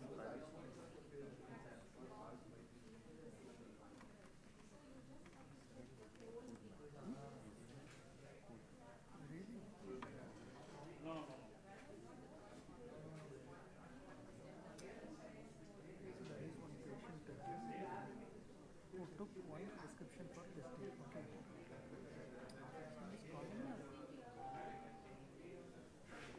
Madam, good afternoon, madam. Good afternoon, everybody. சொல்லுங்க சொல்லுங்க சொல்லுங்க சரி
Globally is what is ठीक है भाई खत्म कर मैं वहाँ वाला देखूँ 2:30 बजे चालू होगा रैप अप करना कुछ हो तो देख फिर तुम भी रैप अप करके आ जाना क्योंकि फिर दौड़ना रहेगा ना डॉक्टर को बुलाना 2:30 बजे ना हाँ 2 बजे तक तो मोबिलाइज होना पड़ेगा अभी सबको बोलना शुरू कर दो जिनको रिमाइंडर डाल दो ये वाला रैप अप करना पूरे 2 बजे तक 2 बजे तक वहाँ पे आ जाना खाना खा लो पहले जाके तब तक एक एक करके जाना खाए हो ना टेक शिफ्ट टू इट मैं यहाँ पर मुझे सबमिट कवर करी थी start wrapping up. Yes, sir.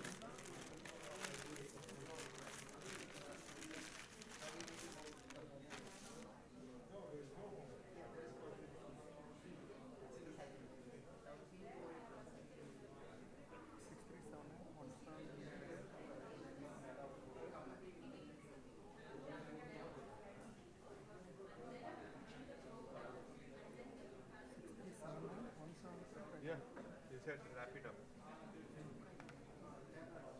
So what is the first step for now? Just a minute, I'll check. End case, huh?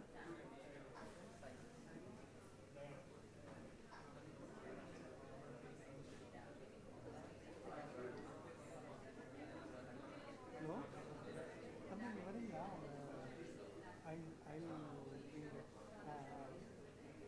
வரீங்களா? கூட யாராவது ஒரு ஆள் இருந்தால் கூட்டிட்டு வாங்க. நீங்க வாங்க.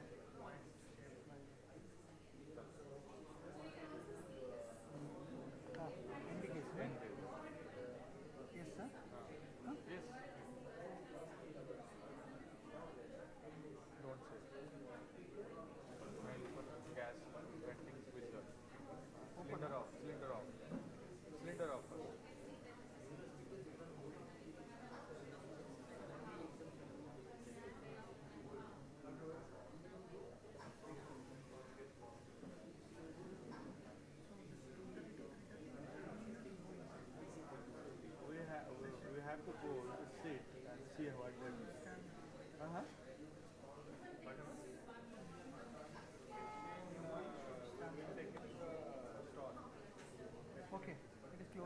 Now this open, huh? Now here, vent.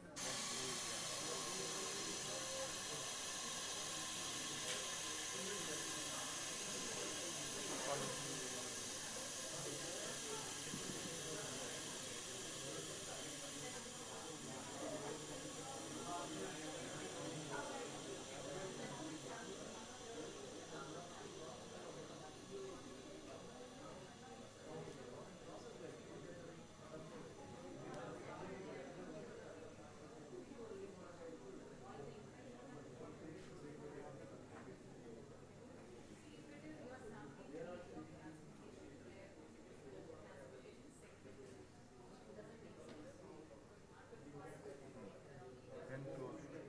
Now again I have to close this. Close the vent. Close the vent. Where it? Dislodge the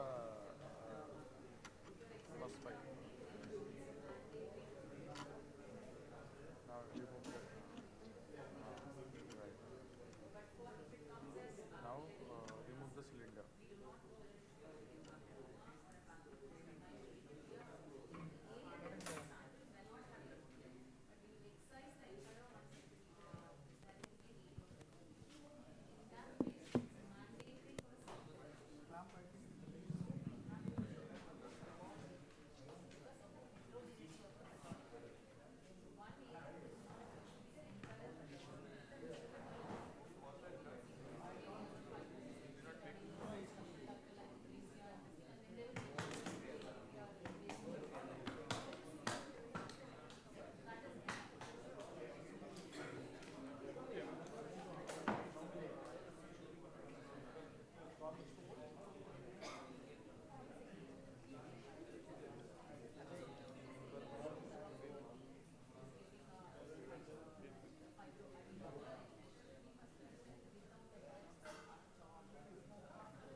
she had developed HJ stricture, and she was presented for PTBD. And PTBD was done, and 8.5 French internal external drain was placed, and sequential upsizing of drain was done after every 3 months with balloon plasty. After even placing 14 French of internal external drain and plasty, cholangiogram showed no significant improvement of the stricture. And through the existing right hepatic duct, we performed the cholangiogram, and stricture was still present. But we thought as the landing zone was very small, we had to take the second puncture, that is from the left hepatic duct. Wire was placed, and biodegradable stent was deployed with good long landing zone. This is the stent with markers, with good amount of stent being within the duct.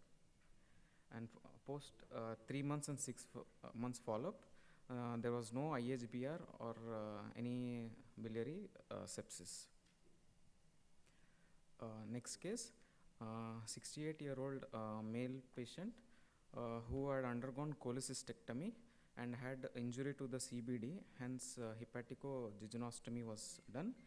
And after 3 years, patient had developed HJ stricture, for which multiple times PTBD balloon plasty was done. And for 5 years, patient had to put, was having drain. And then later on after ID clearance, we have proceeded with biodegradable stent. Through the existing tube, we put the wire, and we deployed the stent from the right hepatic duct. As soon as we deployed the biodegradable stent, the stent slipped and migrated to the stricture site. We can see the marker. It has the proximal part of the stent was migrated at stricture part. So we put a balloon and we tried to pull back the stent, but from proximal part we couldn't. So we put the balloon at the distal part of the stent and started pulling the stent, but the stent was crumpling. Hence we had to put other balloon for the support, and with both the balloons we tried to pull the stent, which was not possible, and we had to put again a second stent through the existing stent. And then post stenting, patient was admitted ICU for AK. However, after 3 days, patient was discharged in normal condition, and 4 months follow-up, patient had no episode of any sepsis, and his bilirubin was also normal. Next case, this 54-year-old female who had CBD calculus. ERCP was attempted in outside hospital. Post ERCP, patient had duodenal perforation and CBD injury, and then a patient was in ICU for AKI and sepsis. Hence, percutaneous cholecystostomy was done, but still patient was in sepsis. Hence, patient was referred for PTBD. Then we have done PTBD, patient was stable, sepsis was settled. Then second balloon plasty was done, but still the CBD stricture was persistent. Hence we planned for biodegradable stent. From the existing tube, then we put the wire and we deployed the stent. And this patient, after 3 to 6 months, patient had no again biliary sepsis or elevated bilirubin levels. Next case, 62-year-old male patient who was having stage 1 cholangiocarcinoma. Therapeutic Whipple procedure was done. After 6 months of procedure, patient developed stricture and then was posted for PTBD. PTBD was done 2 times with balloon plasty, and stricture was not relieved, was persistent. And this is the day post day 1. We can see stent was placed from the left hepatic duct, and follow-up patient had no biliary sepsis or any elevated bilirubin levels. The biodegradable stent which we have used is BDs, which will get degraded within 3 to 6 months, and it is a radiolucent stent with only 2 gold markers, proximal and 1 distal. and expansive strength is up to 8 weeks. And most of the stents after deploying were we had to use balloon to dilate it up to 8 mm, and more than 8 mm we did not dilate it, as a company person informed that there might be increasing chance of fracture of the stent. The stent is made up of PGA, polyglycolic acid, and PL lactic acid, which will get degraded by Krebs cycle within 6 months, and it has to be deployed through the 12 French short sheath, and stent has to be loaded prior, and it is deployed by pull delivery system with the point of no return is 60%. Our indications were mostly post liver transplant, hepatico-jejunostomy, and post cholecystectomy leaks, and chronic pancreatitis. Contraindications: malignant bile duct strictures, bile duct perforations, acute biliary lithiasis, or pancreatitis. Thank you.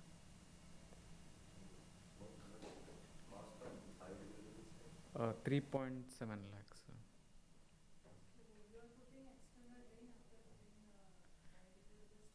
Yeah, for 1 day we are putting external. If patient is all right, we sent for culture. Mostly polymyxin was used for most of the patient, Linzerd and polymyxin.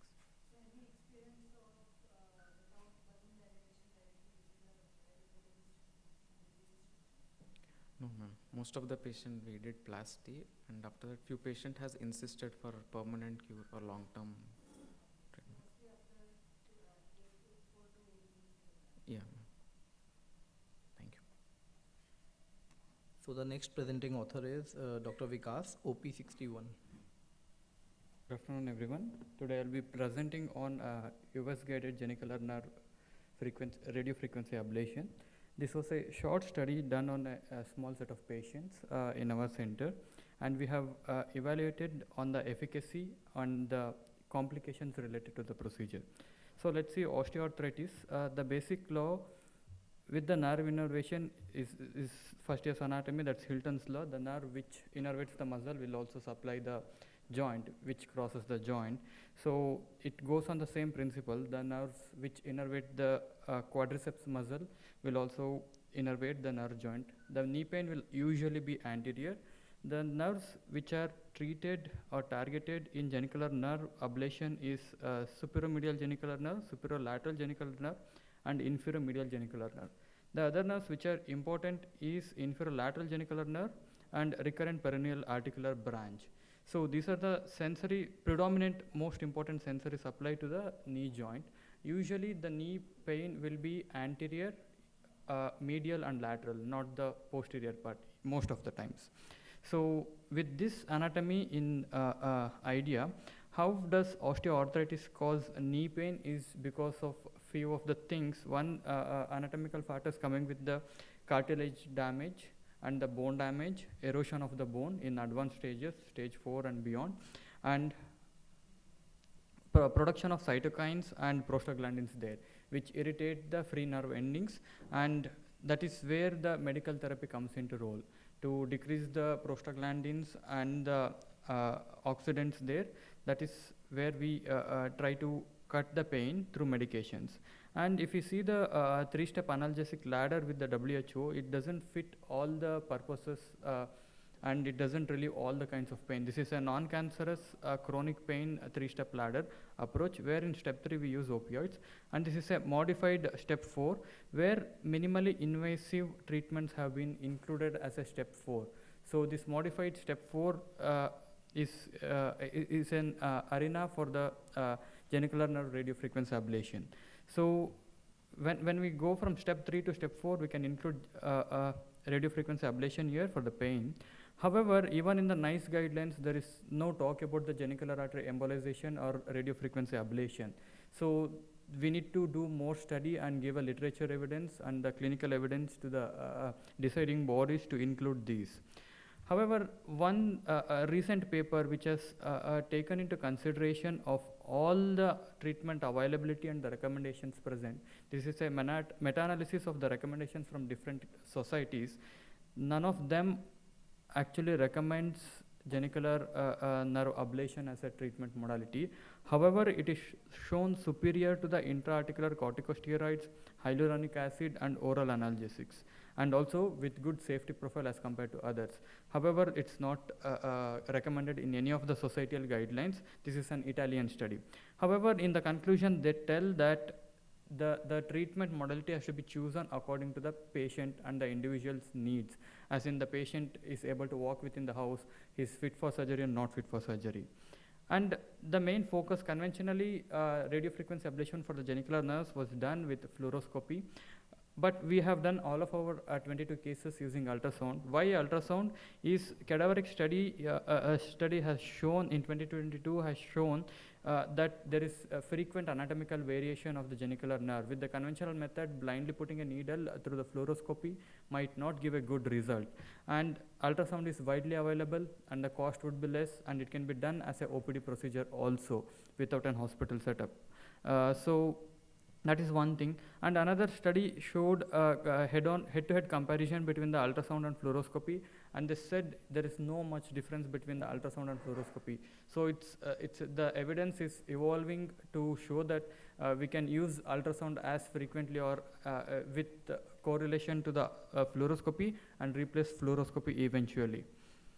So how do we identify or how do we do it is placing the probe at the metadiaphyseal junction on the 3 compartments like superior, medial and lateral, and inferior it's only medial. We are not doing lateral because chances of injury to common peroneal nerve, which is a motor nerve, in case if damaged, it might lead to foot drop. So we are avoiding the inferolateral genicular nerve. So this image shows that this is the bone, and here we have a pulsatile.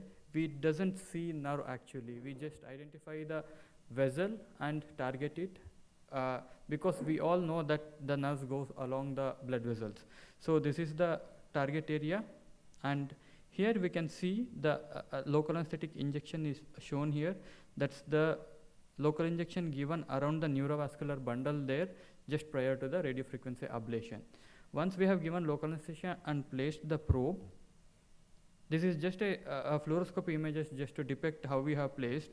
It's almost if it's a normal anatomical variant, then we can see the position of the needles as described in conventional literature.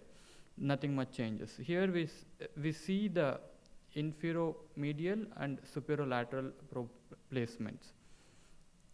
So and then we connect it to the radiofrequency probe and ablate it using the generator. It's a cold RF machine with the pulsatile radiofrequency for about 120 seconds at 60 degrees Celsius for each nerve. At the end of the procedure, we are injecting Kenacort and also local anesthetic. What was the purpose of our study was to see how safe was US guided procedure and also short-term efficacy.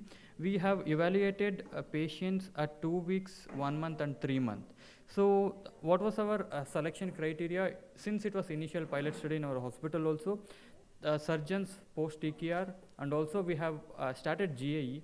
Post GAE patients who did not had any pain relief even after 3 months were considered, and patients who refused GAE and TKR and still had pain which was affecting their day-to-day life was considered for this study. There was no absolute contraindications as like apart from the general one, deranged coagulopathy and such things.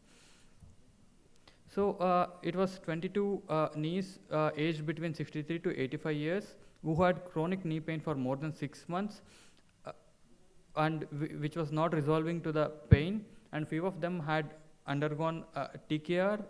That was 1 patient, and 3 of them had undergone GAE with no relief for the 3 months. So with all these things, the pain was still persistent, so they were considered for GNA. So 22 genicular nerve ablations performed, and 4 of these patients had prior GAE and no pain reduction in the 3 months. And during this study, 2 patients were lost to follow-up after the procedure. So the remaining 20 knees were knee genicular ablations were used for the statistical analysis. We used Cooley radiofrequency system, and we targeted 3 genicular nerves in all the patients. It's 60 degrees Celsius for 150 seconds per nerve. This is the Cooley machine, and this is the radiofrequency ablation probe which we used, which has an active tip of 4 millimeter and ablation zone of around 1 centimeter. So initial assessment was the outcome in terms of pain and in terms of the complications associated with the procedure. So the results showed the pain reduction over time. It was classified, analyzed with a few different things, as in comparison with the gender and comparison with the obesity and comparison with the grade of OA. With comparison of obesity, there was no significant difference between the obesity present or not. So obesity is not a factor that's important there. And then with gender, we saw a good response in the female patients, and with grade 3, we had a good response. Coming to the safety, only 2 out of 23 patients had minor issues, which was grade 1A according to the modified CIRSE classification system, and we did not encounter any major complications like hematoma, pseudoaneurysm, or shock, nothing. When I subcategorize the post-GA patients, one was lost to follow-up, and we did not see good pain relief even after GNA with these patients in the rest of the 3 patients. So we need to evaluate more such patients to see what's the reason and identify a predefining criteria to consider them for GNA. So a conclusion is that there was more than 50% pain reductions at 2 weeks, 1 month, and 3 months in all of our patients. So this is one of the modality to offer to the patient if it fits into the category. However, we don't have a specified particular criteria to tell this patient would be benefiting with the genicular nerve ablation. So we need to do more studies across the centers and come to a conclusion. What was the lacking point in our initial pilot study was that we did not do diagnostic block for few of the initial patients, but now we have started to do a diagnostic block with just local anesthesia, and then see if there is more than 50% of reduction for at least a week, and then to consider them. And long-term follow-up for at least a year who has good response to see how long it is working. And of course, we need more numbers to come at the good result and give a good evidence to the societies. Thank you.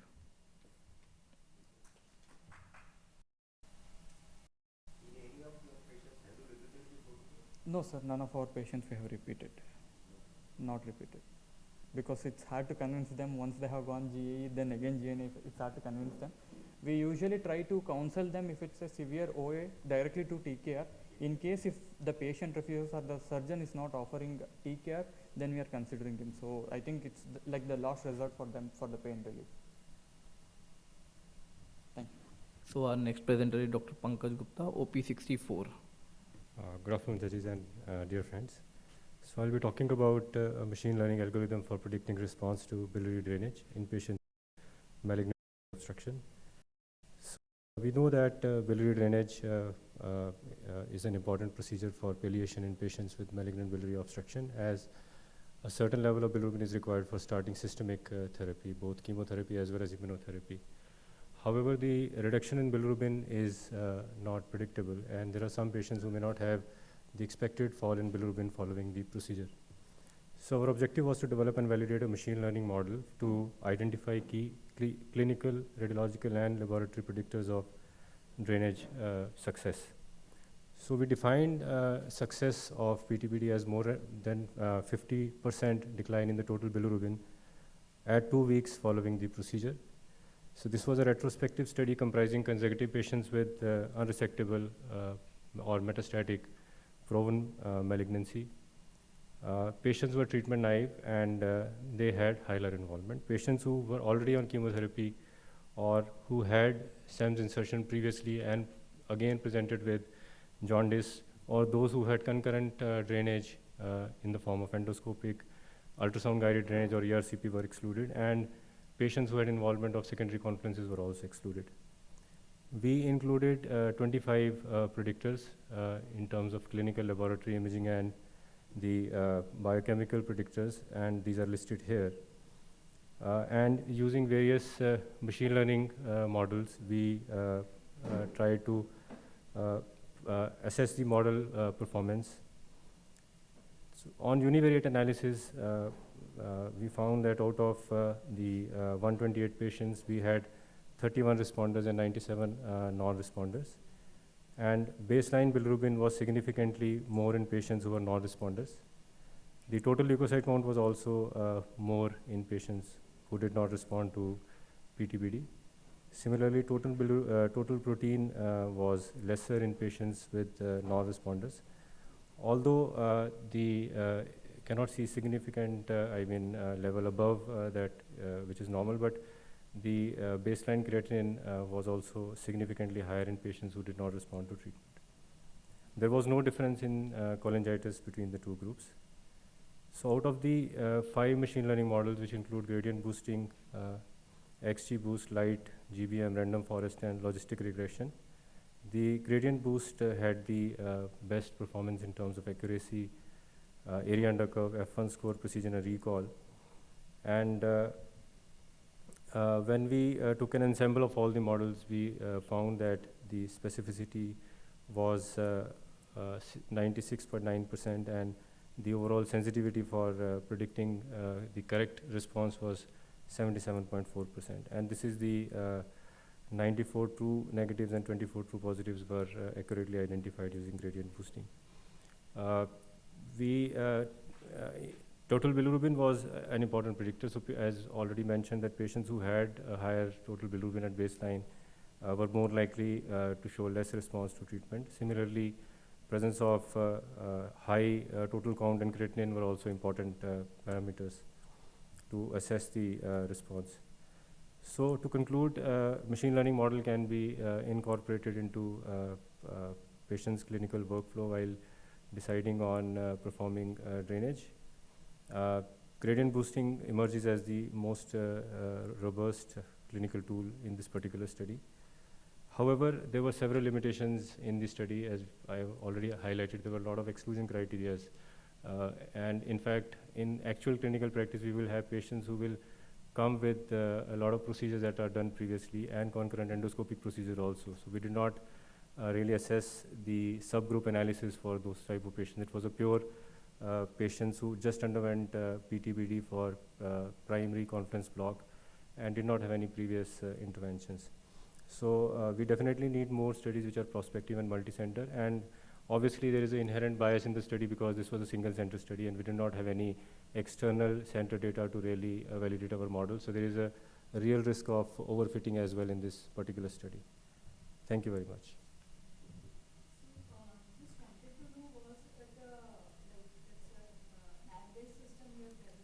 No.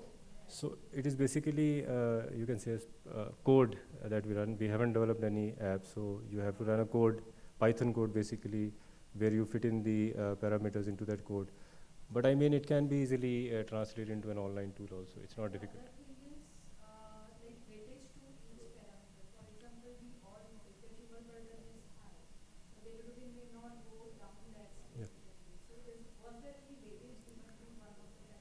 So actually, yeah. So I understand your question. So basically, in terms of classic statistics, when we are doing, for example, a multivariate analysis, so that type of weighting does come into picture. But inherently, when we are running a machine learning model, there is an inherent weighting which we are not able to control. So we have control of certain parameters like number of estimators, maximum depth. But the weightage is internally given. That's a black box when we are using a machine learning model. So we don't know which parameter was given more weighting in final predictions. So the next presenting author is Dr. Vivek, OP65. Good afternoon, everyone. So I'll be talking about the long-term results of percutaneous balloon dilatation and sequential upsizing of the celastic transanastomotic stents for the benign hedge strictures, a single tertiary care center experience. So coming to the benign post-op hedge strictures is a major complication after the pancreaticobiliary surgery. The causes which, the factors which are involved is the vascular injury, smaller bile duct of less than 6 mm prior to the surgery, benign tumors, and surgical technique are some of the factors in the development of the hedge strictures.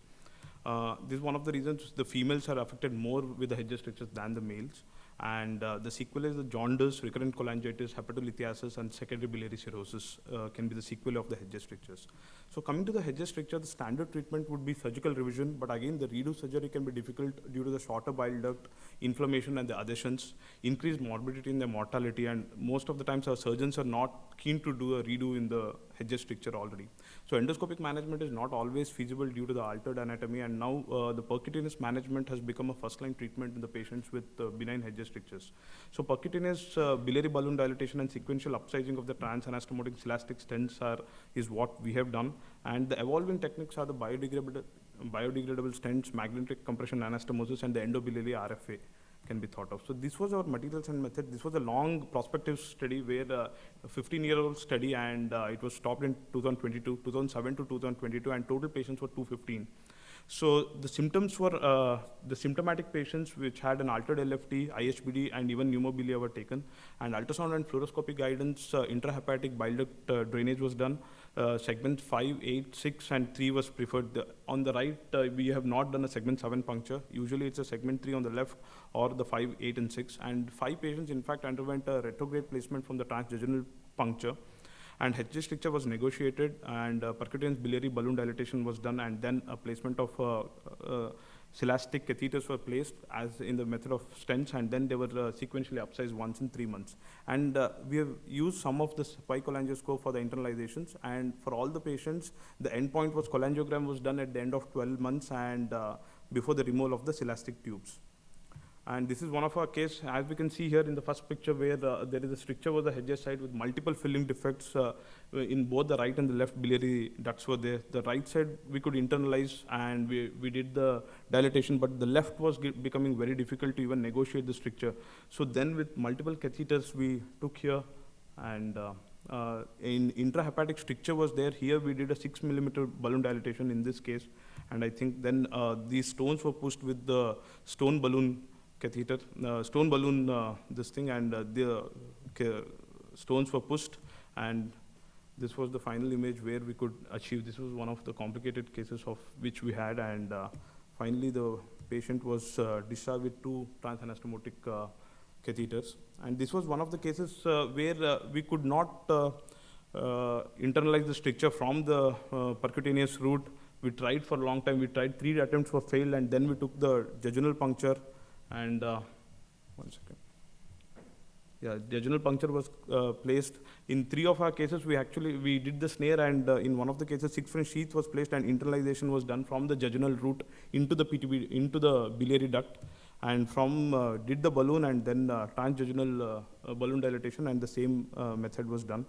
So the baseline characteristics was, as we saw in these 215 patients, the females were affected more, probably due to the smaller bile duct to begin with, and the indications for post-cholecystectomy was the predominant cases. CDC excision was 26% of the cases, post-Whipple's PD, and even in the group pancreatitis for where they have done the Hedges were our patient characteristics. And most of the patients, 152 patients had recurrent cholangitis, 56 has hepatolithiasis with the cholangitis, and even few of the patients had secondary biliary cirrhosis as well. On USG, these were our findings of pneumobilia, minimal IHBD, and mild to moderate IHBD. We have a protocol of USG and MRCP prior to taking up for the thing, and these were the procedural details where we did only write in 84% or 84 patients, that is 38%. This is due to the left was atrophic to begin with, so we didn't intervene on the left side. And sometimes in few of our patients, we in fact put right anterior, right posterior, and the left. That is around 8% of the patients we had, we placed 3 PTBD catheters. And the procedure time was around 50 minutes, and these were the variables. The fluoroscopy time was 18 minutes, sorry. So the maximum diameter which was achieved at the end of 1 year is around 34.5 French. This is where, this was the thing, and this was the end point where there has to be a free flow of the contrast across the Hedges. And coming to the results, the technical success was around 97%, where we could negotiate the Hedges stricture with the percutaneous access, and resolution of the symptoms was around 97%. And the primary outcome, all the patients, we took a 24 months, called them, most of the patients, even if we had lost the follow-up, they were called, and these were the primary outcome measure, and the follow-up time was around 43 plus or minus 18 months. and mortality was 0. And in these another thing which we observed in most of the patients was the weight gain which was there. As we can see, the mean weight from 50 to the final weight gain was around 57 kgs. So which showed that yes, after doing this sequential upsizing, they improved their weight. And the morbidity was this: the immediate was the cholangitis, which were again given with IV antibiotic coverage for about a week to 2 weeks. And we in fact had 2 pseudoaneurysms during these patients, and we did the percutaneous embolization. Most important, most irritating to the patient is the pericatheteral leak, for which they had to come back, and we did the upsizing of the catheters from 12 to 14. 12 is what we begin with, and we usually upsize it to 14 French catheters. And delayed were the liver abscess and the granulomas on the skin side. And coming to the attention, this was the interesting thing when we looked at the data. So that is, we actually, during the course of the study, the patients with the cholangitis, they didn't have no stricture. There was no stricture, in fact, when we were doing the balloon dilatation. And this we thought was predominantly was seen in the choledochal cyst excision patients, where the hepatolithiasis was there, but there was no stricture associated with that. And 14% of these patients usually, in fact, had a type 4A intrahepatic choledochal cyst, which was missed even by the surgeons. And we retrospectively saw the MRCP where there was a mild intrahepatic biliary dilatation which was missed. And these patients usually had more of bile stasis, and the calculi development was happening in such patients.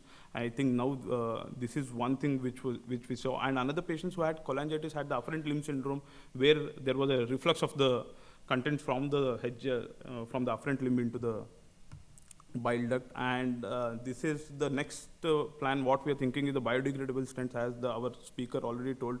We don't have a study in this, but we are thinking that we should have a study on this regard. And endobiliary RFA is what we are thinking in very tough biliary strictures, because already our gastro team uses the RFA for the malignant strictures.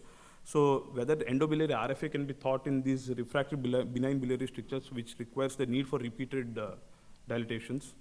And these are our conclusions of this study, where this works well, because now this has become a protocol in our institute, where percutaneous biliary balloon dilatation, you do it across the benign hedges strictures. Cosmetic concern and the patient complaints are our biggest things, because no one likes a catheter to be there for around a year. This is where I think we are giving our resident the next study of biodegradable stents.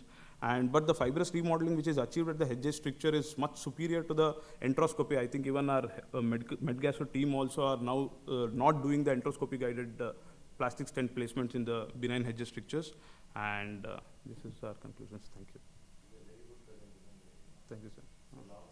Yes, 15 years patient. Yes, sir.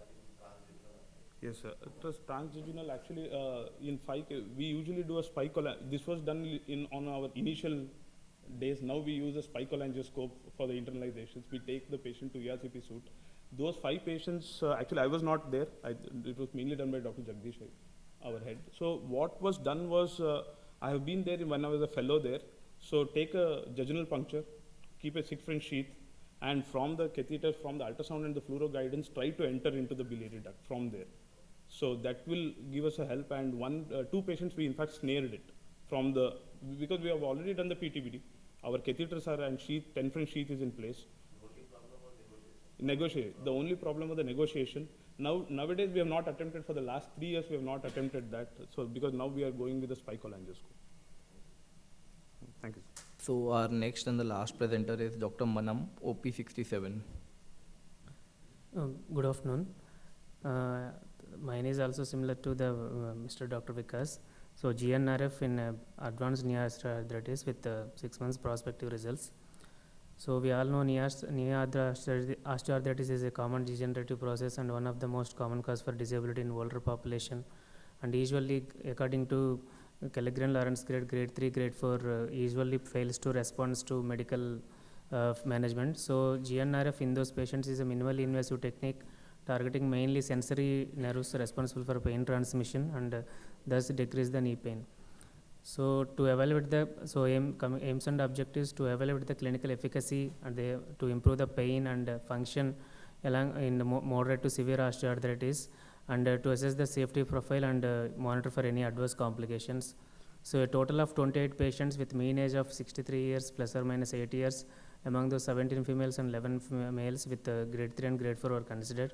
So all the participants underwent a diagnostic genicular nerve block using 1 ml of 1% lignocaine at the desired sites, that is supromedial, supralateral and inframedial genicular nerves under ultrasound guidance. So patients with who achieved more than 50% baseline pain reduction over the period of 24 hours considered for eligible for ablation. So GNRF performed and outcomes were assessed using the visual analog scale and WOMAC scale at 1 month, 3 months and 6 months after the procedure. So main indications like any symptomatic osteoarthritis patients with a positive diagnostic block, failed knee replacement, and patient not willing to go for undergo surgery and not a good surgical candidate, and any previous recurrence after GNRF are considered. So no absolute contraindications apart from severe uncontrolled diabetes, infection, bleeding disorders. So the results were assessed and analyzed with visual analog scale and WOMAC scale. So with visual analog scale at baseline of 8 plus or minus 1, so it significantly reduced to 3.5 at 1 month, and 3 months it is almost 3.8, that is almost more than 50% reduction, and at 6 months also it is almost 4.6, that is still around 50%, which and with significant p-value.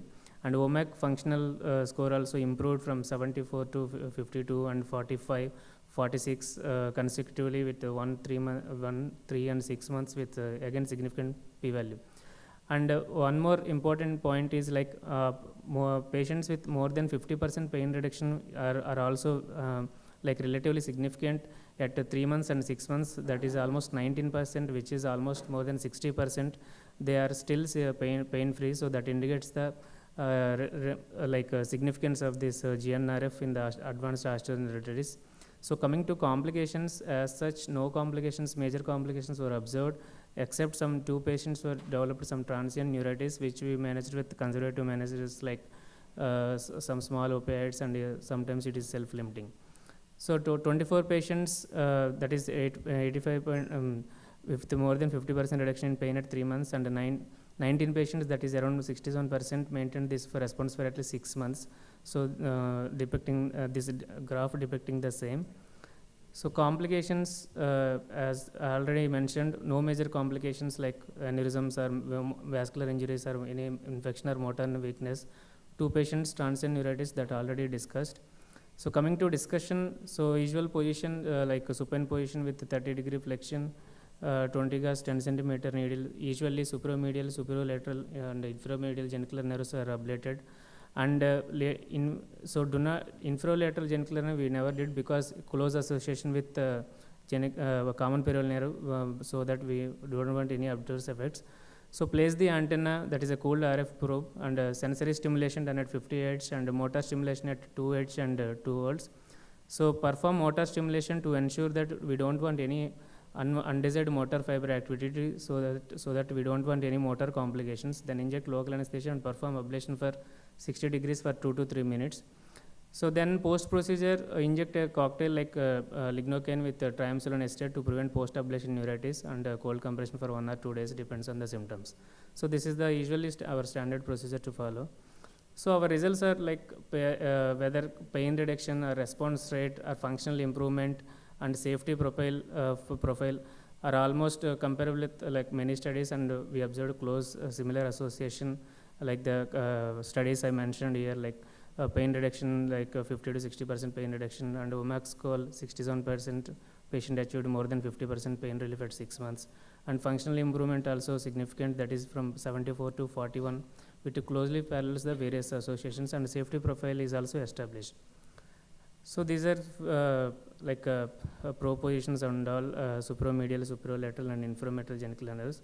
So we often use mainly ultrasound, but fluoroscopy like in obese patients where with poor ultrasound penetration, with we used like little lesser number for fluoroscopic approach, but main standard is like ultrasound machine only. So these are the fluoroscopic measures in AP and lateral view. So coming to conclusion, in this prospective cohort, like GNRF provides significant short-term pain relief and functional improvement in patients with advanced knee osteoarthritis refractory to conservative therapy. So this procedure was safe, repeatable and well tolerated and it's almost like a daycare procedure, and it's a viable option for like non-surgical management with advanced osteoarthritis. So these are my references, and there were like there were no comparison with GAE and GNRF in this study, so we are planning to do the comparison in the upcoming time. So thank you.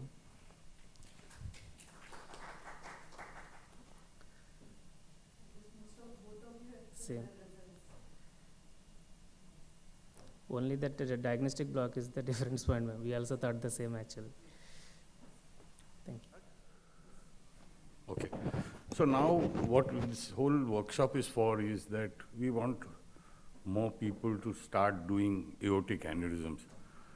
And when you are starting to do aortic aneurysm, you should start by doing the easier ones first, and then progress to the more difficult ones. So I will now talk on only the basics. I will not talk about the complex cases as of today. That is basically because we have to understand which are the straightforward cases to be done. Now, what they say is that ideally speaking, when you have an aneurysm, I'm talking about abdominal aortic aneurysm, there has to be a neck, and a good neck. Good neck means parallel neck, means both walls are straight, and you have to have a distance of about 15 millimeters between the lowermost renal and the beginning of the aneurysm. That is the neck. The straighter the neck, the better your results are going to be. There are other ways of doing an angulated neck and all that. I'm not going to go there in this talk, basically because I want you guys to know which is the easy cases to do and start by doing them. So if it is anything more than 15 millimeters is an ideal neck, and the longer the neck, the better the sealing is going to be.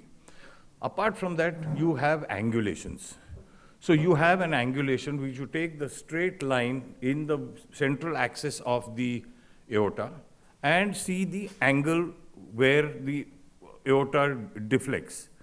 So if you see this angle, can you see the arrow? No. Do you have a pointer by any chance?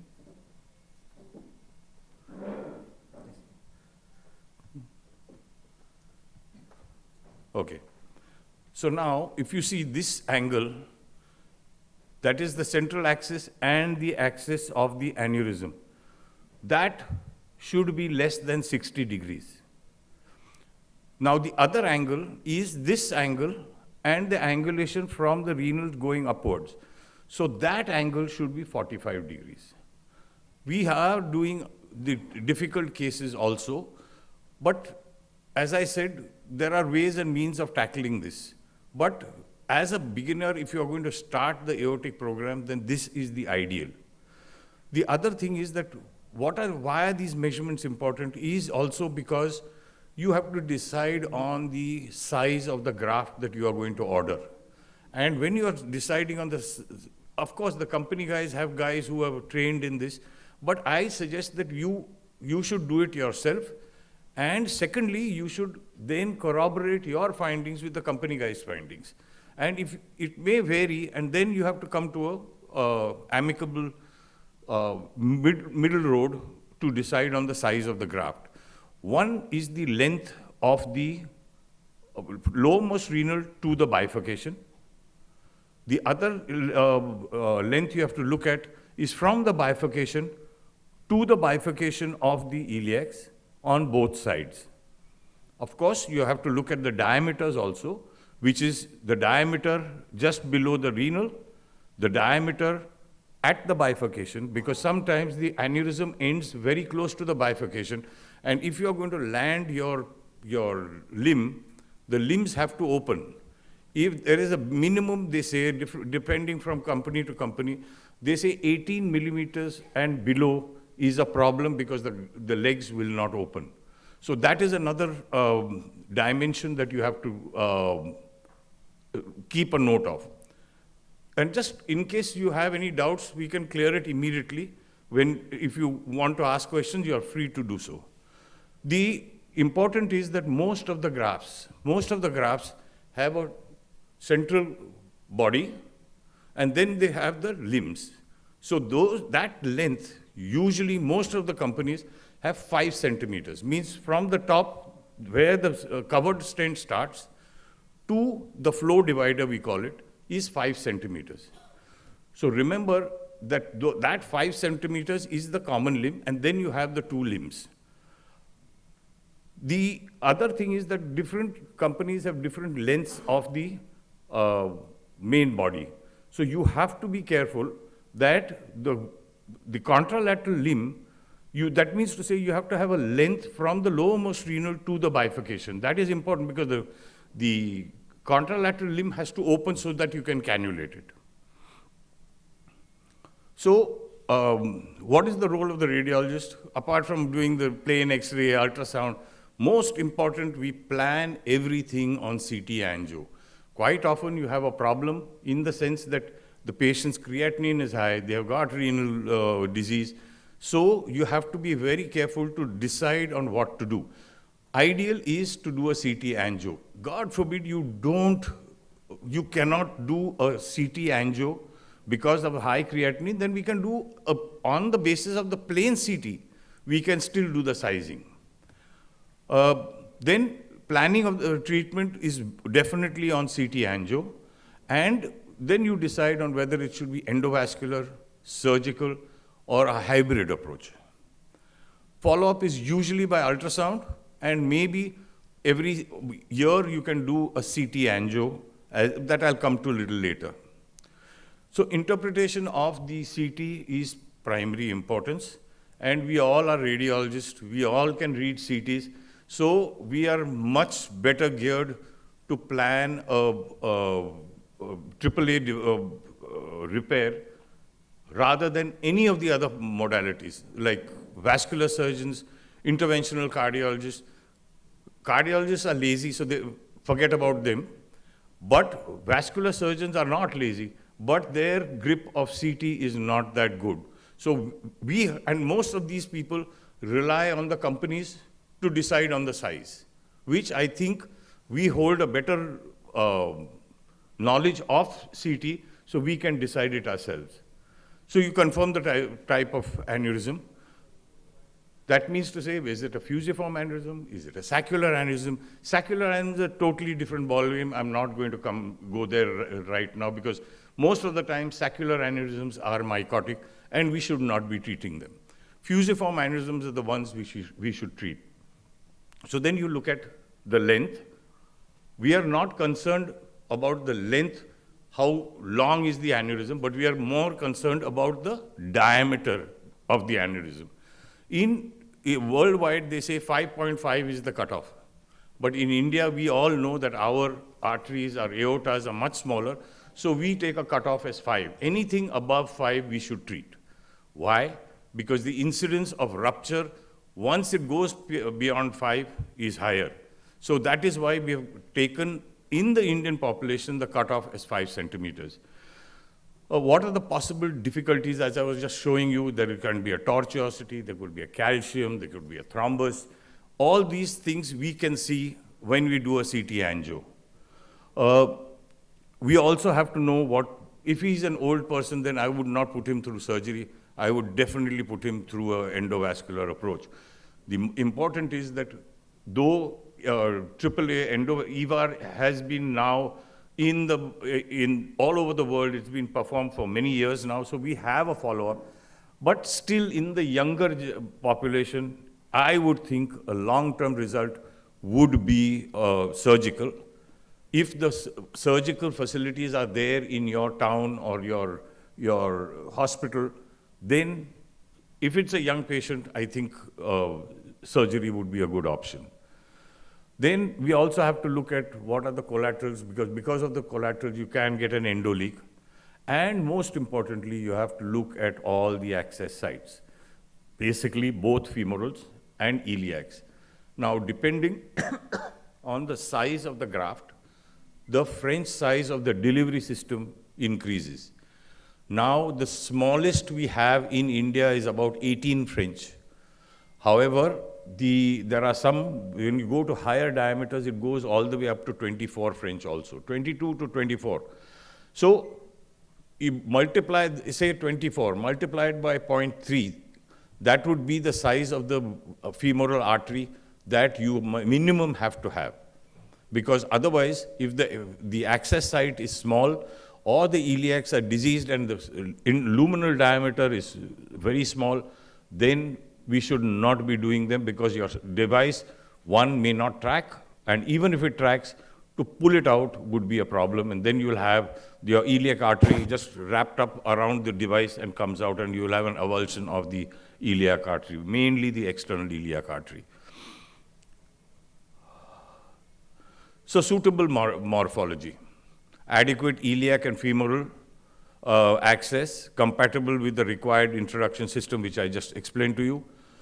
Non-aneurysmal infrarenal neck has to be more than minimum 15 millimeters.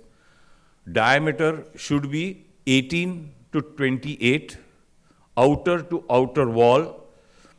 The angle, as I said, was less than 60 degrees and less than 45 degrees. I showed you the two angles that we were talking about.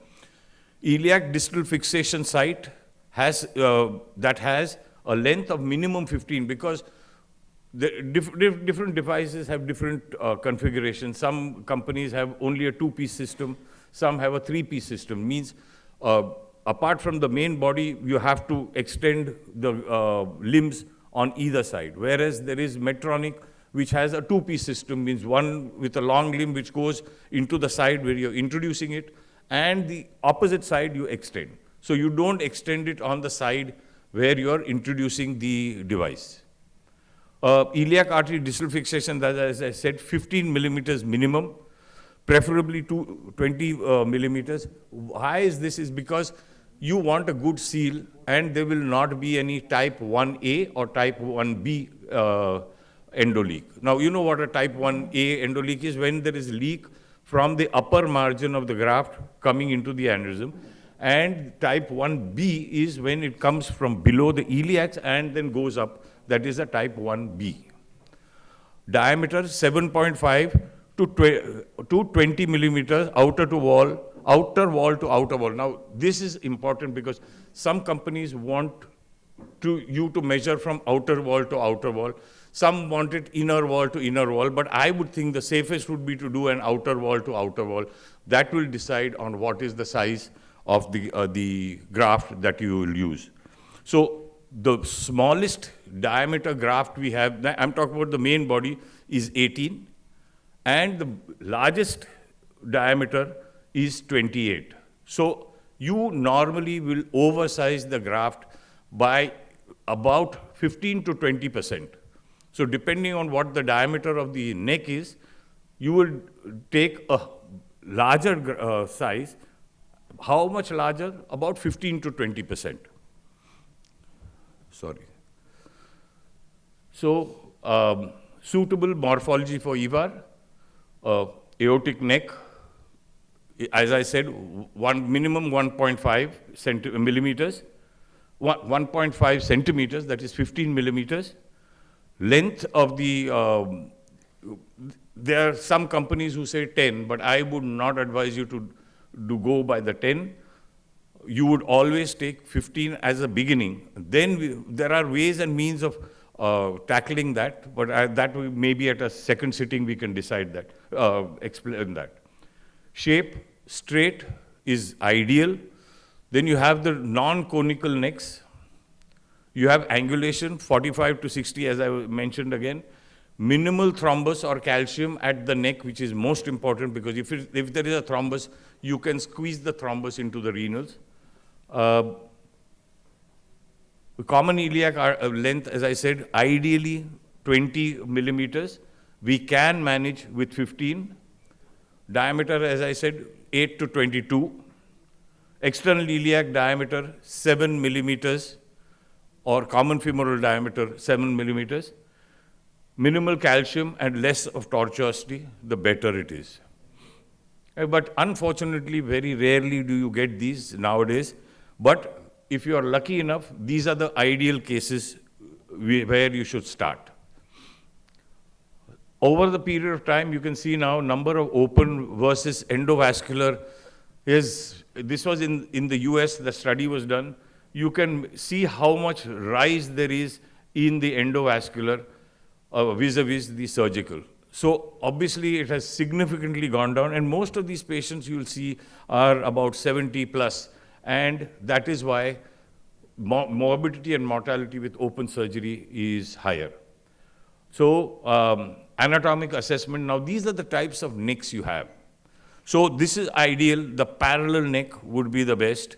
You have a irregular hourglass or bulge like you have here at the neck. So these are not the ideal candidates. Then you have the conical necks, like you have a regular funnel neck, or you have an inverted funnel neck. That means to say it starts nearly parallel at the renal level and then starts expanding. So those are the cases that one should resist from doing the initial cases. So these are what we call the hostile necks. Now, if you see here, this is one of the cases where there is a very irregular neck. You can overcome this by oversizing it a little more. As I told you, 15 to 20% more. In these cases, when you are worried about a type 1 endoleak, you can oversize it a little more than 20%.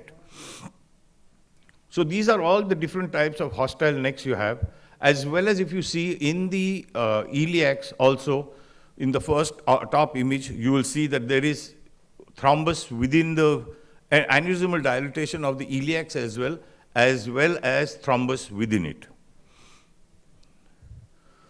So if you see the necks again here, you are seeing right at the renal level, you are seeing thrombus around the opacified aorta and very close to the renals, and that's why we would be a little scared of doing a regular EVAR in these cases. Another example of a hostile neck, here again you can see there is a lot of thrombus there and very close to the renals. So now short necks, that means to say less than 15 millimeters, is an issue. Those are the cases you should try and avoid. The angulated necks, again, as I said, if you see here, it is more than 60-degree angle, so we should avoid these cases. Patient selection, considering the flared necks, that again is an issue. Okay, I'll just mention, we do these now because we are pushing the envelope a little further. What we do is, if we feel that this is a possible candidate for an endoleak, what we do is we deploy the graft, and because we want it to sit properly against the wall, we will put a regular balloon-mounted bare stent at that neck so that it tacks very well and it gives you that expansile force to prevent a type 1 endoleak. But this is at a later stage. You will ask me that why every case you are showing me, we should not be doing. Yes, we should. Ideally, when you are starting in the program, you should not. But there are alternatives to it, but you want to do it. Then these are the options that you have. You use a bare metal balloon-mounted stent, which you can blast the wall, and so that there is no gap between the aorta and the device. Bulging neck, again, this is a difficult one to do because very difficult to get a proper seal if you have a bulging neck like this. As I said again, thrombus near the neck is a problem. There can be as much thrombus as you want in the aneurysm. That is okay, no problem. Sometimes you see that the aorta looks straight at the aneurysmal segment, but there is a lot of thrombus there. That does not mean to say that these patients will not rupture. They can rupture. So we have to decide on the diameter of the aneurysm. As I said, 5 centimeters or more. If it is less than 5 centimeters, you can keep the patient on surveillance. Now look at these iliac arteries. These iliac arteries are not good arteries to take a device up. Yes, we have done them. We have, when the patient needs it, we have done IVL, we have done plasty and put a stent in there so that the device can go up. But that is the next level that one goes once you have done at least 4 or 5 regular aortic aneurysms. Calcified arteries, again, we have done a lot of these now because we had to do these patients.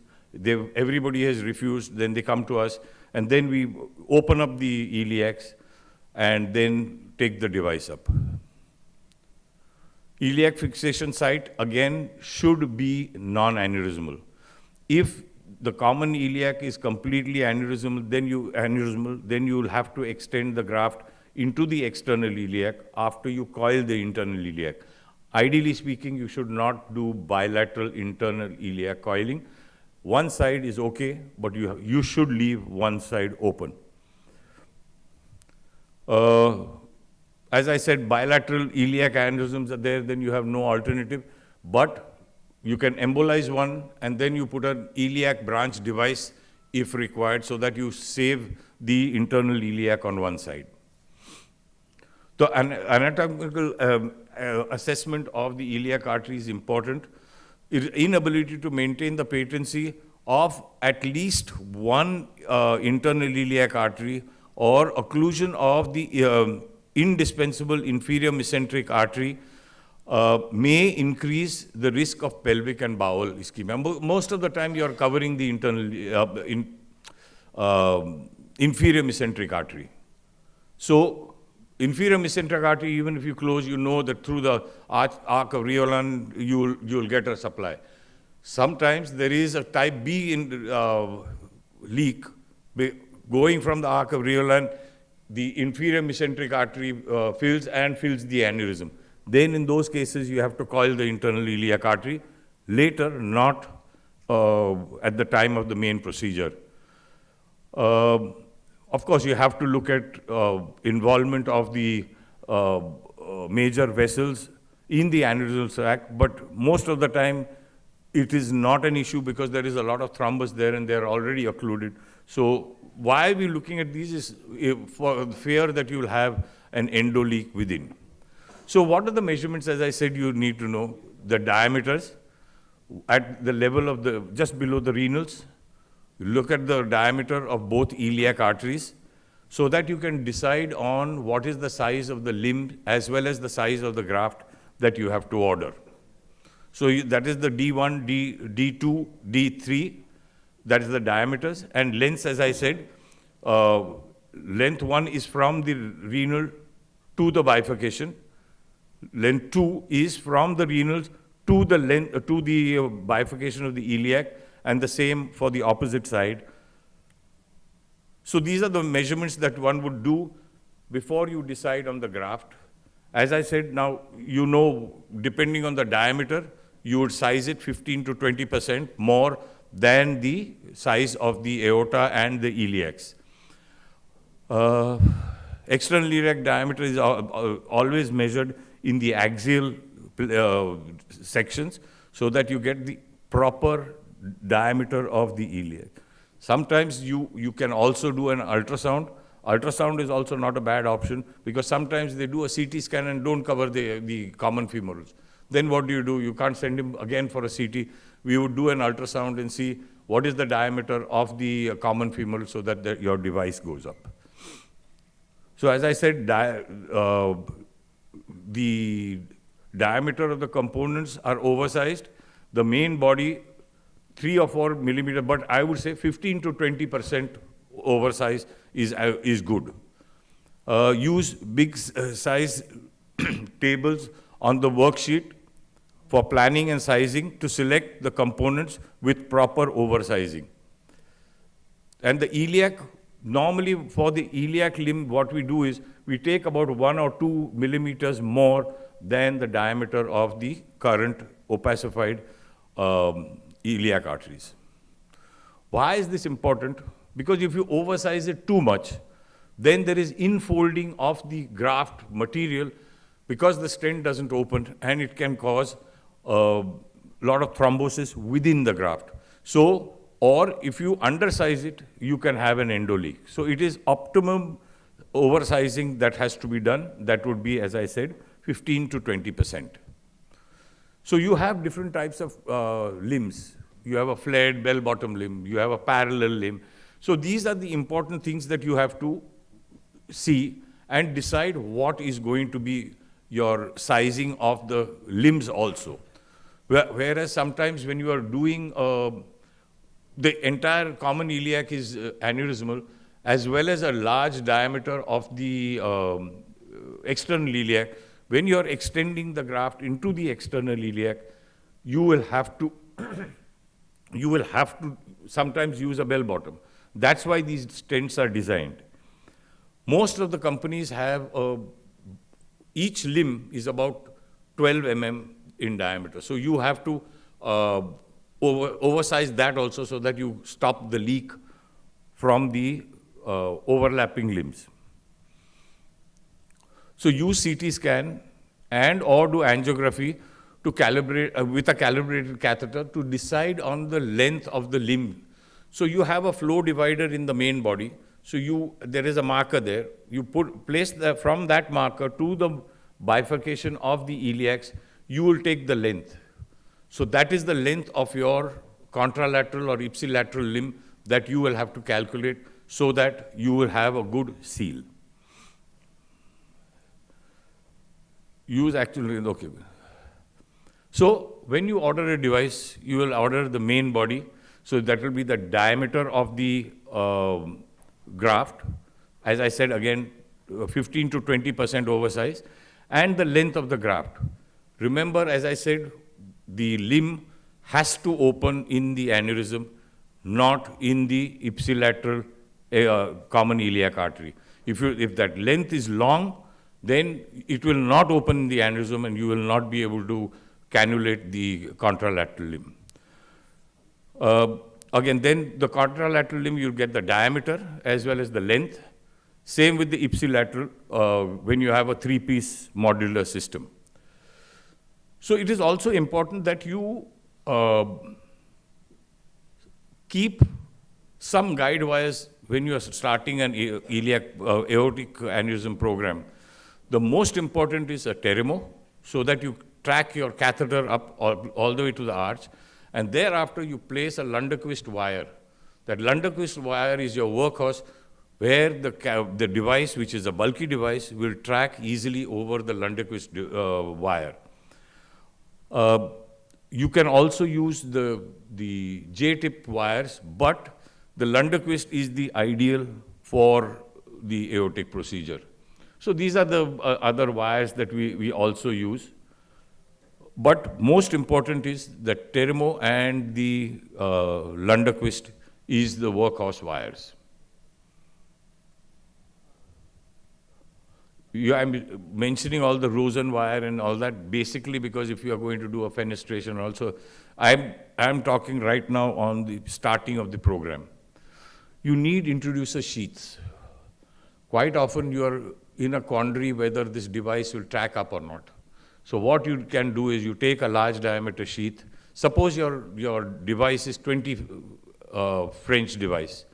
You get 20 French sheaths. So you can place the 20 French sheath and then go through that sheath. So once that sheath has gone up, you know you have no problem, and then instead of opening up the device yourself, and then the cost becomes an issue.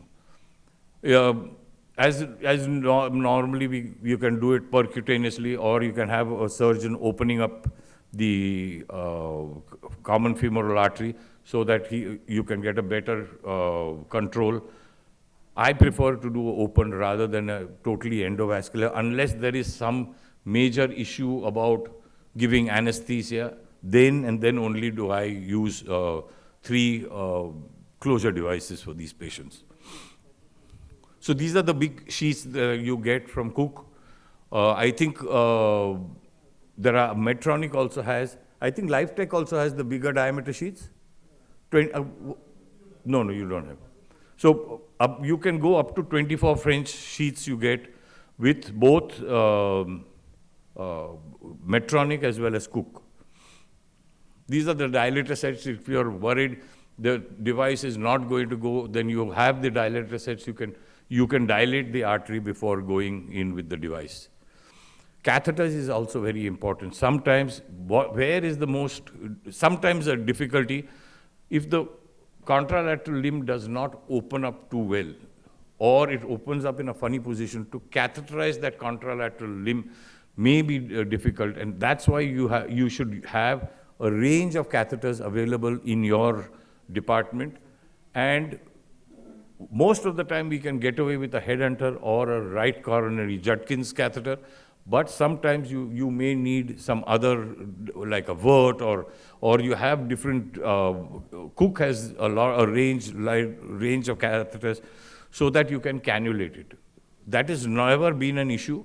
The only time, if you have some issue, you can always come from the brachial, go into the contralateral limb and snare out the wire from the contralateral groin.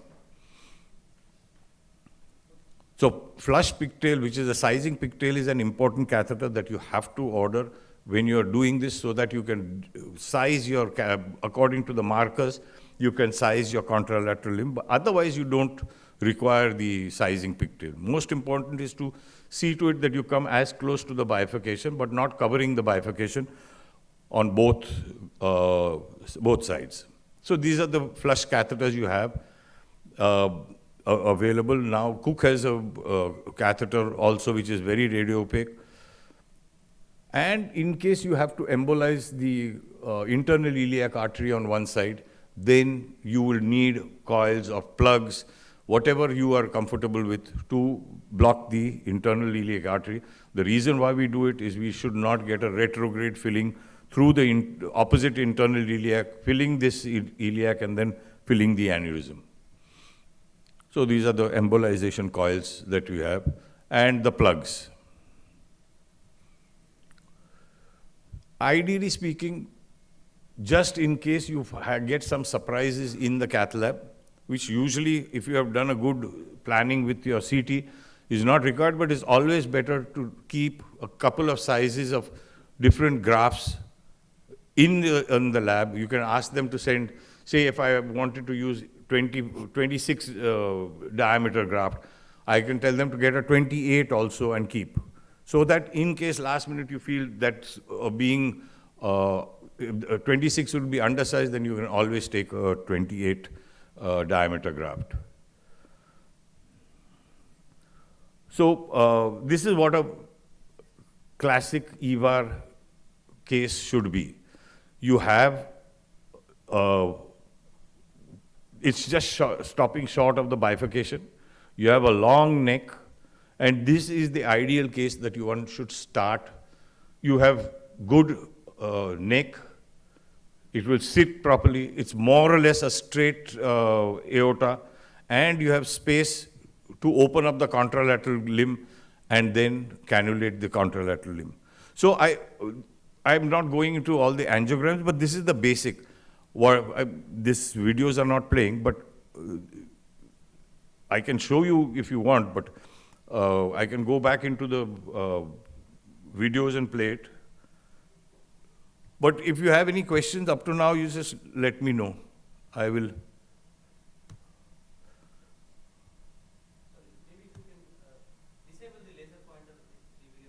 No, it was not playing even before.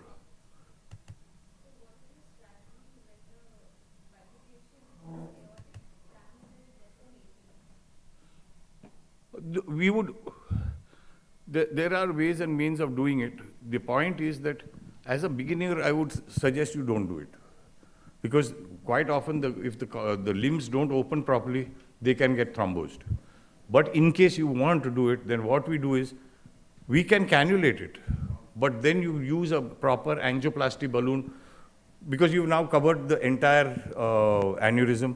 You're not worried about rupture. So then you would put a balloon mounted stent and open it up a little bit so that you can have a decent flow into both iliacs. So this is the, I'm just showing you from the videos. So this is a classic, this is the same patient. That was just the angio.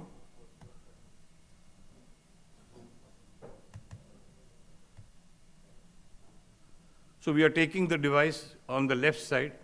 Now, what I forgot to tell you was that if you're not comfortable coming, we are always comfortable taking the main body from the right. But for some reason that the artery is a little smaller, the left one, it looks bigger than the right, then what we would do is we would go from the left side, and then if you're coming from, all these are designed.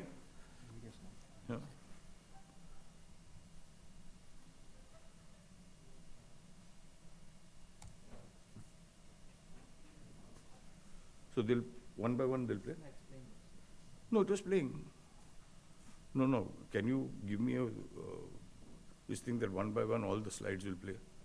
I mean the videos, like this. I don't have to go back. So this I've shown, this one I've shown. Now I'll have to go back here. Is there any way I can?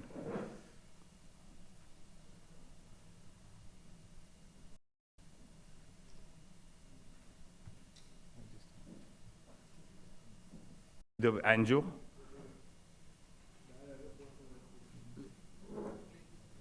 No, this is playing again. The next.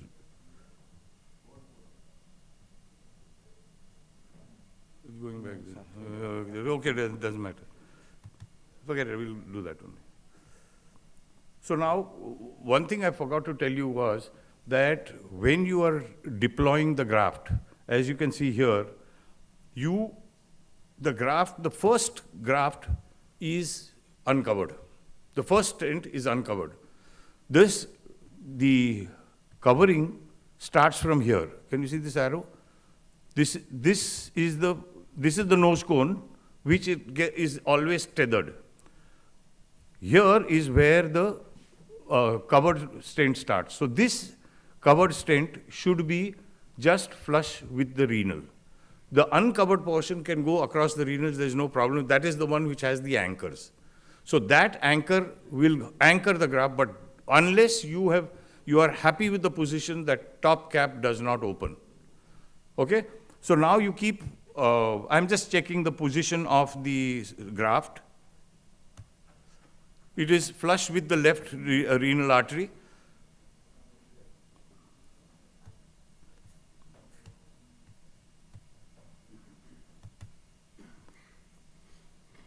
Now, once I am happy, the contralateral limb has opened. You can see here, the contralateral, because I've come from the left side, the contralateral gate will open on the right side.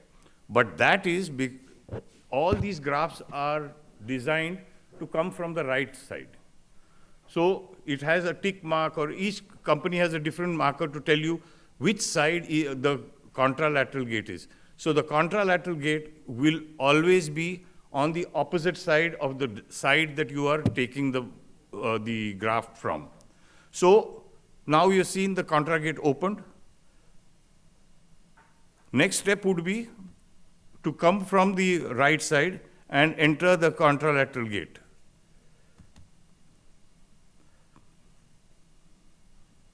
But we are so used to this now, we normally will not open the top cap till we have cannulated the limb.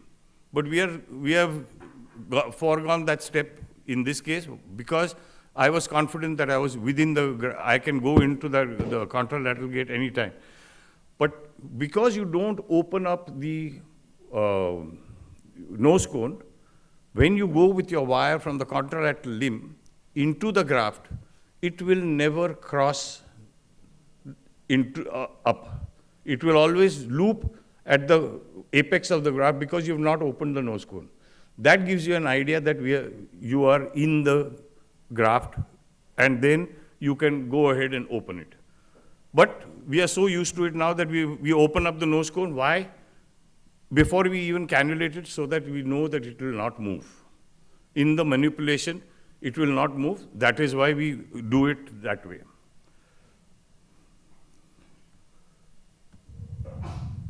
Sir, just in case if somebody has opened the nose cone and has put their catheter up, and if they want to determine if they are... So what you do is, you come down up to the bifurcation and inject slowly. You will see that the graft is opacifying, but the aneurysm is not opacifying. That will tell you that you are in the graft.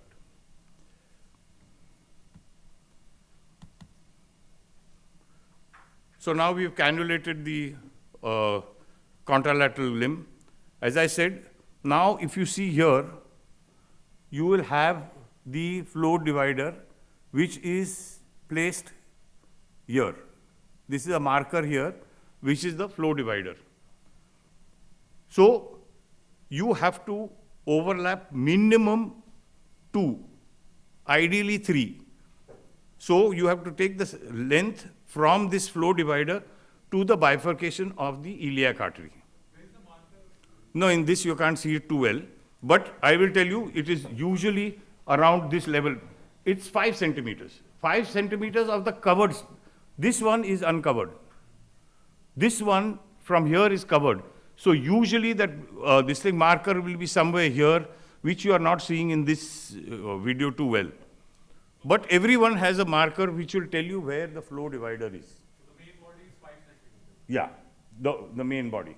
Most of the graphs is, there are some companies who give you a longer one also, that comes to 7 centimeters, but majority have 5 centimeters. So where the flow divider starts, you have to start counting from there to the bifurcation of the iliac artery. So that will determine the length of your contralateral limb.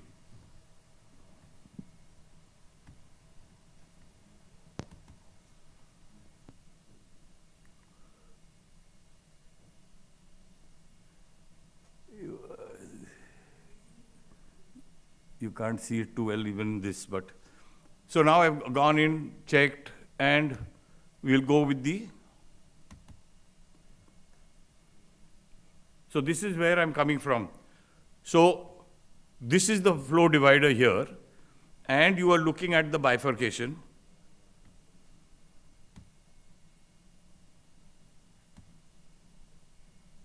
Right? Why isn't it playing? Okay. Okay. So this shoot was taken to determine what the length of that contralateral limb should be. And then you start deploying the contralateral limb.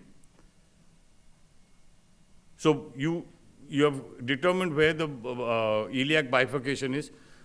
Ideally speaking, what we do is we put on the screen, we put a marker and tell you, you cannot go below this, because that is where you will jail the internal iliac artery. So anywhere above, ideally as close to the bifurcation as possible, is the target positioning of the contralateral limb.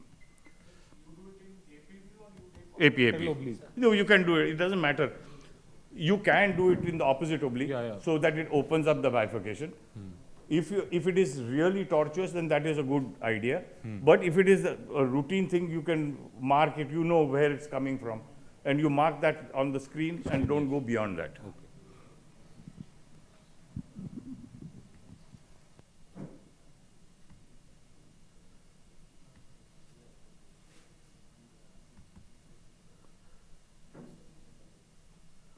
Now this is the same thing I'm doing here.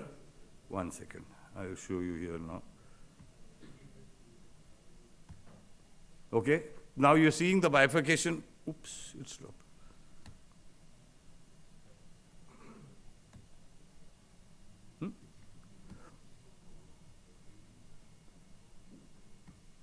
So that shoot was to show you that I am taking the length from the flow divider to the bifurcation of the left common iliac artery. And then you deploy that ipsilateral limb. So this is an ideal case. You know that the iliacs are good, so you will have a good sealing. You are not worried about any endo leaks in these cases.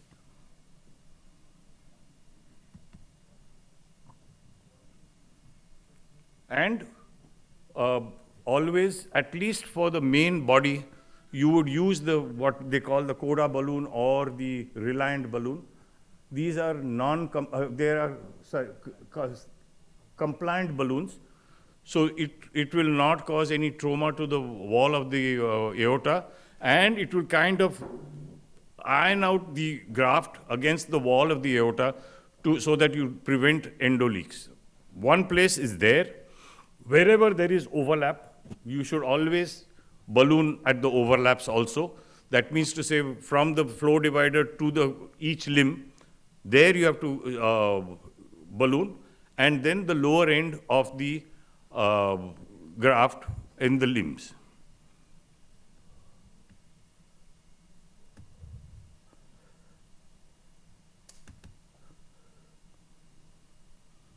So that is what we are doing.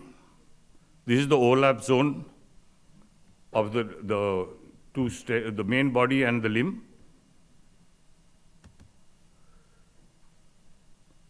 The lower end of the graft, the limb, and we do it on both sides.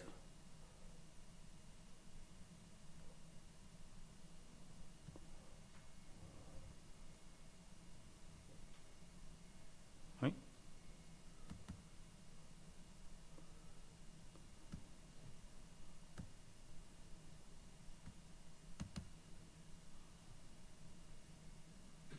That's exactly what we are doing.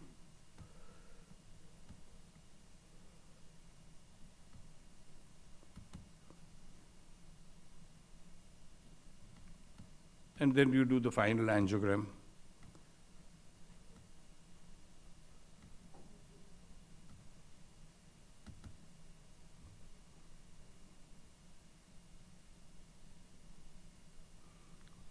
So that is the completion.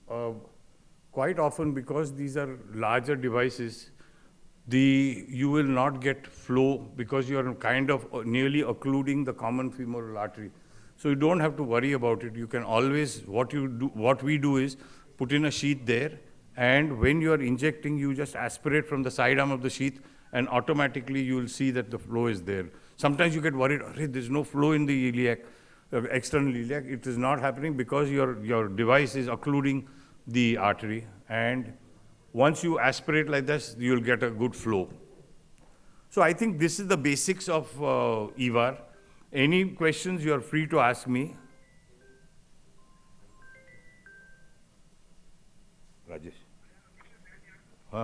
Good evening, both. I'm just workshop. I'm just doing a workshop. I'll call you back.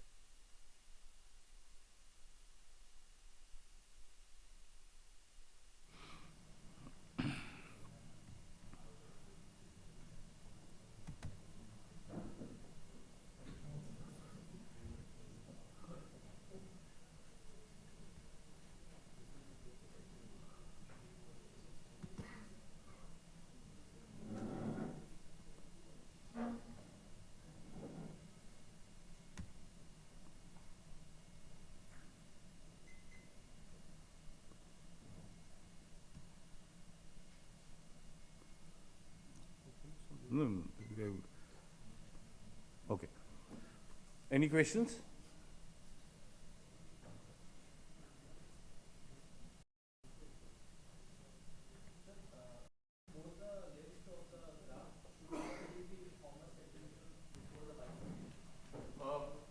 As close, but not.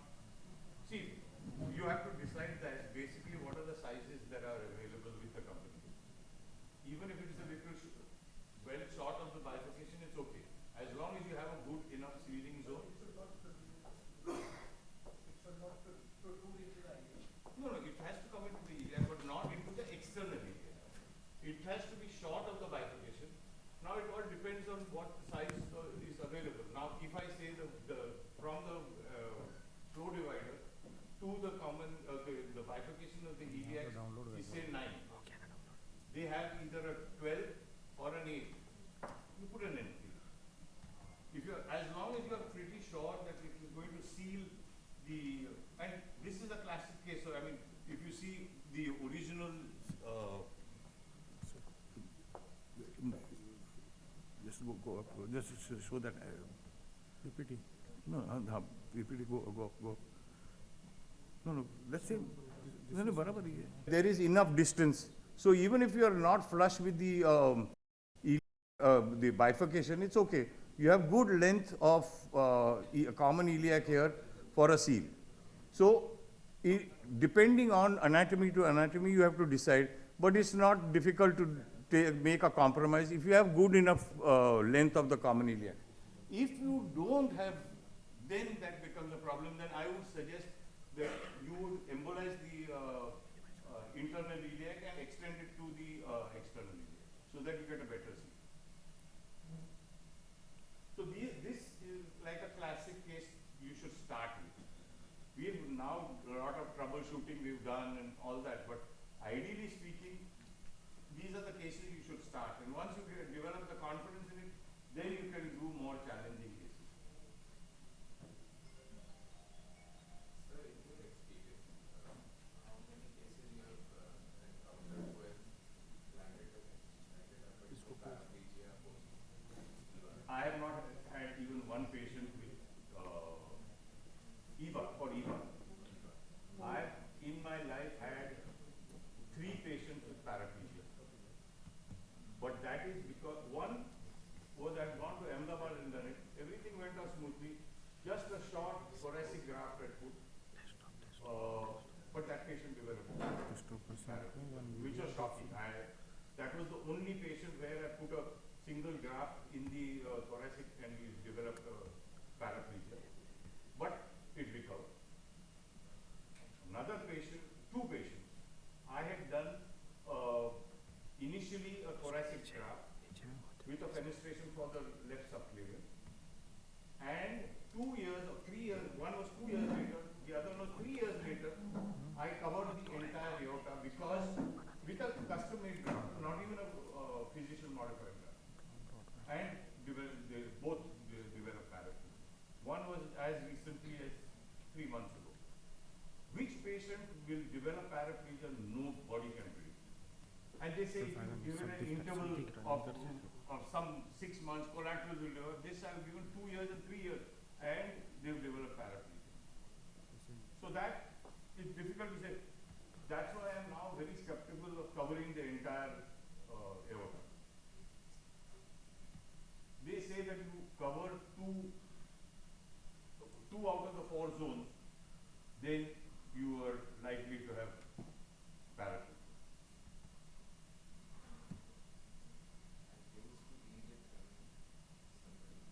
Immediate spinal drain. Immediate. The problem is what we finish it, the case, I always shift the patient to ICU. I get a call and the next day morning he's not moving his leg. Now obviously it happened in the morning, it has happened later. Sorry, it has happened earlier and I've been told it. So they do improve, but then the question is how long? The important thing is when you are covering the entire aorta, your mean systolic, mean pressure should be 100 and above. You should not let it fall. There are now controversies of whether to put a prophylactic vein. That whole debate will continue till time immemorial, but nobody can say. But you have to be prepared as early as possible to put the patient on steroid and spinal. So is there any cutoff that 200 can be the cutoff? 200? No, see, as I said, I just put a short thoracic graft. You can never tell where the anterior spinal artery is coming from. Unless you do an angio. These patients have aneurysm or dissection or something. To do a spinal angio is also difficult. And most of the time on CT, you will not be able to pick up anterior spinal artery. One patient, immediately after the procedure, he developed, immediately put in a drain, he recovered, kept the drain for 3 days, sent him home, took out the drain and sent him home. He went home and developed paraplegia. So, question is now, if you are going to put a drain, how long do you put a drain? When do you remove it? Is there a guarantee that you will not develop it again? Difficult. So you try to preserve both internal iliac artery, and if not, then what? Yeah. And if in case, like... I have not had even one patient with EVAR who's developed paraplegia. Not one. I have 700, 800 cases now done. Out of them, three patients have developed paraplegia, and those are basically covering the entire thoracic or the reason why we don't cover both internal iliac is that buttock claudication is the most important. But as I said, the zones, no, we are talking about subclavian, thoracoabdomen, and both iliacs. If you are covering all these, those are the 4 zones. 2 of them you cover, there is a possibility that you will get paraplegia. Sir, not pertaining to this stent graft, like in many of my cases in like CTOs, long segments, I tend to put stents like iliac up to external iliac till the scapular mark, covering jailing bone internal iliac. So, but those are not covered. No, that's bare. That doesn't matter. See, because if you are covering the internal iliac origin, that's why there is going to be no flow. So, but even then, when we are doing this, we are putting coils in the internal iliac and then covering or plug. So, ideally, if you are going to cover both, then it's wiser you do a iliac branch device for one, so that you prevent claudication. There are some where we have no option but to cover them. We have not had a problem, but the theoretical problem is there. So it's not a hard and fast rule that you should never ever cover the internal iliac, but you should inform the patient that this is a possibility. You want to, No, sir. No.